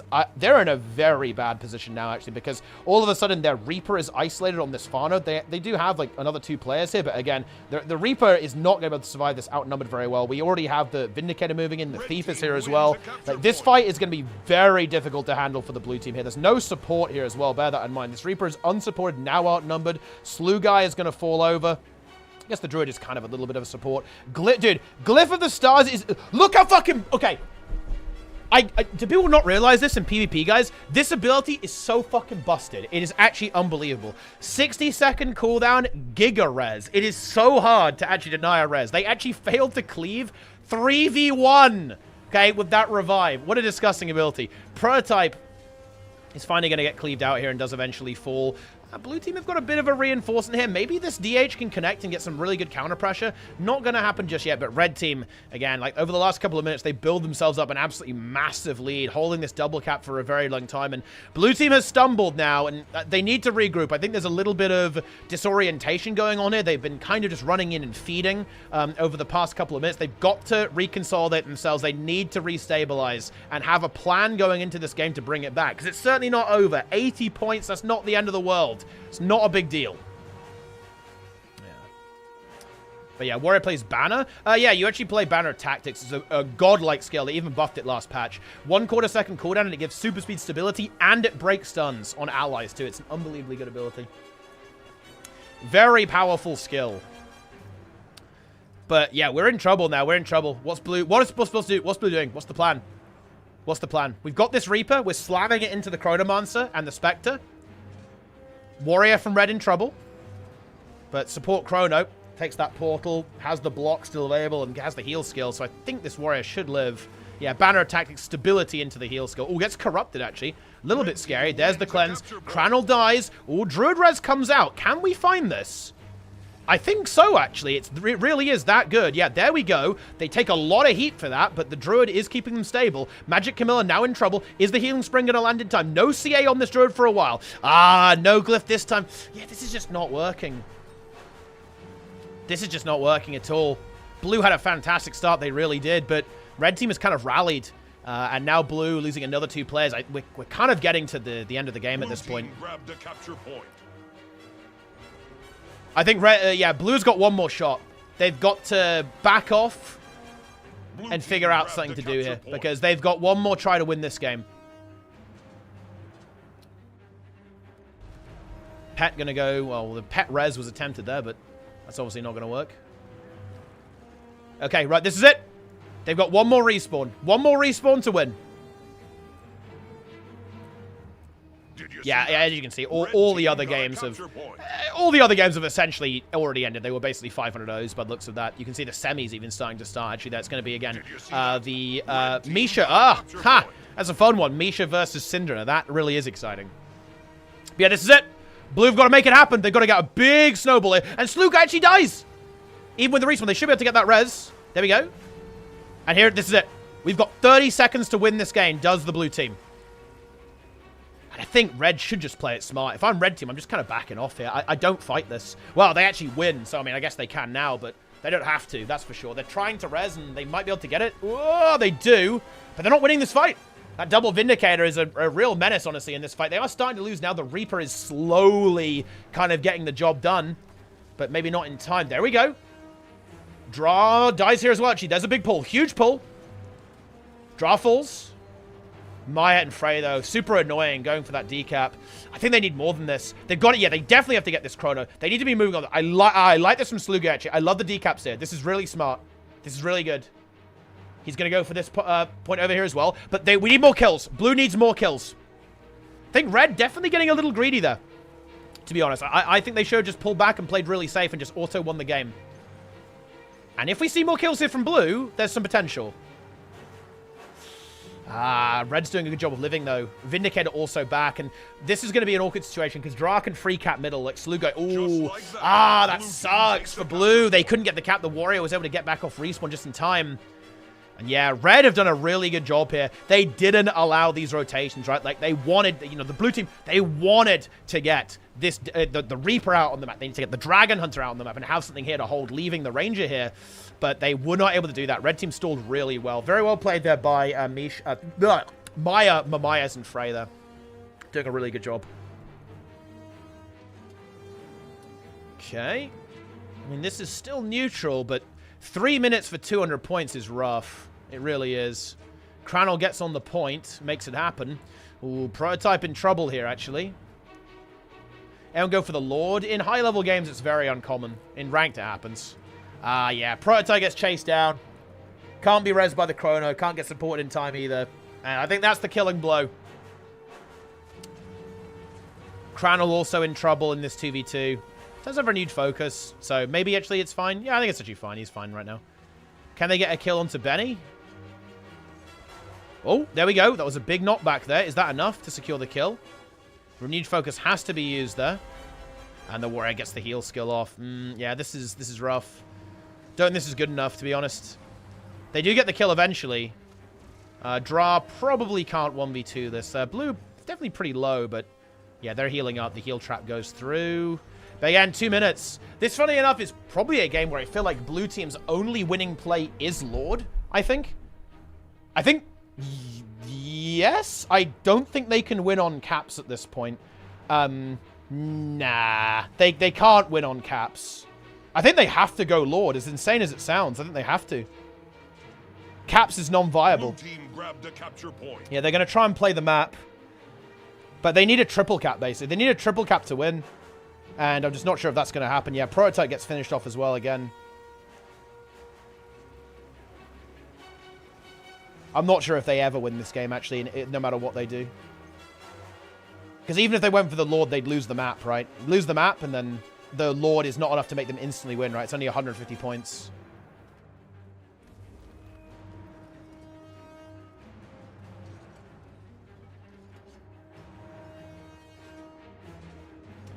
And that's going to be the end of the game, I think. We actually might want to go watch the semi, actually. Oh, we do. We got to get in the semi-final now. It might be underway. I got distracted by this game. Where are we at? Oh, okay, just started. All right. This is a really, really big one. This is a big one. Yeah, Lord is soloable.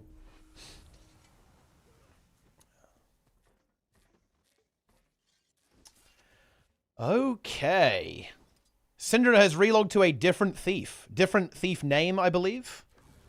Will this be the difference to win this matchup? Into Misha's team. It's Syndra, rank 55 versus rank 55. We, of course, have Syndra on the Deadeye here as well. There's the build. Marauder, Scholar, Unseen Invasion. Classic on Deadeye, of course. Whenever you enter or exit stealth, you have AoE super speed. Really useful, not only for the Thief, but also for any nearby allies. With that Scholar Relic, Scholar Reroll for some big damage. Draza, Scrapper, Midnight King, Berserker Amulet, Woof, Le Saint here on the Untamed. It's Wolf Spider, who is actually a spider in real life as well, guys. Riken on Vindicator. It's the usual shit. Look, if you see a rev build with Salvation, you know something's It doesn't feel good, okay? Let's put it like that. And Helio on support Chrono. I got some serious all-stars here, actually. Some serious world champion gamers here on the red team. But they face the blue team. Misha, the master of disaster. Team leader, not a melon. On the Deadeye. Knocking people off points all over the place, left and right. Hold on to your points. Seize there. With a Berserker Amulet instead, with the Rune of the Warrior. So basically, Sin goes for the Marauder Amulet for the 4-stat, and then a more aggressive rune, and then a more defensive rune here for Not a Melon, with, of course, the Unseen Invasion. We have Misha, support Chronomancer, the Master of Disaster, with the Sage Amulet, actually. So kind of leaning into the Condi damage a bit more, kind of on these shatters here. A little bit of that going on there.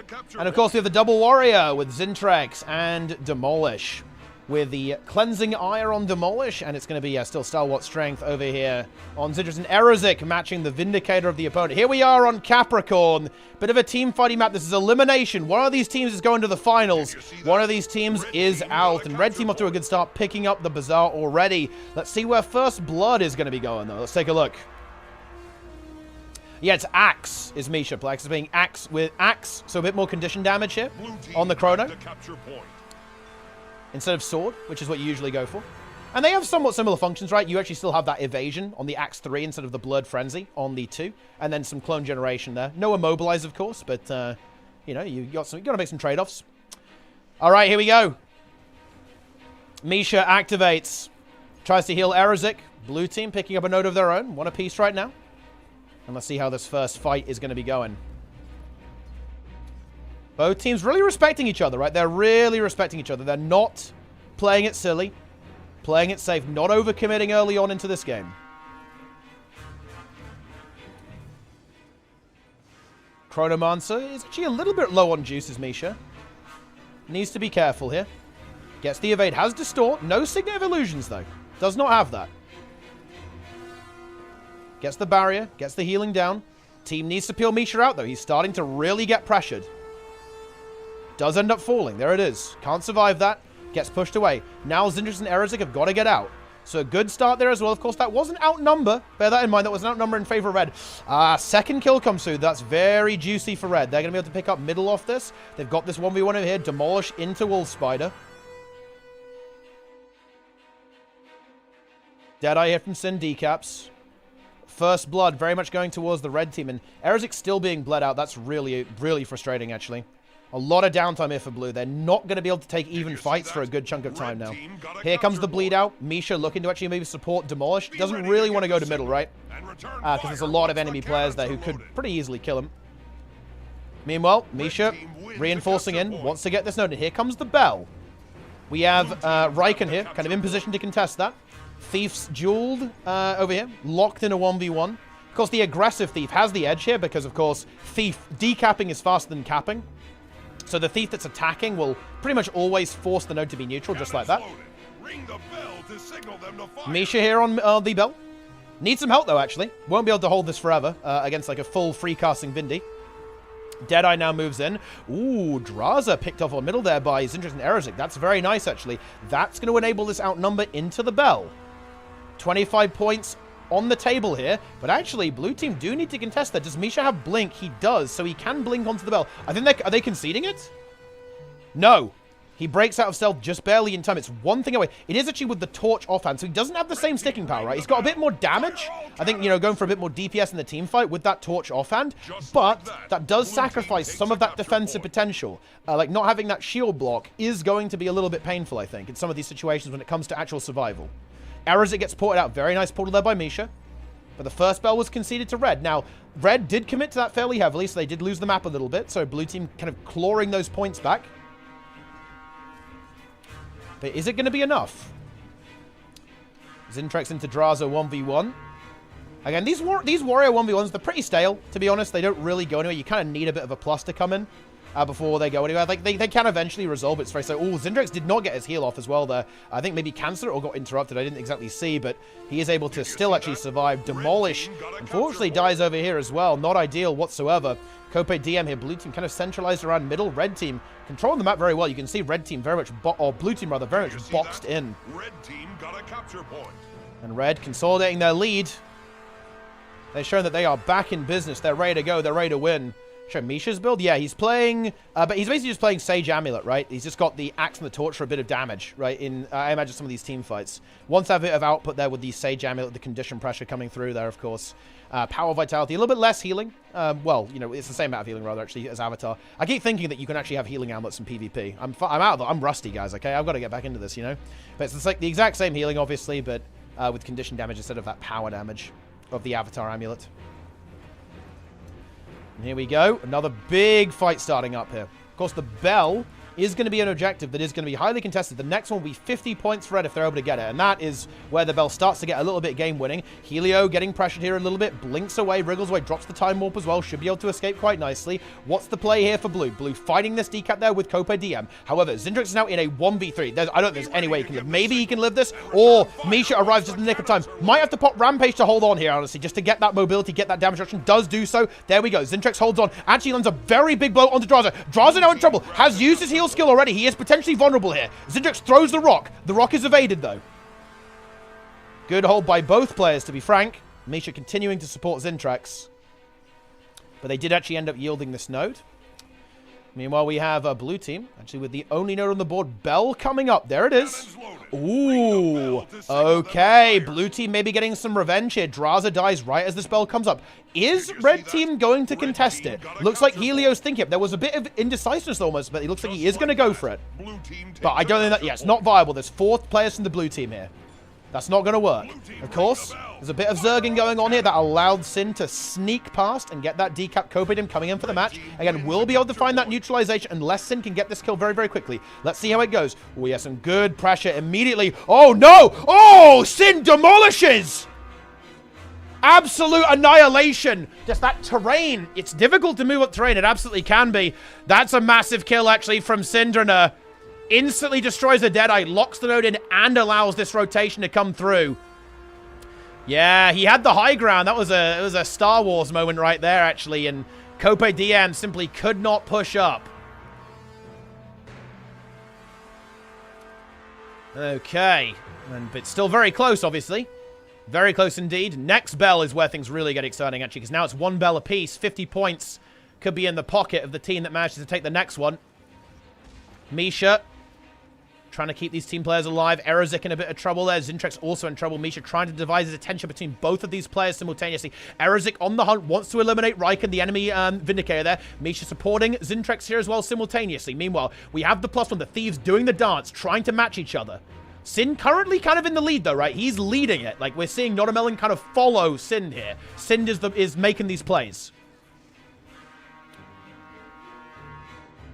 Demolish, continuing the 1v1 again. Pretty stale, to be honest, in this matchup. Again, you've got to be waiting for that Thief to move in. Copidim's going to have to respond to this. Here we go. Ooh, doesn't want to give it the node, I think. Yeah, Demolish is going to... Yeah. Or Thief contests it, gets the push as well. Very nice. This 1v1 and now 2v2 is going to be fairly stale, I think. The Deadeye's just kind of bullying each other to keep them off their side node or almost at this stage is kind of what's going on there. Copidim wants revenge. Wants that revenge. Doesn't find it, though. Ooh, Zintrix dies on middle, actually. Draza is, of course, one of the most legendary 1v1 players. Actually is able to resolve that 1v1 with the double cap. And things looking a little bit bleak here as well. Sin getting the snipes. Will he find the kill onto Demolish? Untamed, trying to wreak havoc. Heals coming through, but it's not enough. The sniper's there. Ah, that's really big 2v2 win. Red team, they're making some magic happen here. I think Sind is kind of activated, guys. I don't know about you, but I think Sind is activated. He's warmed up now. This honestly does look, you know, dude, he actually changed his Thief and he's like a different man, right? I'm definitely seeing some very big plays from Sind in this game that are seriously swinging it. Now up to a triple cap as well. Bell coming up. If this Bell is captured by red, this game is over. Ring the bell to signal them to fire. And I think, honestly, it might be. This could be it, actually. This could be the end of the game. Helio, Sind, and, of course, Wolf Spider. They're in play. Copa DM goes down. Destroyed within seconds with that cleave. Map's been neutralized by blue, but they've got to contest the spell. They cannot get this up. And Misha actually gets caught by a stray projectile and is sent into the downstate. And I think the bell will fall to the red team. And I think this game is going to fall to the red team as well. Thief off respawn there as well. The stagger, though, is not what we want to be, as Misha will be sent back to the spawn in 15 seconds, leaving Demolish alone. His Endure Pain is running out soon. And yeah, when you got 5 players here, there's no way you can, well, 4 players rather, there's no way you can survive that. Erazik desperately tries to contest, but I don't think that's going to be viable at this stage, even with Zintrex moving in to position here as well. 2 ticks left on the bell. Zintrex will have to hold his own as best as he possibly can. Rampage and, of course, Endure Pain are available, but is that going to be enough? Erazik has fallen. It's still going to be a 3v1 into Zintrex. Misha will not be able to make it back here in time, I believe. He's going to have to yield this. There is the Endure Pain, and that is going to be the bell, and that is the end of the blue team in this tournament, I'm afraid. I don't think there's any realistic prospect of a comeback at this stage. Yeah, very well done. Very, very well played, actually, by the red team. I guess the other semi is going as well. I kind of want... Yeah, this one's actually big. Let's see how this one's going. Ooh, this one's very close as well. Oh, wow. Yeah, we got some games on our hands here, actually. Man, this is wild. But yeah, that's going to be a win. Ah, yeah. That Misha versus Syndra, a pretty epic duel there as well. I think it all started to go wrong with that 1v1. Like, Sin finding that kill so quickly into the Deadeye just allowed so much. Allowed so much to happen on the map there. He just found kill after kill there and snowballed the map out of control. But anyway, we are moving directly into another very exciting matchup. We've got Mamias, it's Benny, it's Dra, it's Maya, it's Frey, going up against the French Worms. Tak, aka Esprit, also known as the Big Worm. Goku, the famous worm. Kill. I don't know what worm Kill is, actually. And I think Zeolith is like the toxic worm or something. No, I don't know. I lose track. But anyway, they're worms. That's all I can say. But anyway, Dra eliminated here by the Untamed. As well, and red team actually having a bit of the edge here. The French struggling a little bit, but picking up that kill right now, getting rid of one of these Vindicators off the board is going to be massive for the bell. A lot less damage will be available right now to the red team, and I think blue have really kind of set their sights on this. They want to make this happen. And everyone's here. It's a full-on team fight here. Of course, a 5v4 in favor of blue right now, and that means red have to play it careful.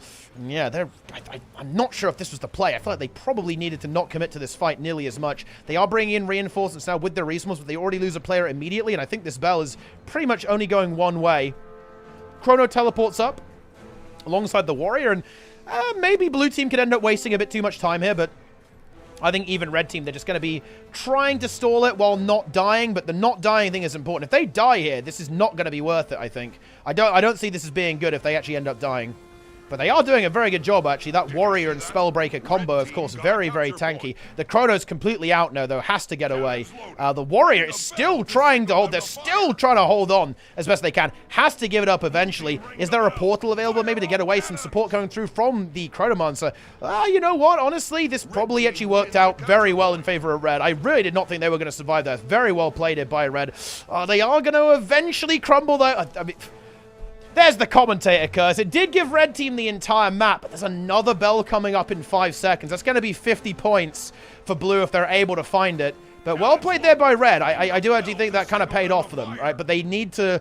Well, now they're going to have to give this bell for free. They simply do not have players that are going to be in range of contesting this, unfortunately. Frey and Maya are just too caught up in this 2v2. Maya maybe going to try and go for it. No, does not have Shadow set to make it. And Frey needs some help to survive anyway. And that is not going to happen. French pick up the 50-point bell. 2-7-3. They've got themselves into the lead. Another bell in 2 minutes as well. So they have to watch out for that. And with those kills, another kill being secured onto Frey. I think we're going to see a little bit of French dominance on this map very, very soon. Rejection picking up that capture over there. Middle, of course, belonging to blue team very much so. And again, the map is set back to a 5v4 against our red team. They're not out yet. They're not out yet. I do want to emphasize that. Things look bleak, but we've seen some pretty wild stuff this tournament. Let's see if they can make a comeback here. Again, this is elimination, so they've got to make it work. This is the game they're in. There's no turning back. They have to make this work somehow. And they're going to try and take this fight. They're behind in this fight as well, by the way. But let's see if they can make a recovery. Heal skill nearly coming up here for the Spectre. Looks like they want the Chrono. And they do find the Chrono. There it is. The Chrono just got CC'd. I believe that was a big CC coming through there from the Warrior or the Rev. Oh, no! I can't believe that. I surely thought they were going to win that rally war, but blue team somehow managed to do it. It was 1%. 1% on that rally. Oh, no. Oh, that is... Yeah, that's pretty brutal, actually. And Red, they've got the map neutral. That's something. That absolutely is something. Frey grabbing the Bazaar over here. Oh, this game looks different if they win that, to be honest. Benny getting taken into downstate and eliminated. Dra and Mamaya's trying to posture a little bit to hold some of these opponents here, to keep them locked in. But I don't think it's going to happen, unfortunately. Frey and Maya moving over towards middle. 80 points to make up here in this game. Ooh, actually, hang on. Tack in trouble. Overstayed is welcome there, actually. Tried to hold that 1v2 a little bit more than he should have done. And Dra pops off. Finds that kill instantly. Oh, no, he's on the hunt. He wants the Vindy. Ah, Chrono here is going to make it difficult. They're fighting on enemy node as well. It's not ideal. Tricky 2v2 to resolve, I think, actually. Time Warp's going down on both sides as well. And feedback, of course, denying some of that hammer damage. If they can win this 2v2, maybe there's something to be done here. Frey picking up that Bazaar once again. We'll have to play this 1v1, actually, into the Untamed. He's going to have to play that. Drama Myers still here. Maya now moving in. Honestly, the bell is honestly super frustrating, I think, for the red team, because they're going to have to contest basically 4 objectives right now. They can't really allow their opponents to have anything. If they get a killer, this is huge. Can they find this? They really want this Vindy. Looks like Maya maybe going to go and help the warrior, actually, or look for the bell. Looks like it. Yeah, warrior dies on middle in that 1v2. Yeah, Red just spread a little bit too thin here, I think, as Benny is eliminated. They simply do not have enough players to contest all of this. There's Bell coming up here as well. And of course, blue team will be going into this with a numbers advantage with 1 player extra on the field, so they can afford to really fight for it. And they're going for it. They know this is a 75-point Bell. They know that if they win this, they will almost certainly win this game. Almost no recovery. Well, I mean, there will be no recovery if blue gets this. But blue has to be a little bit careful. If they overextend here, they overcommit, and red somehow flips the map, then that's going to be a problem. But their thief is doing a good job of kind of denying that here as well.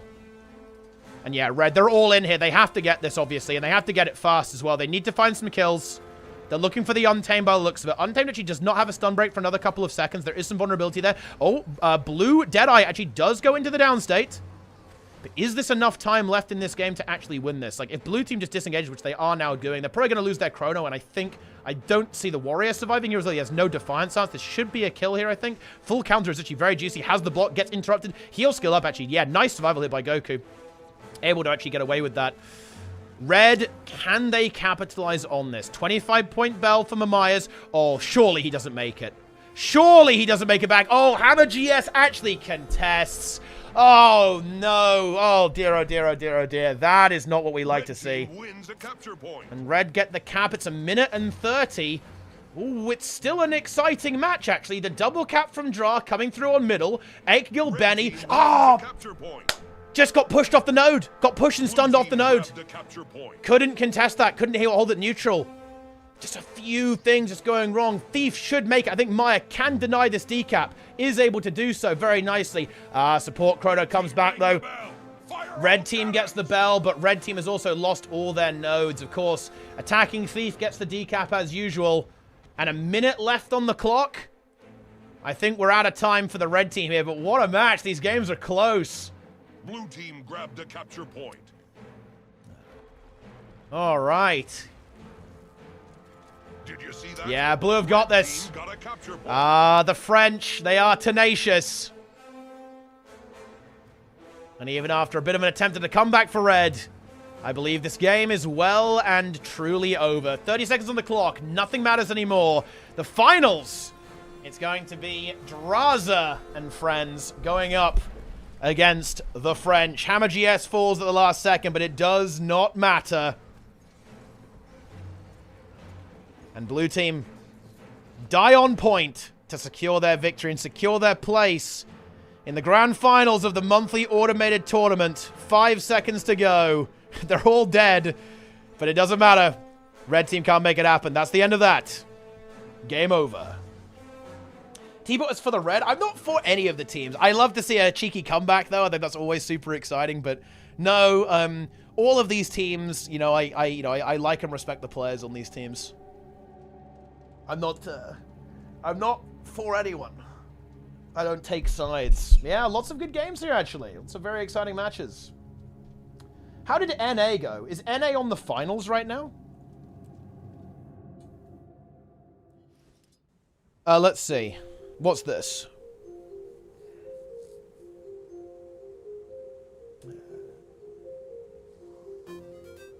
This is finals.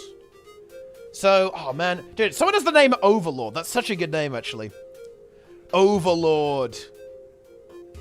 Okay, so basically, blue team is Grimm's team, right? And then I guess red team is Team USA, right? Wait, Floor is playing with Team USA. Interesting. It's Naru. Yeah, that's a sick ass name to us. This is what I mean about the Reaper, though, guys. This is I really want to see EU versus NA because NA plays the Reaper, right? NA does play this stuff, right? Whereas EU really don't see it. You really do not see it. Close match, though, actually, so far. Very close match. 2 dead for red. That's going to be a very good spot, actually, for the blue team getting into this. All right. Floor falls.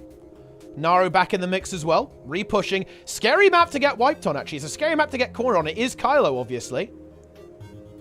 Ooh, blue Vindicator, though. This is a classic move, right? I feel like blue team just slightly overextended into their opponents when they were coming off respawn. They were just not ready for that. And they get punished hard. Oh, dear, actually. Oh, dear.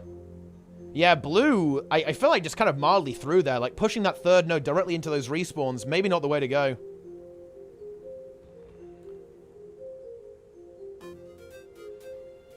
I think red are French on NA. I mean, I don't know who they are. Everyone has confusing names these days. Like Overlord is Naru, though, no? As far as I'm aware, he's not French. Unless he's been hiding that this entire time.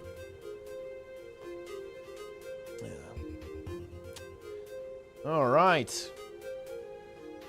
Wait, who's who on the red team? Who's who on the red team right now? Ooh, Grim trying to connect onto floor. Pumps. And there we go.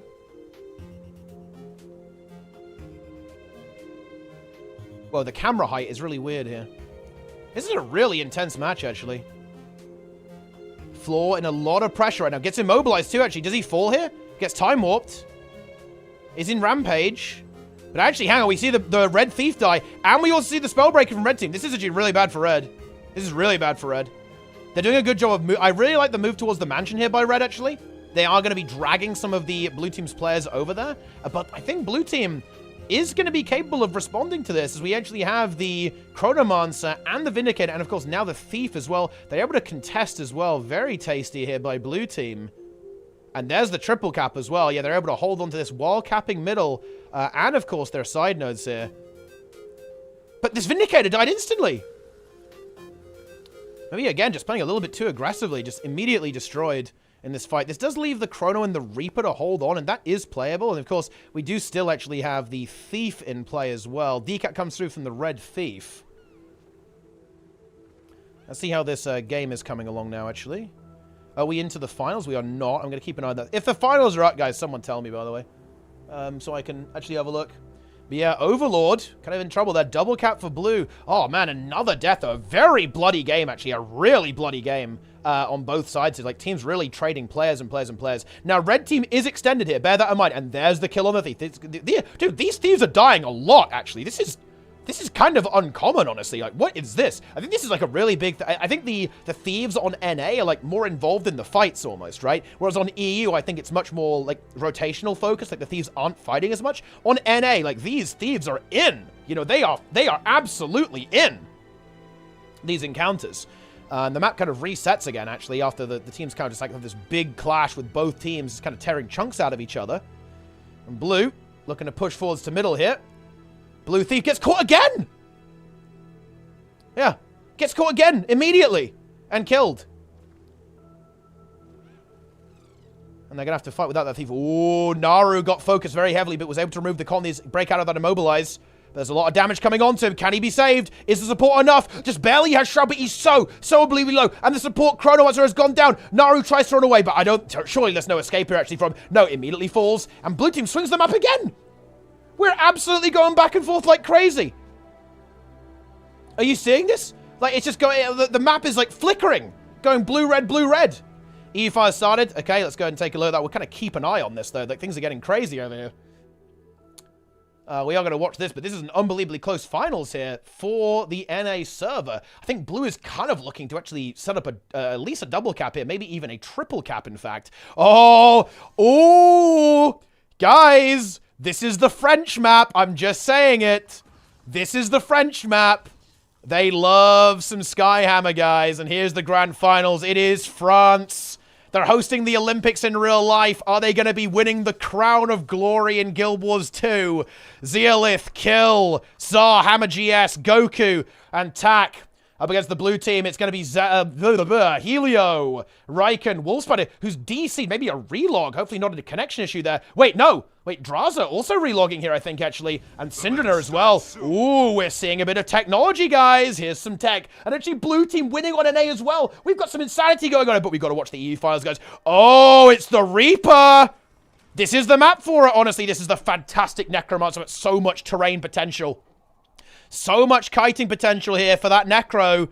And Draza, with that multi-class ability, it's revealed. Rabid Amulet, that's a good choice too, just really trying to hold and survive against the power damage onslaught of the opponent with that 2k toughness. Even more, of course, with Death Carapace and protection from Corruptus Fervor.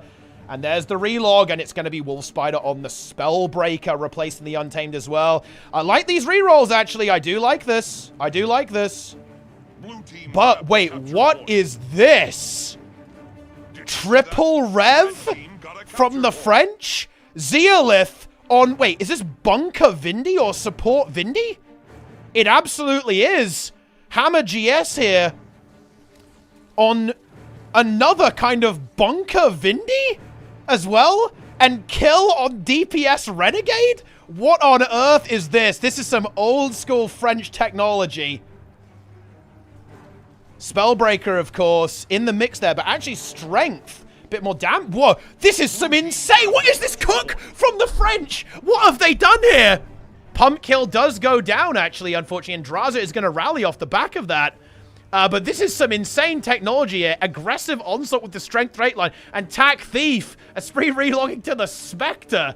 We have got some creative stuff. It doesn't seem to be working that well, though, right now. As we do actually see the red team kind of lose these fights. But let's see how this game progresses. Once again, we have this kind of support, almost Bunker Vindicator style thing from Zeolith moving over here onto middle. And they're not dying, right? They've driven their opponents away. They've got point C, but they need to get some kills. I think their focus is going to be Draza. It absolutely is. Already the warrior running away. And of course, this is not a defense warrior, so this is not tanky like we've seen previously. Like, you're pretty squishy on this setup, honestly. Of course, there is going to be some support from the Vindies, weirdly enough, but not enough, apparently. As the damage comes through, and there is the kill. Skyhammer's going to be up pretty shortly, so teams are going to have to be mindful of that. Red team and there you go, red team picking up point C. Tak Thief lurking around, and they're just trying to bunker this, right? They're just trying to bunker this down. A lot of defensive potential, of course, on the Scepter, and of course this, but yeah, I mean, while that, I mean, I don't know. This is a really interesting setup here, actually. Like, I've got to say, though, like, blue team's comp does seem to be pretty good into this. I almost feel like the Reaper is just going to be free casting, I think, for a large portion of this game. And of course, you know, I mean, there's a lot of projectile block to deny the Deadeye from the Vindicators, of course, but again, it's still got Sword Dagger. That's going to tear through all of the blocks and the defensives of the red team. I'm not sure about this, to be honest. Blue team Okay. the capture point. Blue team's now got the triple cap, actually.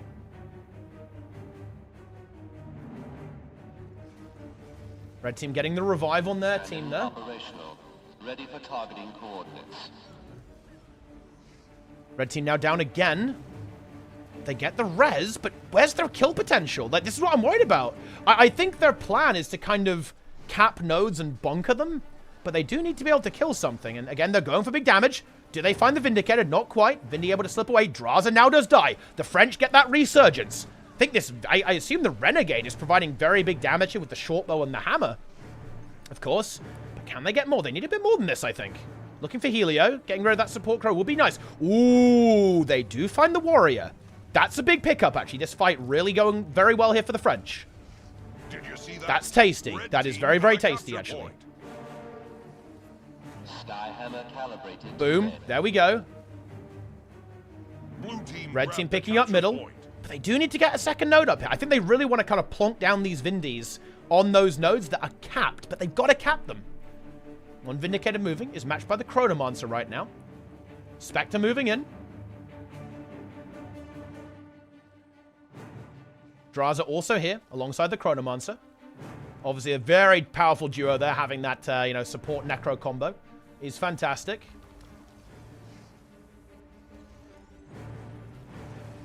And here comes another big fight. Let's see if the red team can make this work. I honestly don't know what to say here. Like, this is so novel. I have no idea how these fights are supposed to be going, to be perfectly honest. This is obviously something they've cooked up. They've been playing it in scrims, I imagine, or doing some testing, internal testing. I don't know how this is supposed to go. They're trying to keep this warrior alive. Their warrior, obviously a big part of their damage output with that strength trait line, getting very heavily focused, has the heal skill, tries to get it, does get it. Full counter is up very, very soon. Needs to get that, that's for sure. Here's the defensive there from the Vindies. Getting some big healing coming through. Red team now holding on to middle. They saved their warrior. That's big. But now they need to get a little bit more. They want to find some of these caps there. Thieves kind of tangling with each other just in the middle of the map. But red team, they need a second node here, I think. I do think they want a second node. What are they going to do about that? What are we doing Just here? like that. Blue team takes Looks like it's going to be point C. They're just kind of... and the Necro is kind of stranded here as well, actually. This is kind of annoying. Draza is going to be going towards middle, maybe, but I don't think he can really do too much there on his own. He's going to need, like, the team to help out there. Tac Thief being chased around by the Deadeye. Actually, very, very low indeed. Draza trying to support there. This Thief is in a lot of trouble. Zealot trying to help out, get some of that cleanse there, some of the barrier and the healing there from the Vindicator heal skill. But actually, that allows the Thief... Oh, the Vindicator was drawn away, and the Thief, the Deadeye, immediately pounces on that node, and maybe even finds the kill, and does find the kill. Oh, no. Yeah, oh, Syndra, he's, you know... yeah. Syndra is good at the game, okay? Like, let me just put it like that. However, his team did die. So, Helio and Wolfspider do actually fall. Yeah, Syndra's pumping. In the last 2 games, he's been fucking carrying, to be honest. Like, he absolutely has. Like, yeah. Yeah, that was very good. Okay, he gets out. Okay, he didn't die. It's fine. 2 dead though, and Red get the hammer again. There we go. And Red have now got this point locked down. They've got one of their bunkers here, and now the Thief is capping. Like, those were some pretty expensive kills, but Hammer GS doesn't live this on his own, I don't think. The Warrior's moving into support. Let's see how this 2v2 goes. Red team wins a capture point. Okay, here we go. I think they're all right. Yeah, they're okay. There's the Tribble cap as well. Yeah, they really got some value out of the Warrior and that Chronomancer dying. And the Hammer, of course, as well, to kind of reset that map. I think they can see... Are they going to fight this? Oh, man, I always get so anxious when I'm watching teams kind of fight into enemy respawns, right? But the support is big. That double Vindicator is keeping this Warrior alive pretty well. But who are they going to turn this around onto? Syndra's currently just decapping the map. He's just relying on his team to hold this, to play this fairly passively while he resets the map. He succeeded in doing so. Red team will still have 1 node, though, unless Sin goes for that full cap, which he may well do. Looks like he is going for that, actually, onto middle currently. But the French catching up, and they find Draza, actually. There's the kill onto Draza. The French being taken down here. Oh, sorry, well, I mean, he's also French, actually, but the French winning here, in fact. Okay. And Cookie Slayer God X trying to back off. Goku looking to find the kill. Ooh, Bull's charge was blocked. That would have been there was no stun break there, guys. That would have been massive. That hadn't been blocked. Oh, it's found anyway, though. The kill goes through. That's a really rough stagger. That is bad. That's really bad for blue. As we are now going to see the Warrior go down right as Draza comes back. So another extended 4v5. But Syndra's really putting in the work there. I don't think the red team's the red team has not been handling Syndra very well in this matchup. They've been zerging quite a lot, and that has allowed that Deadeye to kind of run rampant on this map. And here we've got the Vindicators trying to set up. Blue team still narrowly in the lead, but the gap has been closed. A DPS Warrior kind of in the mix now. Zealith trying to sustain that. He's going to have to bunker this node. Warrior in trouble. I think we need some more support here. I think Red's going to have to run. Oh no, Goku falls. I think he wanted to make the jump there. He did not want to do that. I don't think so anyway. Maybe he wanted to drop down actually to get healed. I'm not sure. Did you see that? It's kind of hard to tell. Team got a capture point. And red team get middle. They've still got a bunker on one as well. Now they've neutralized. Oh, this is a risky hold though. Goku taking so much pressure. He's got his heal, but that Vindicator kind of blasting actually with the scepter latching onto as well. A lot of barrier and cleanses coming through. Goku actually holding. Wait, are they winning this 2v3? I don't believe it. They actually win the 2v3 essentially. The thief came in, but I think that doesn't count. They make it work and they stomp Draza out. Goodness me! And there it is, Helio falls. They catch him with this warrior. The DPS comes through. Red team wins a capture point. Yeah. And Sin capping middle, trying to make it happen.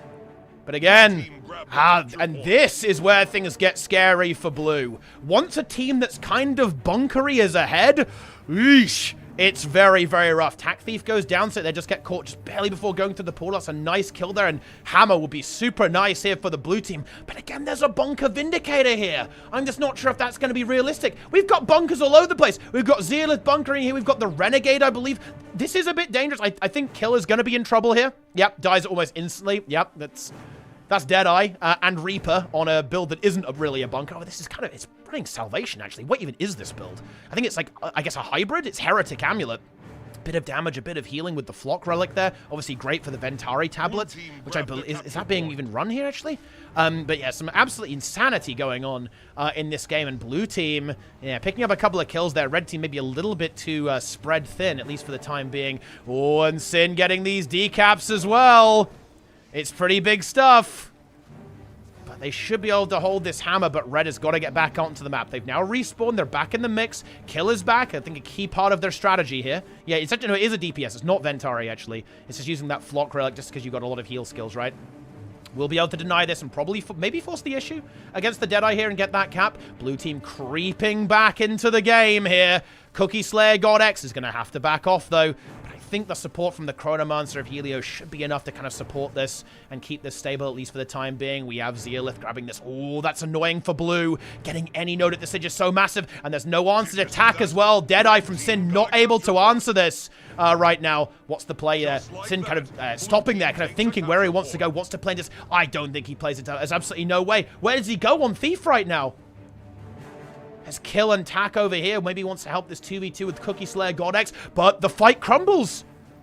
Wait, is that another 2v3?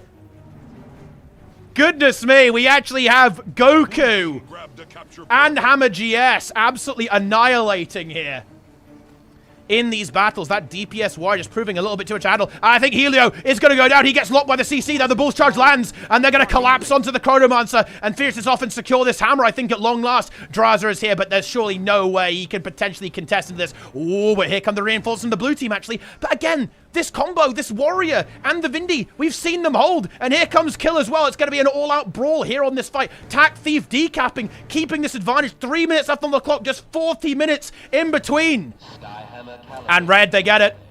And that allows them, because again, Red don't want the Hammer to be up, guys. They don't want it up. Their comp doesn't want to have 4 objectives. They want to be able to be stuck together, right? So they can support each other and have these kind of skirmish-style fights. They don't want to be having these 1v2s. They want to be having 2v2s, right? Like lots of that kind of stuff, and like these larger team fights where they feel confident. And Goku, he lands massive damage onto Riken there as well, but the Chronomancer support is good. But is it enough, actually? Still on 21% HP, has to run away, has to retreat to get some health back here. And Red team, I think they've almost got this locked in at this point. This is going to be a French victory here, taking down an unbelievable hybrid team of EU and NA. Some of the all-stars of Guild Wars 2 history with Draza, Helio, and of course, Syndriner as well. And I think the insane French Theorycraft has done it. 2 minutes and a 70-point advantage. And again, look at this. He's AFK. He knows how to win this game. He doesn't need to leave. He's got, but he's got the Bunker Vindicator with the red Speedo here. Is how his name is a lie. He needed a new character for like Mace Shield or Scepter Shield, right? And of course, I assume the staff as well, of course, to back this up. But all his team has got to do is just bunker down on middle. They don't have to win the fight. They just have got to stall it. And look, it's Skyhammer, guys. We all know it. Skyhammer belongs to the French. If anyone's ever seen the French Worms play, we all know it. They do eventually collapse on middle. They were, of course, basically taking a 5v4, so that's not super unsurprising here. But Tak finding that decap, and that fight took a long time. There's only 1 minute and 30 seconds left in the game right now. If Hammer GS can just hold on a little bit, I don't think there's any way that blue team can get enough points to win this. The Warrior is actually in vengeance right now, so he doesn't get bled just to stall and help out his teammate a little bit. Goku using everything he possibly has to hold on to this. Hammer GS now in a 1v4. Can he hold on for a little bit longer? Has the evasion. I think he doesn't have any blocks left over though, but actually it doesn't matter because Kill and Tak Thief are now here for the reinforce. I think we're going to see this Vindicator fall pretty damn soon, but I just don't think there's actually enough time in this game for the blue team to actually make this recovery.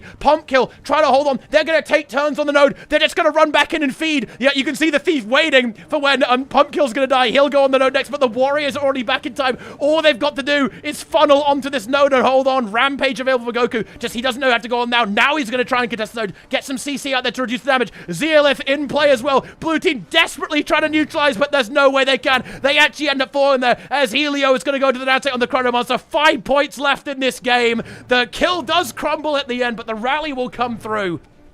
And what a game, what a tournament. It is going to be the French raising the crown. It is, of course, appropriate, not only the Skyhammer, but also the French Theorycraft. I told you guys about that French Theorycraft, I really did. I told you, they come up with some crazy stuff, and they innovate the meta back to what they used to run with the triple Revenant, double bunker Rev here on the Skyhammer. If there's ever a map for it, that's definitely it. That's definitely it to break out that kind of style there here on the Skyhammer. And they show us how it's done. And what a team. I cannot believe that. What a match. Very close, of course. Fought tooth and nail to the end by both teams. Incredibly well played. Well played by both teams there. Like, just some insane Thief maneuvers from Sin. And, of course, all the usual stuff we expect from players like Draza, Raikön, and Helio. Oof! Wow! This is an unbelievably sick tournament. Wait, guys. I think Esprit wants an interview, by the way, guys. Yeah, I think he's messaging me on Discord. Yeah, alright, let's go. Let's go. He's happy about that, obviously. Winning the crown on his alt account as well. Okay, I'm gonna call Esprit. Let's see what we've got here. Alright, I'm calling him. Enjoy the Discord sounds. Yo, what's going on? Hello. Yeah. What's up? Tipot, I hope the chat like it. Yeah. I think they did. I think they enjoyed it. They absolutely did in that regard. But I mean... Wow, I don't even know what to say about that, really. Like, I guess I want to know, like, did you try that before? Is that, like, a composition, a strategy that you tried before? Or was that, like, just full YOLO? Like, what was the... How did you come up with that, right? So, basically, we were playing like, same comp as them, like, with Anthem, but Yeah. my Anthem is not on point to compare to Wolf, so I picked the Weaver on Legacy, you know, to farm him. Yeah. And we play Bunker War at middle, so we can bunker both node, and we win them easily. But after this, we saw fucking Draze rerolling Necro, and Weaver is fucking garbage versus Necro. So we choose to play this bunker comp. We played it in Scream against No Team Along, but not against them. So I don't know if they know, maybe some people snitch, I don't know, but we didn't play versus them, and I mean, we didn't lose a single game with this comp on screen. Yeah, I mean, so was the Skyhammer, like, would you play that comp on another map? It definitely seems like it's really strong on Skyhammer, right? 100%, right? Because of just, like, how like, bunker builds are fantastic on the map, obviously. Would you have played that on any map, or would you have played something different on other maps? Outside of Temple, it's fine, I think. Okay. Because I think the thing that's fucked up us is, like, multiple objectives, Hammer. Yeah. So on Nifel, even though the map is big, I mean, it should be fine. Yeah, very interesting. Because actually the strength warrior is deals too much damage. Sometimes it's one-shot people, like. But yeah, and that's it. Huh? Yeah, I mean, we came with the ultimate strat again. They don't have strat. and we stomp them, stomp everyone. I mean, yeah. I mean, absolutely. I mean, this is... It's kind of cool to see, actually, because, of course, I feel like, you know, the French, I feel like, haven't played together for a while, right? Like, full French team, like, hasn't been a thing for a while, like, full French worms, and now you're back. I think that was that basically everyone, right? That was, like, obviously you, Goku, I think Azaz was there as well, right? As well, all that kind of stuff, like, the old gang, right? The old crew back together. Yeah, I mean, there were some trouble with some people. I don't know, like with some people against some people. So we shouldn't play like full friendship. But I mean, we play this monthly because it's fucking crown and we need to gatekeep. Yeah, yeah. So Raikkonen didn't have Comet and and the crown, like the fucking traitor, can't win without friendship. So that's good. Yeah, yeah. I mean, that's pretty epic stuff, actually. Like, whether so. Oh, hang on, wait. Did you lose at all this tournament? Actually, I don't. Think... We lost versus on Temple versus Notimula, but we completely fucked up. Yeah. But we completely fucked up the start. Yeah. So we just lost a lot of points, but we are comebacking slowly in the game. So. Yeah. It was very close, right? Like you nearly managed to actually win. Were you worried about any of the other teams? Were you worried about any of the other teams actually in the tournament, or did you think that the Draza team was the scariest one? Oh, I think Notimura team was good. I think Frey team is a bit under these three teams between us, Drazen.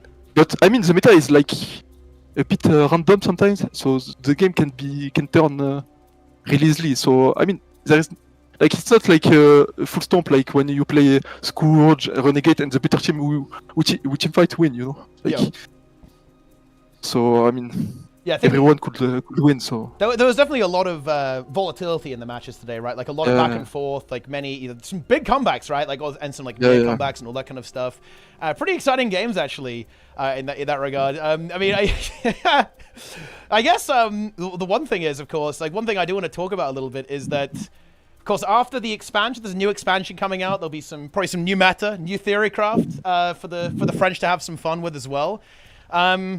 Like, are the French worms gonna win Master of the Arena? Like, Master of the Arena 3 is coming up. Like, is it a win for France? Win for France? I always said MOTA3 we were overconfident because we were stomping USA in Scrim. We were stomping them, like, and we fucked up to out-rotate comp in EU. But I mean, I'm not gonna be overconfident because every time I'm overconfident, we lose. So yeah, I respect. I don't know what the team will be, but we do our best. Yeah, at least. Yeah, I absolutely respect that. I love to hear that. And I guess I will just say to everyone, hello, everyone in chat. There's probably quite a lot of PvP people here. I am trying to get everyone together so we can discuss dates, format, like all the rules and stuff for MOTA3. PvP players, help me out. Tell people that the tournament is happening after the expansion. Tell them to contact me, right? Or tell me who they are so I can round everyone up and I can make sure that everyone is actually able to show up. We had some clown fiesta stuff, okay, going on with MOTA2, with people not being able to actually make it. They actually won the tournament anyway, but still, that's how it goes. But anyway, get in contact. Let's make some epic PvP gaming. You know, it's actually 1-1 right now. Like, EU won the first MOTA. NA won the second MOTA. So it's all to play for. It's EU versus NA, the ultimate showdown for Guild Wars 2 PvP. But anyway, of course, congratulations. Congratulations, Esprit. And, of course, to Team France. Okay, French Mafia, French Worms, whatever we're going with right now. Do you have any other kind of final thoughts? Any comments on the games, on the matches, on Guild Wars 2 PvP in general before we kind of wrap up here, I guess? I think people should do the theorycraft a little bit more because I saw some Weaver in Zucher tier list. Yeah, I think Draza said it was terrible, right? I think, like, really bad, right? I think he's not aware. He was not. Oh, hello.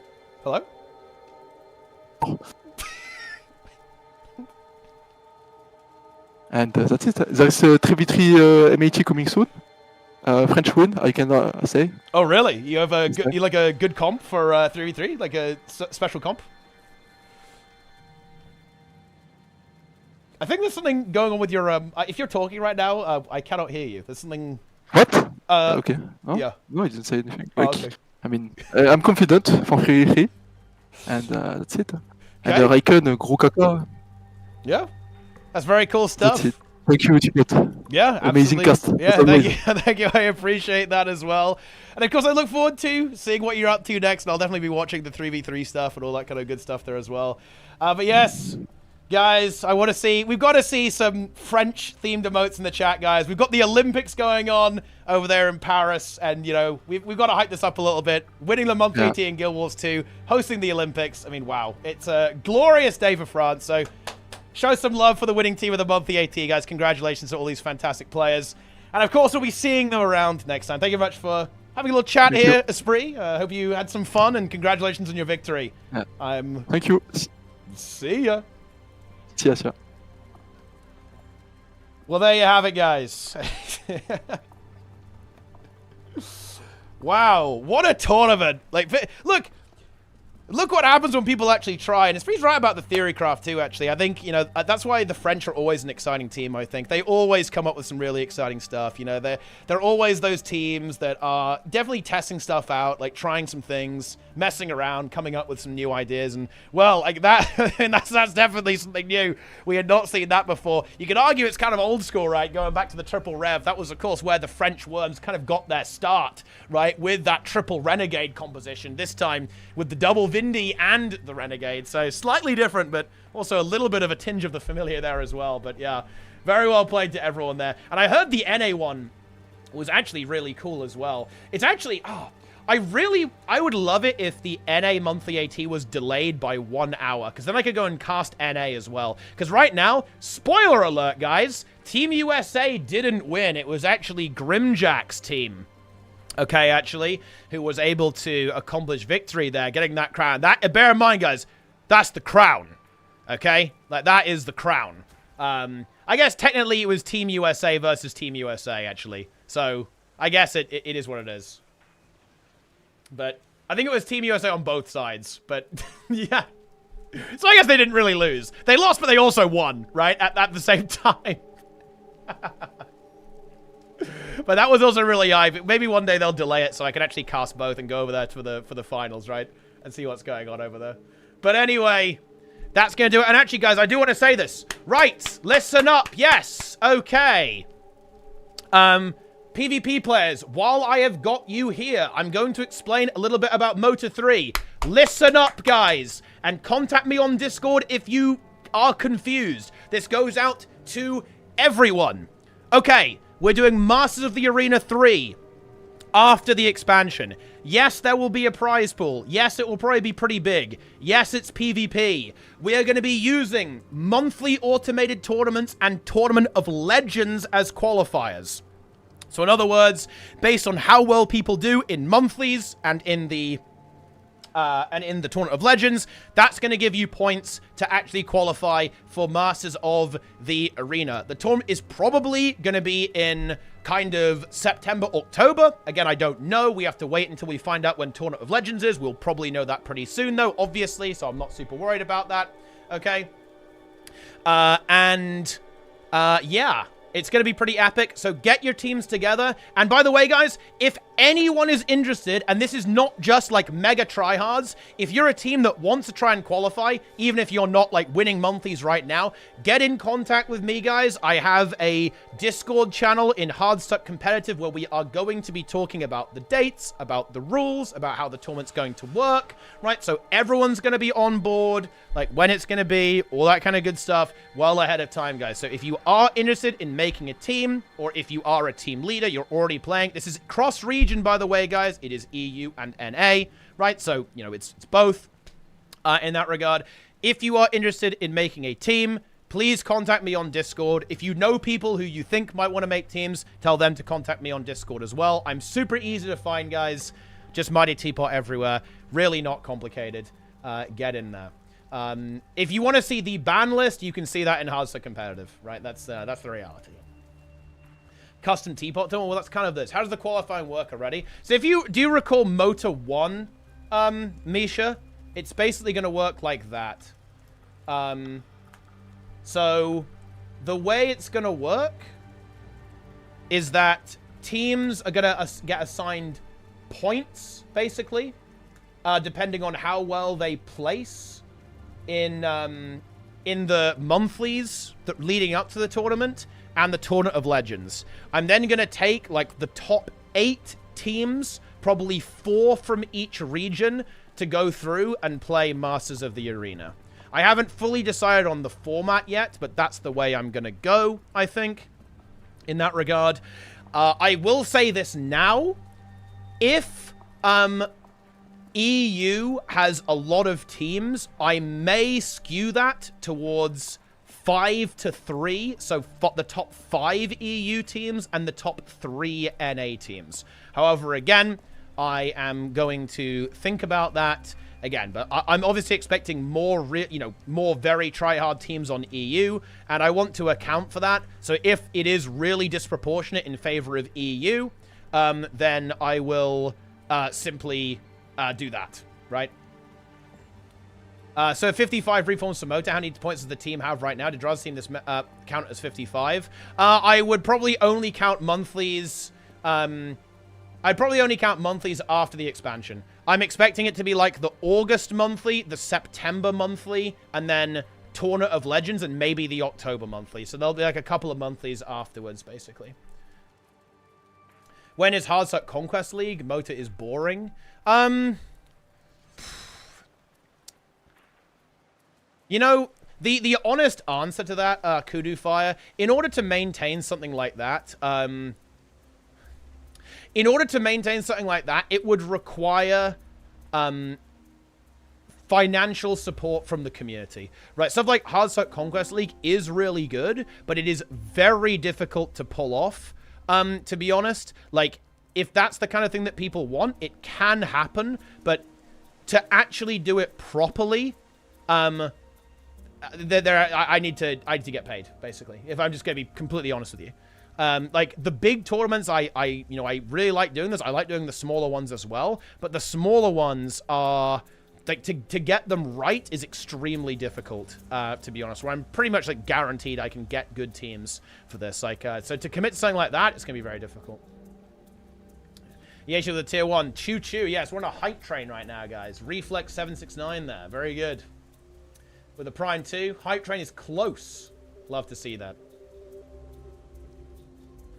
Sponsors, I don't really want to do sponsors, to be honest. I'm not about that life. I'm not about that life, guys.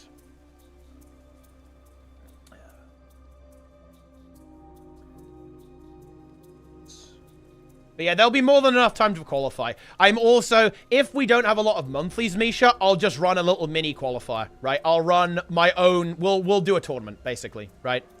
So, let's say that we only have 2 monthlies before MOTA.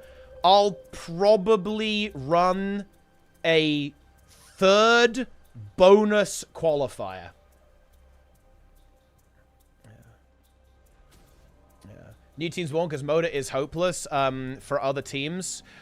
I don't disagree with that. But the amount of legwork it requires from me is actually higher for the exact reason that you just talked. I have to convince new teams to form, and that is fucking painful to do. It's also just a really big risk for me to take as well, to commit a lot of my resources. Look, just no bullshit. Like, just straight out no bullshit, Kudu Fire. To run a tournament, it is hundreds of hours for me to do that, basically, of, like, you know, that's time. That's time is money, right?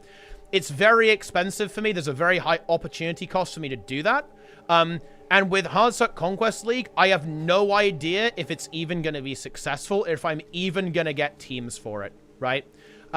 So in order to do that, I'd want to do it properly, right? And be able to dedicate a huge amount of time to actually making it work. Like, Hardstuck Conquest League is much harder to run than MOTA. MOTA, I know I'll get teams for. Like, worst case scenario, I'll have like 8 teams. Hardstuck Conquest League is actually very difficult to get teams for. Hopefully that makes sense. And actually, USA versus 55, I don't know how certain that is. Like, we just saw the French come up with some crazy theory craft here. I think there's, like, you know, the second seed team on an A is very competitive. I actually think that the top 4 for MOTA will be pretty competitive, I think, actually. It obviously depends, like, how many of the teams kind of, you know, kind of go crazy on it, obviously. And, like, mega commit.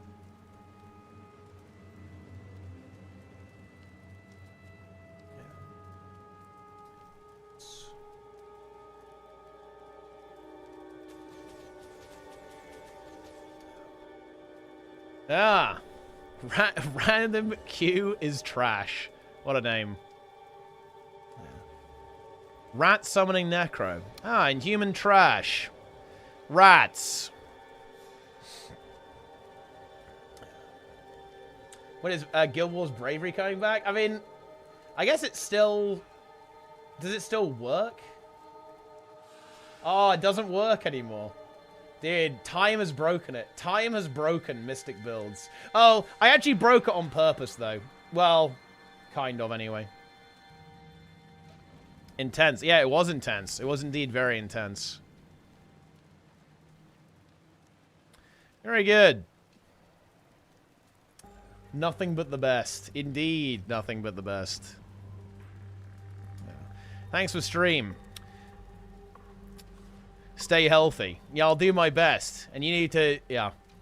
Take some Ventari tablet daily. That is a good call. You should behave yourself, Zeolith, okay? You have to watch out, my friend, okay? Like, trust me. I see everything. I see everything you post in Twitch chat. Quick reminder to all the PvP players, by the way. I see everything. If you do something that would get you banned from my tournament, you will get snitched on by someone. There is a 100% chance of that happening. Just a friendly warning. Another friendly warning is the following. I'm not putting up with any bullshit this time. I'm on my... I want to enjoy running this tournament arc. If anyone does anything cancer, I will ban you. I don't care if you're the best player in the game. You're gone. And yes, I have seen what you've done, Zeolith. Fucking behave yourself. Yeah. Enjoy. Can I play the tournament? No. And I think you know that as well. Yeah. Is Mark getting an invite? Look, I have no interest in putting people on blast, right? On stream. There's no need for that. I don't need to do that. If you want to see the ban list, and you guys, let's be honest, you guys already know the ban list. But if you want to see the ban list, it's public and Hardstuck competitive, okay?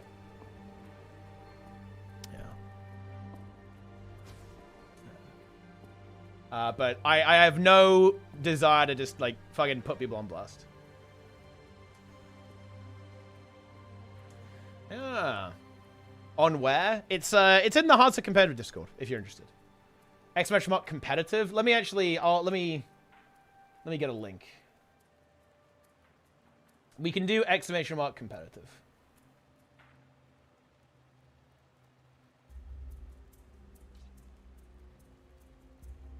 Okay. All right. Here we go. Add command compete. Compete is easier than competitive. Hardstuck competitive. All right. There we go. Enjoy. Very nice.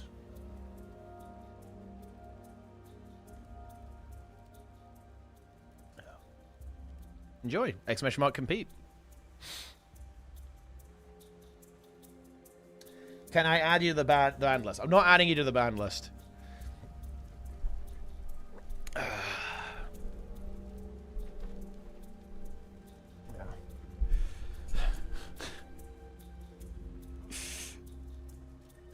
Yeah. You enjoy that, Kudu Fire? You like that?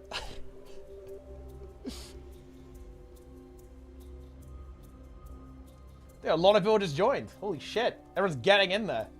People are hyped for the ban list. What can I say?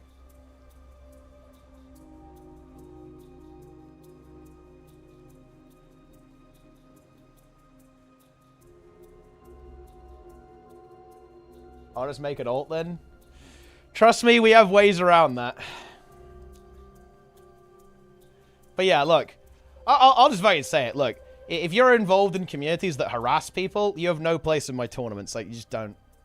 Like, there are some of my friends have been personally harassed, in very unpleasant ways by certain communities in this guild, and I'm not interested. Like, no. No, I'm not interested. That's not happening.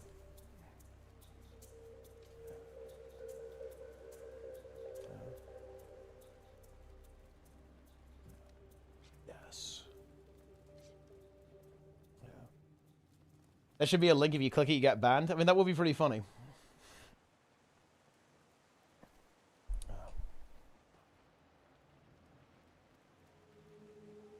What could a person do on that list? Asking, what do you mean by that? Like, what do you mean by that? Like, to...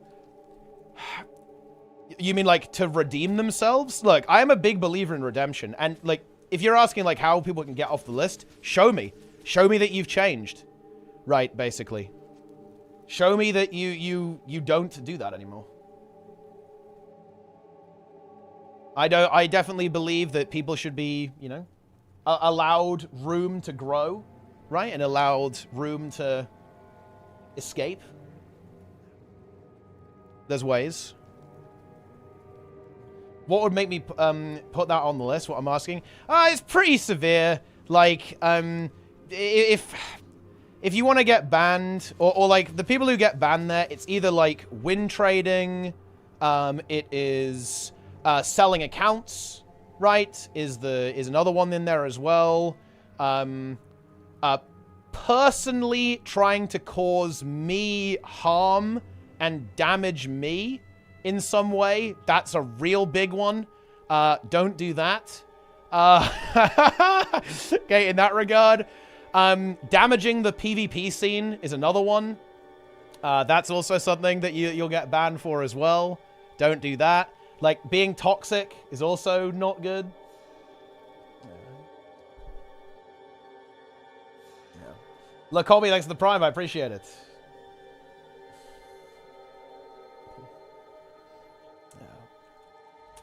Yeah.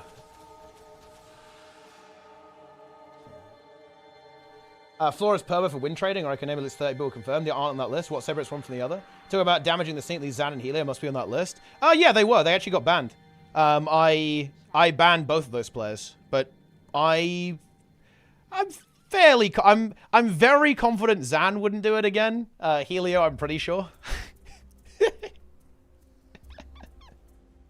But look, guys, you have questions about this? DM me. We're not going to be talking about this anymore. We don't need to talk about this here.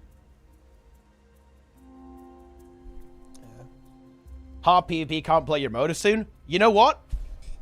Good.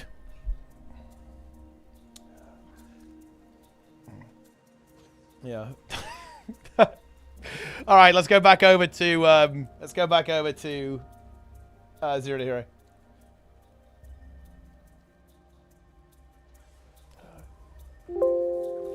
I will actually admit flaw here, guys. Well, not flaw. Well, not that flaw anyway. I'll admit a mistake. I'll admit a mistake. I was way too lenient on people in the past. I will freely admit that. Part of that is because I wouldn't say I was naive, but I do try to see the good in people and trust people. I like to trust people. And I like to give people a second chance. I concede that was a mistake. I completely own that. Not anymore. Nope. Yep.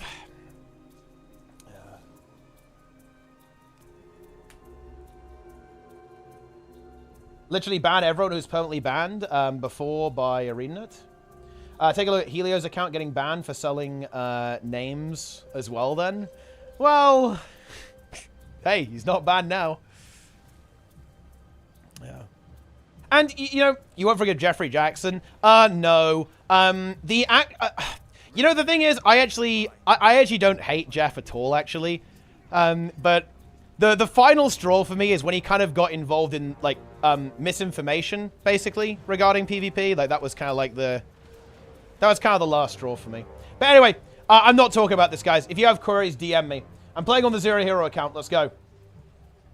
Good afternoon, Mr. Teapot. You're my favorite streamer in all of Twitch. I'm 17 years old. You guided me through Guild Wars 2 for 4 years now. I got way better and more friendly due to watching your streams. You make me happy every single day. Huh! Yeah!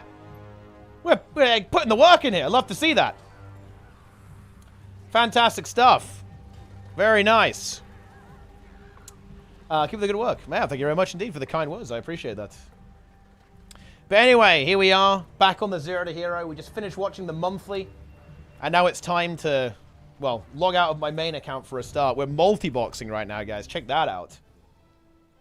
Invites to Hero are indeed still open. We have to do the little meta event. Oh, nice. The meta event actually is up, too. That's perfect. We can actually get this done. We can get this done. Oh, look. I actually got the Fire Orchid Strongbox. Oh, yeah, I did all the events, didn't I? So the only thing I have to do to actually finish off the Return to Season 3 is actually just beat this meta event. So I guess we can just go do that now, actually. We can indeed.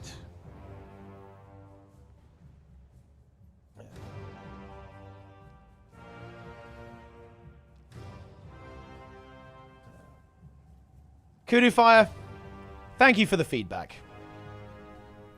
Do you think the new WoW up will beat CurseForge? I mean, I think either of them are completely fine as long... I think the big difference is if you use LVUI or not. If you use LVUI, then you want to use WoW up, right? Because WoW up can manage LVUI as well, which is pretty nice. Whereas, like, CurseForge is fine. Like, you know, CurseForge is fine, but it can't update LVUI for you. And that's kind of annoying. So, it depends. I think that I don't really have a problem with either of them. But I mean, like, WoW Up literally is just, like, it's just attached. All that WoW Up has done, right, is just, like, attached Curse to it, basically, hasn't it? Is multi-box legal? Yeah, multi-boxing is legal. You're fine. As long as you're not, like, botting the accounts, but, yeah.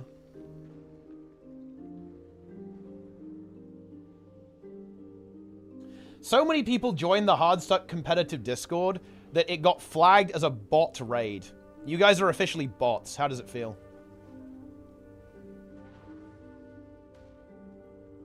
How does it feel?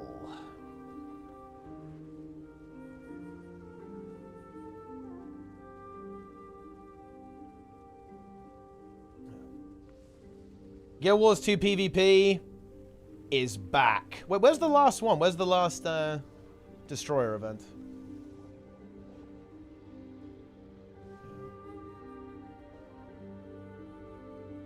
Man, that was a great tournament, wasn't it? What the hell? You know, okay, let me actually rant a bit. Bro, Guild Wars 2 PvP is so fucking good. This is why, by the way, I will defend Conquest to the death, dude. I will defend this game mode to the death.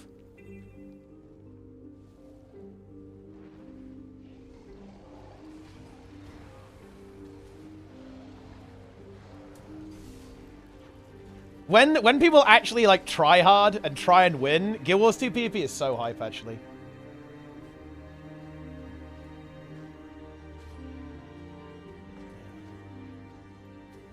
Yes.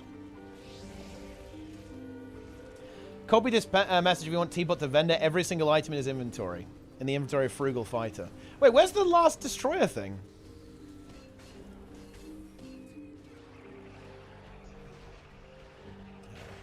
I don't want to deposit because I wanted to keep all of these things so I can do like an unbound magic conversion at the end.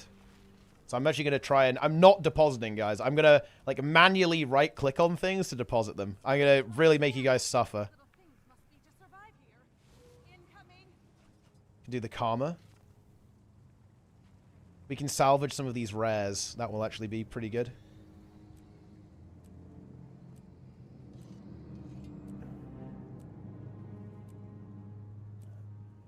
Okay, here we go. Lovely.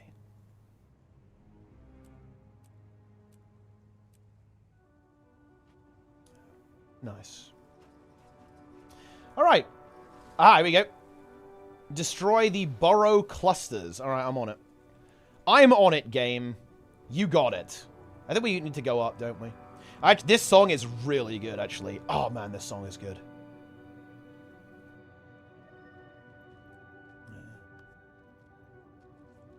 All right, to the destroyer clusters. Let's go.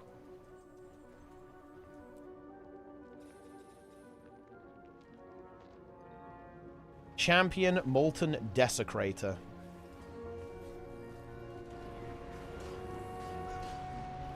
Cousin, yeah, I'm going to be running a tournament, yeah. Very good.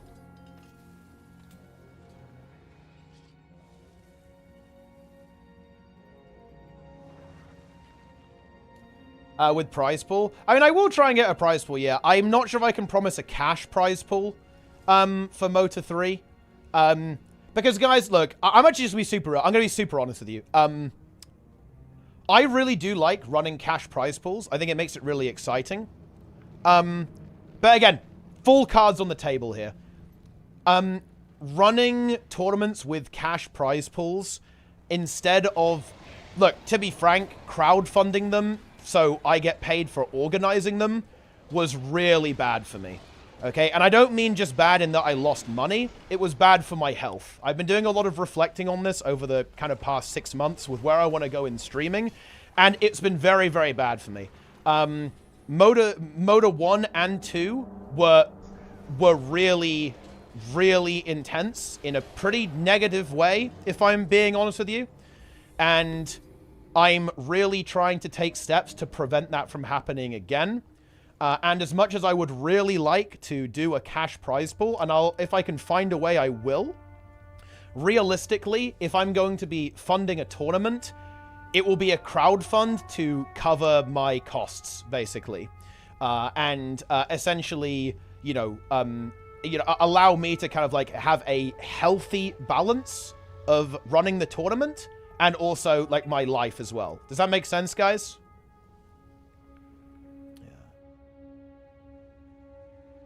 That's essentially the decision making and the thought process that I have there.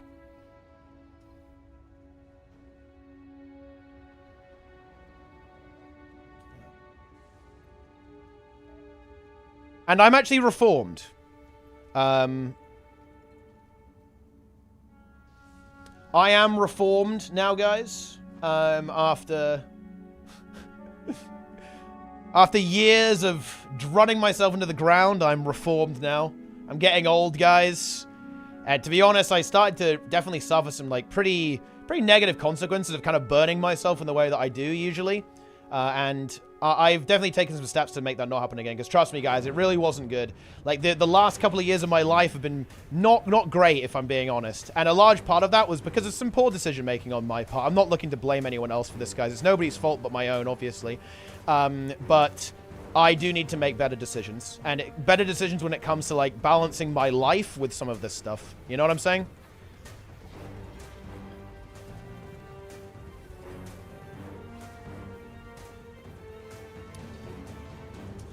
Yeah.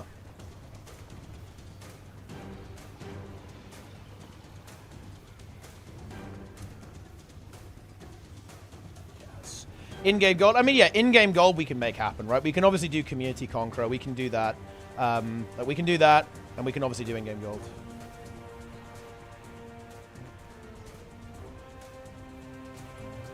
Nice. Oh, there you go. And that actually finishes the entire thing. Look at that. Boom! We have defeated the thing. Look, we're not going to leech. We've got to go help the other one too, right? We've got to get over there and help out. I'm going to go on the skimmer. Let's go.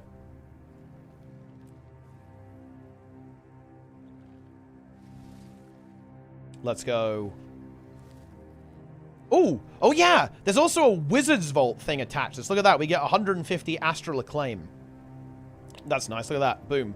I forgot about that. I didn't mention that. But yeah, you even get 150 Astral Acclaim, which is actually really good. Astral Acclaim right now, when you're at peak efficiency, like buying Mystic Coins, you're actually getting yourself a huge amount of value, actually. It's like you get like 10 silver per acclaim. It's pretty wild, actually. And it's still very good even when you're buying laurels and stuff. And obviously you can like get the gold too. Let's just finish off getting the laurels. Here we go. Laurels, laurels, laurels, laurels, laurels. Boom.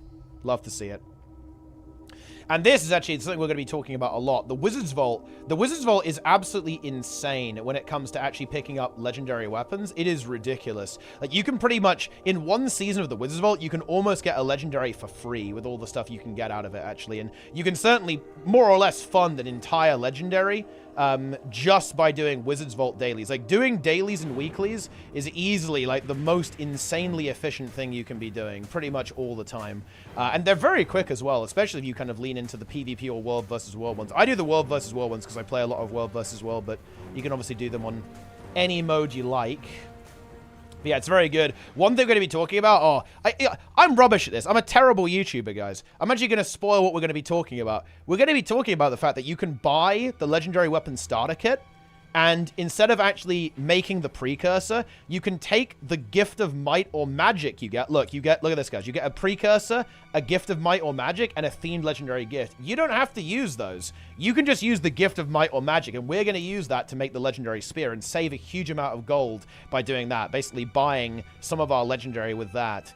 And of course, alongside the laurels, which we can use to get tier 6 materials, right? We're almost going to pay 0 gold for crafting the legendary spear. It's actually going to be pretty epic, I think. And there we have it. We've actually just got through that entire event, and we can get a skin if we want. I don't really care about the skins. You could take these if you want to, obviously. But we can just take the Mystic Coins, right? And that's another 6 Mystic Coins for our trouble. And in, I think, about... not even 2 hours of gameplay, we've actually got an insane amount of value out of this. You could use these things to get trinkets if we wanted to. I'm actually going to consume them, and let's go use our Unbound Magic on getting a little bit of extra gold as well. Let's just consume all of these that we got for doing that. I'm finally allowed to deposit, so now they're gone, right? And let's go spend all of this stuff. I think we want to go to Ember Bay, right? I think this is the best one.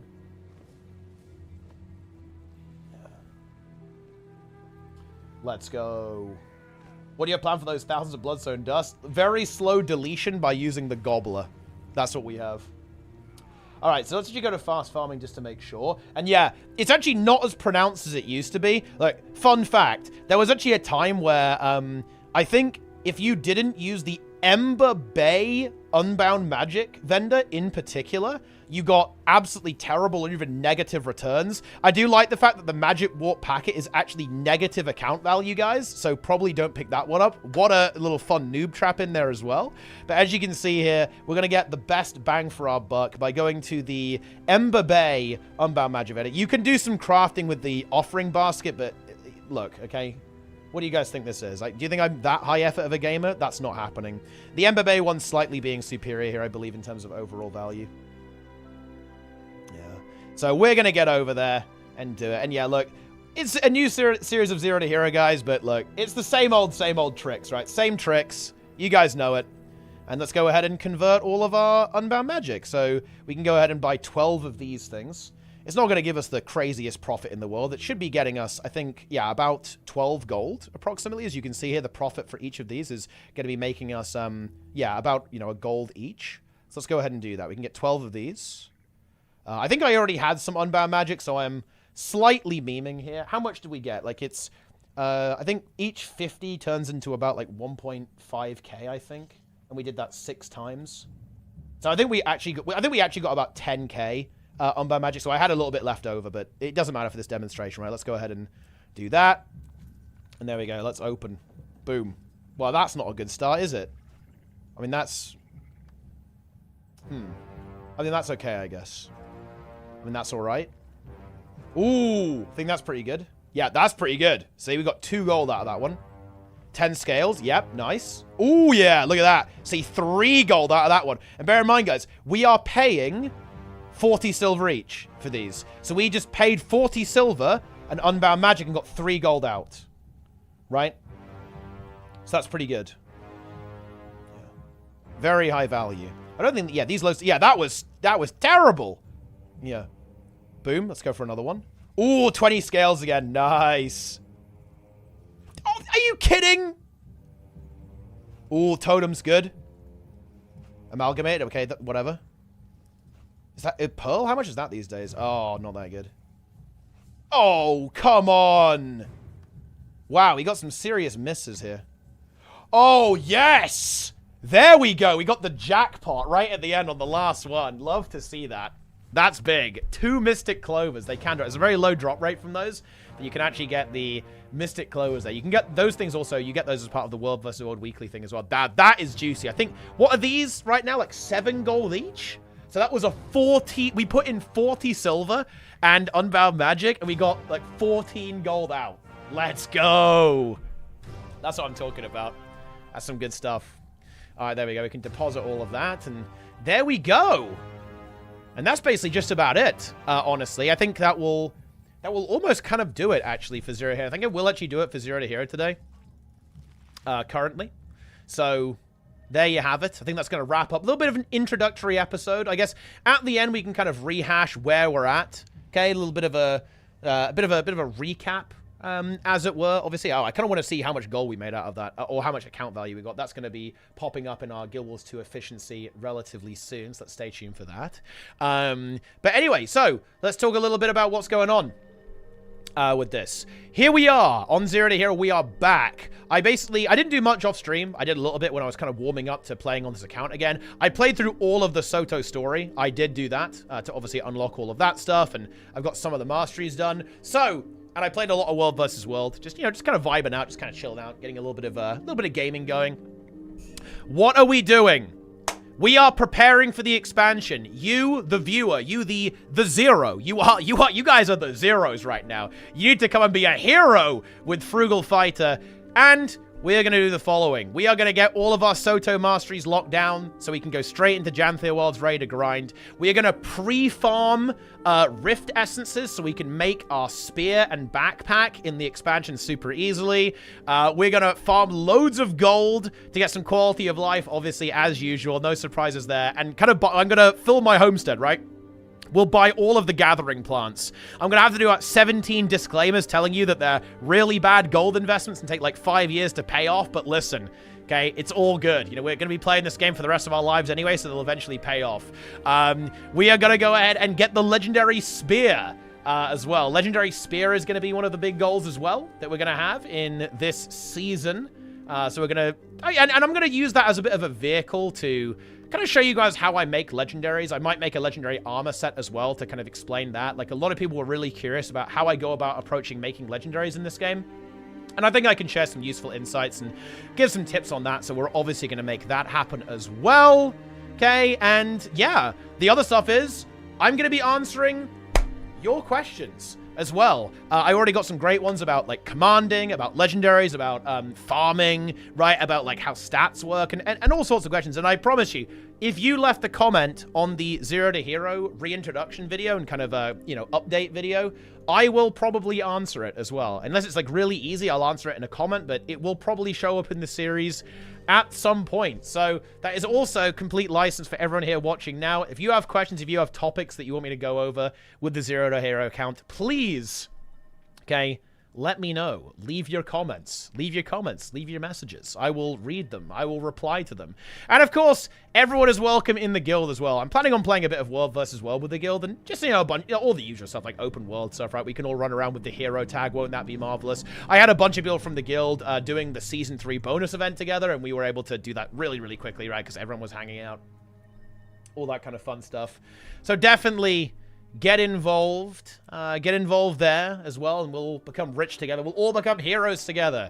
So get involved with all that. But yeah, I guess that will actually just about do it about now for Zero to Hero and indeed the stream. Of course, if you're watching this on YouTube right now, bear in mind that this is actually going to be streamed on YouTube. And a really cool bonus, by the way, actually, is that one thing that was kind of weird about the previous seasons of Zero to Hero is that not all of it ended up on YouTube, right? Because we edited it down.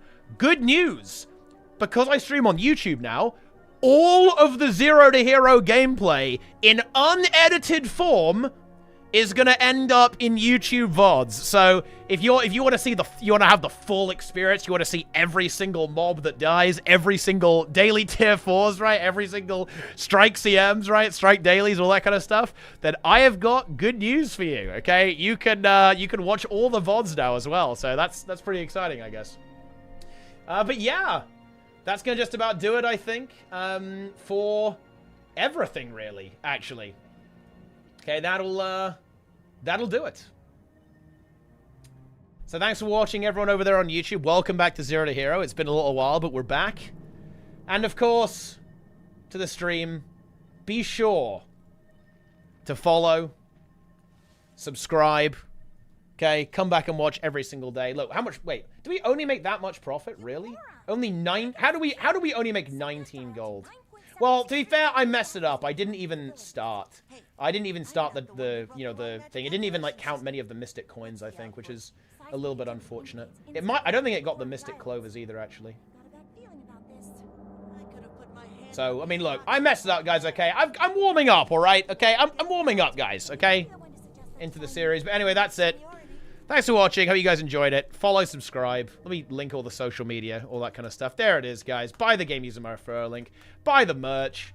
We all know the deal at this point. We all know what we've got to make happen. But anyway, that's going to do it. You know what? Let's go ahead and raid Grim. He won the monthly AT. He's popping off right now. Let's get over there. Let's raid Grimjack. Victorious on the NA server. Tomorrow, guys, I might take a day off. Okay, I may not stream, to be honest, because I am actually a little bit run down right now. I want to take it easy and just kind of chill out for a day. But I'll be back on Monday, where fungus operations are beginning. Yep, that's right. Project Fungo is going to begin. We're doing a raid full clear. There's going to be a Strike CM full clear, and World versus World gaming with Project Fungo will also commence next week. And I'll try and get the PvP team together as well, actually, relatively soon. Okay, I've got the roster. We're going to be playing. It's going to be great. Okay, it's going to be good. But yeah, I mean, we'll see. Fungies, okay, look, Spindix Project Fungo's dead, bro. Project Fungo is gonna live, okay? We're gonna be good to go. It's gonna be fun. Say a Grim for me, guys. Take it easy. Follow, subscribe, come back and watch every day. I don't know, maybe if I'm feeling good tomorrow, I'll stream, okay? I'll say that. If I'm feeling fresh, then I'll stream, but don't count on it, but I will be back. I'll be back next week on Monday. It's gonna be great. Yeah. All right. See you guys later. I am out of here.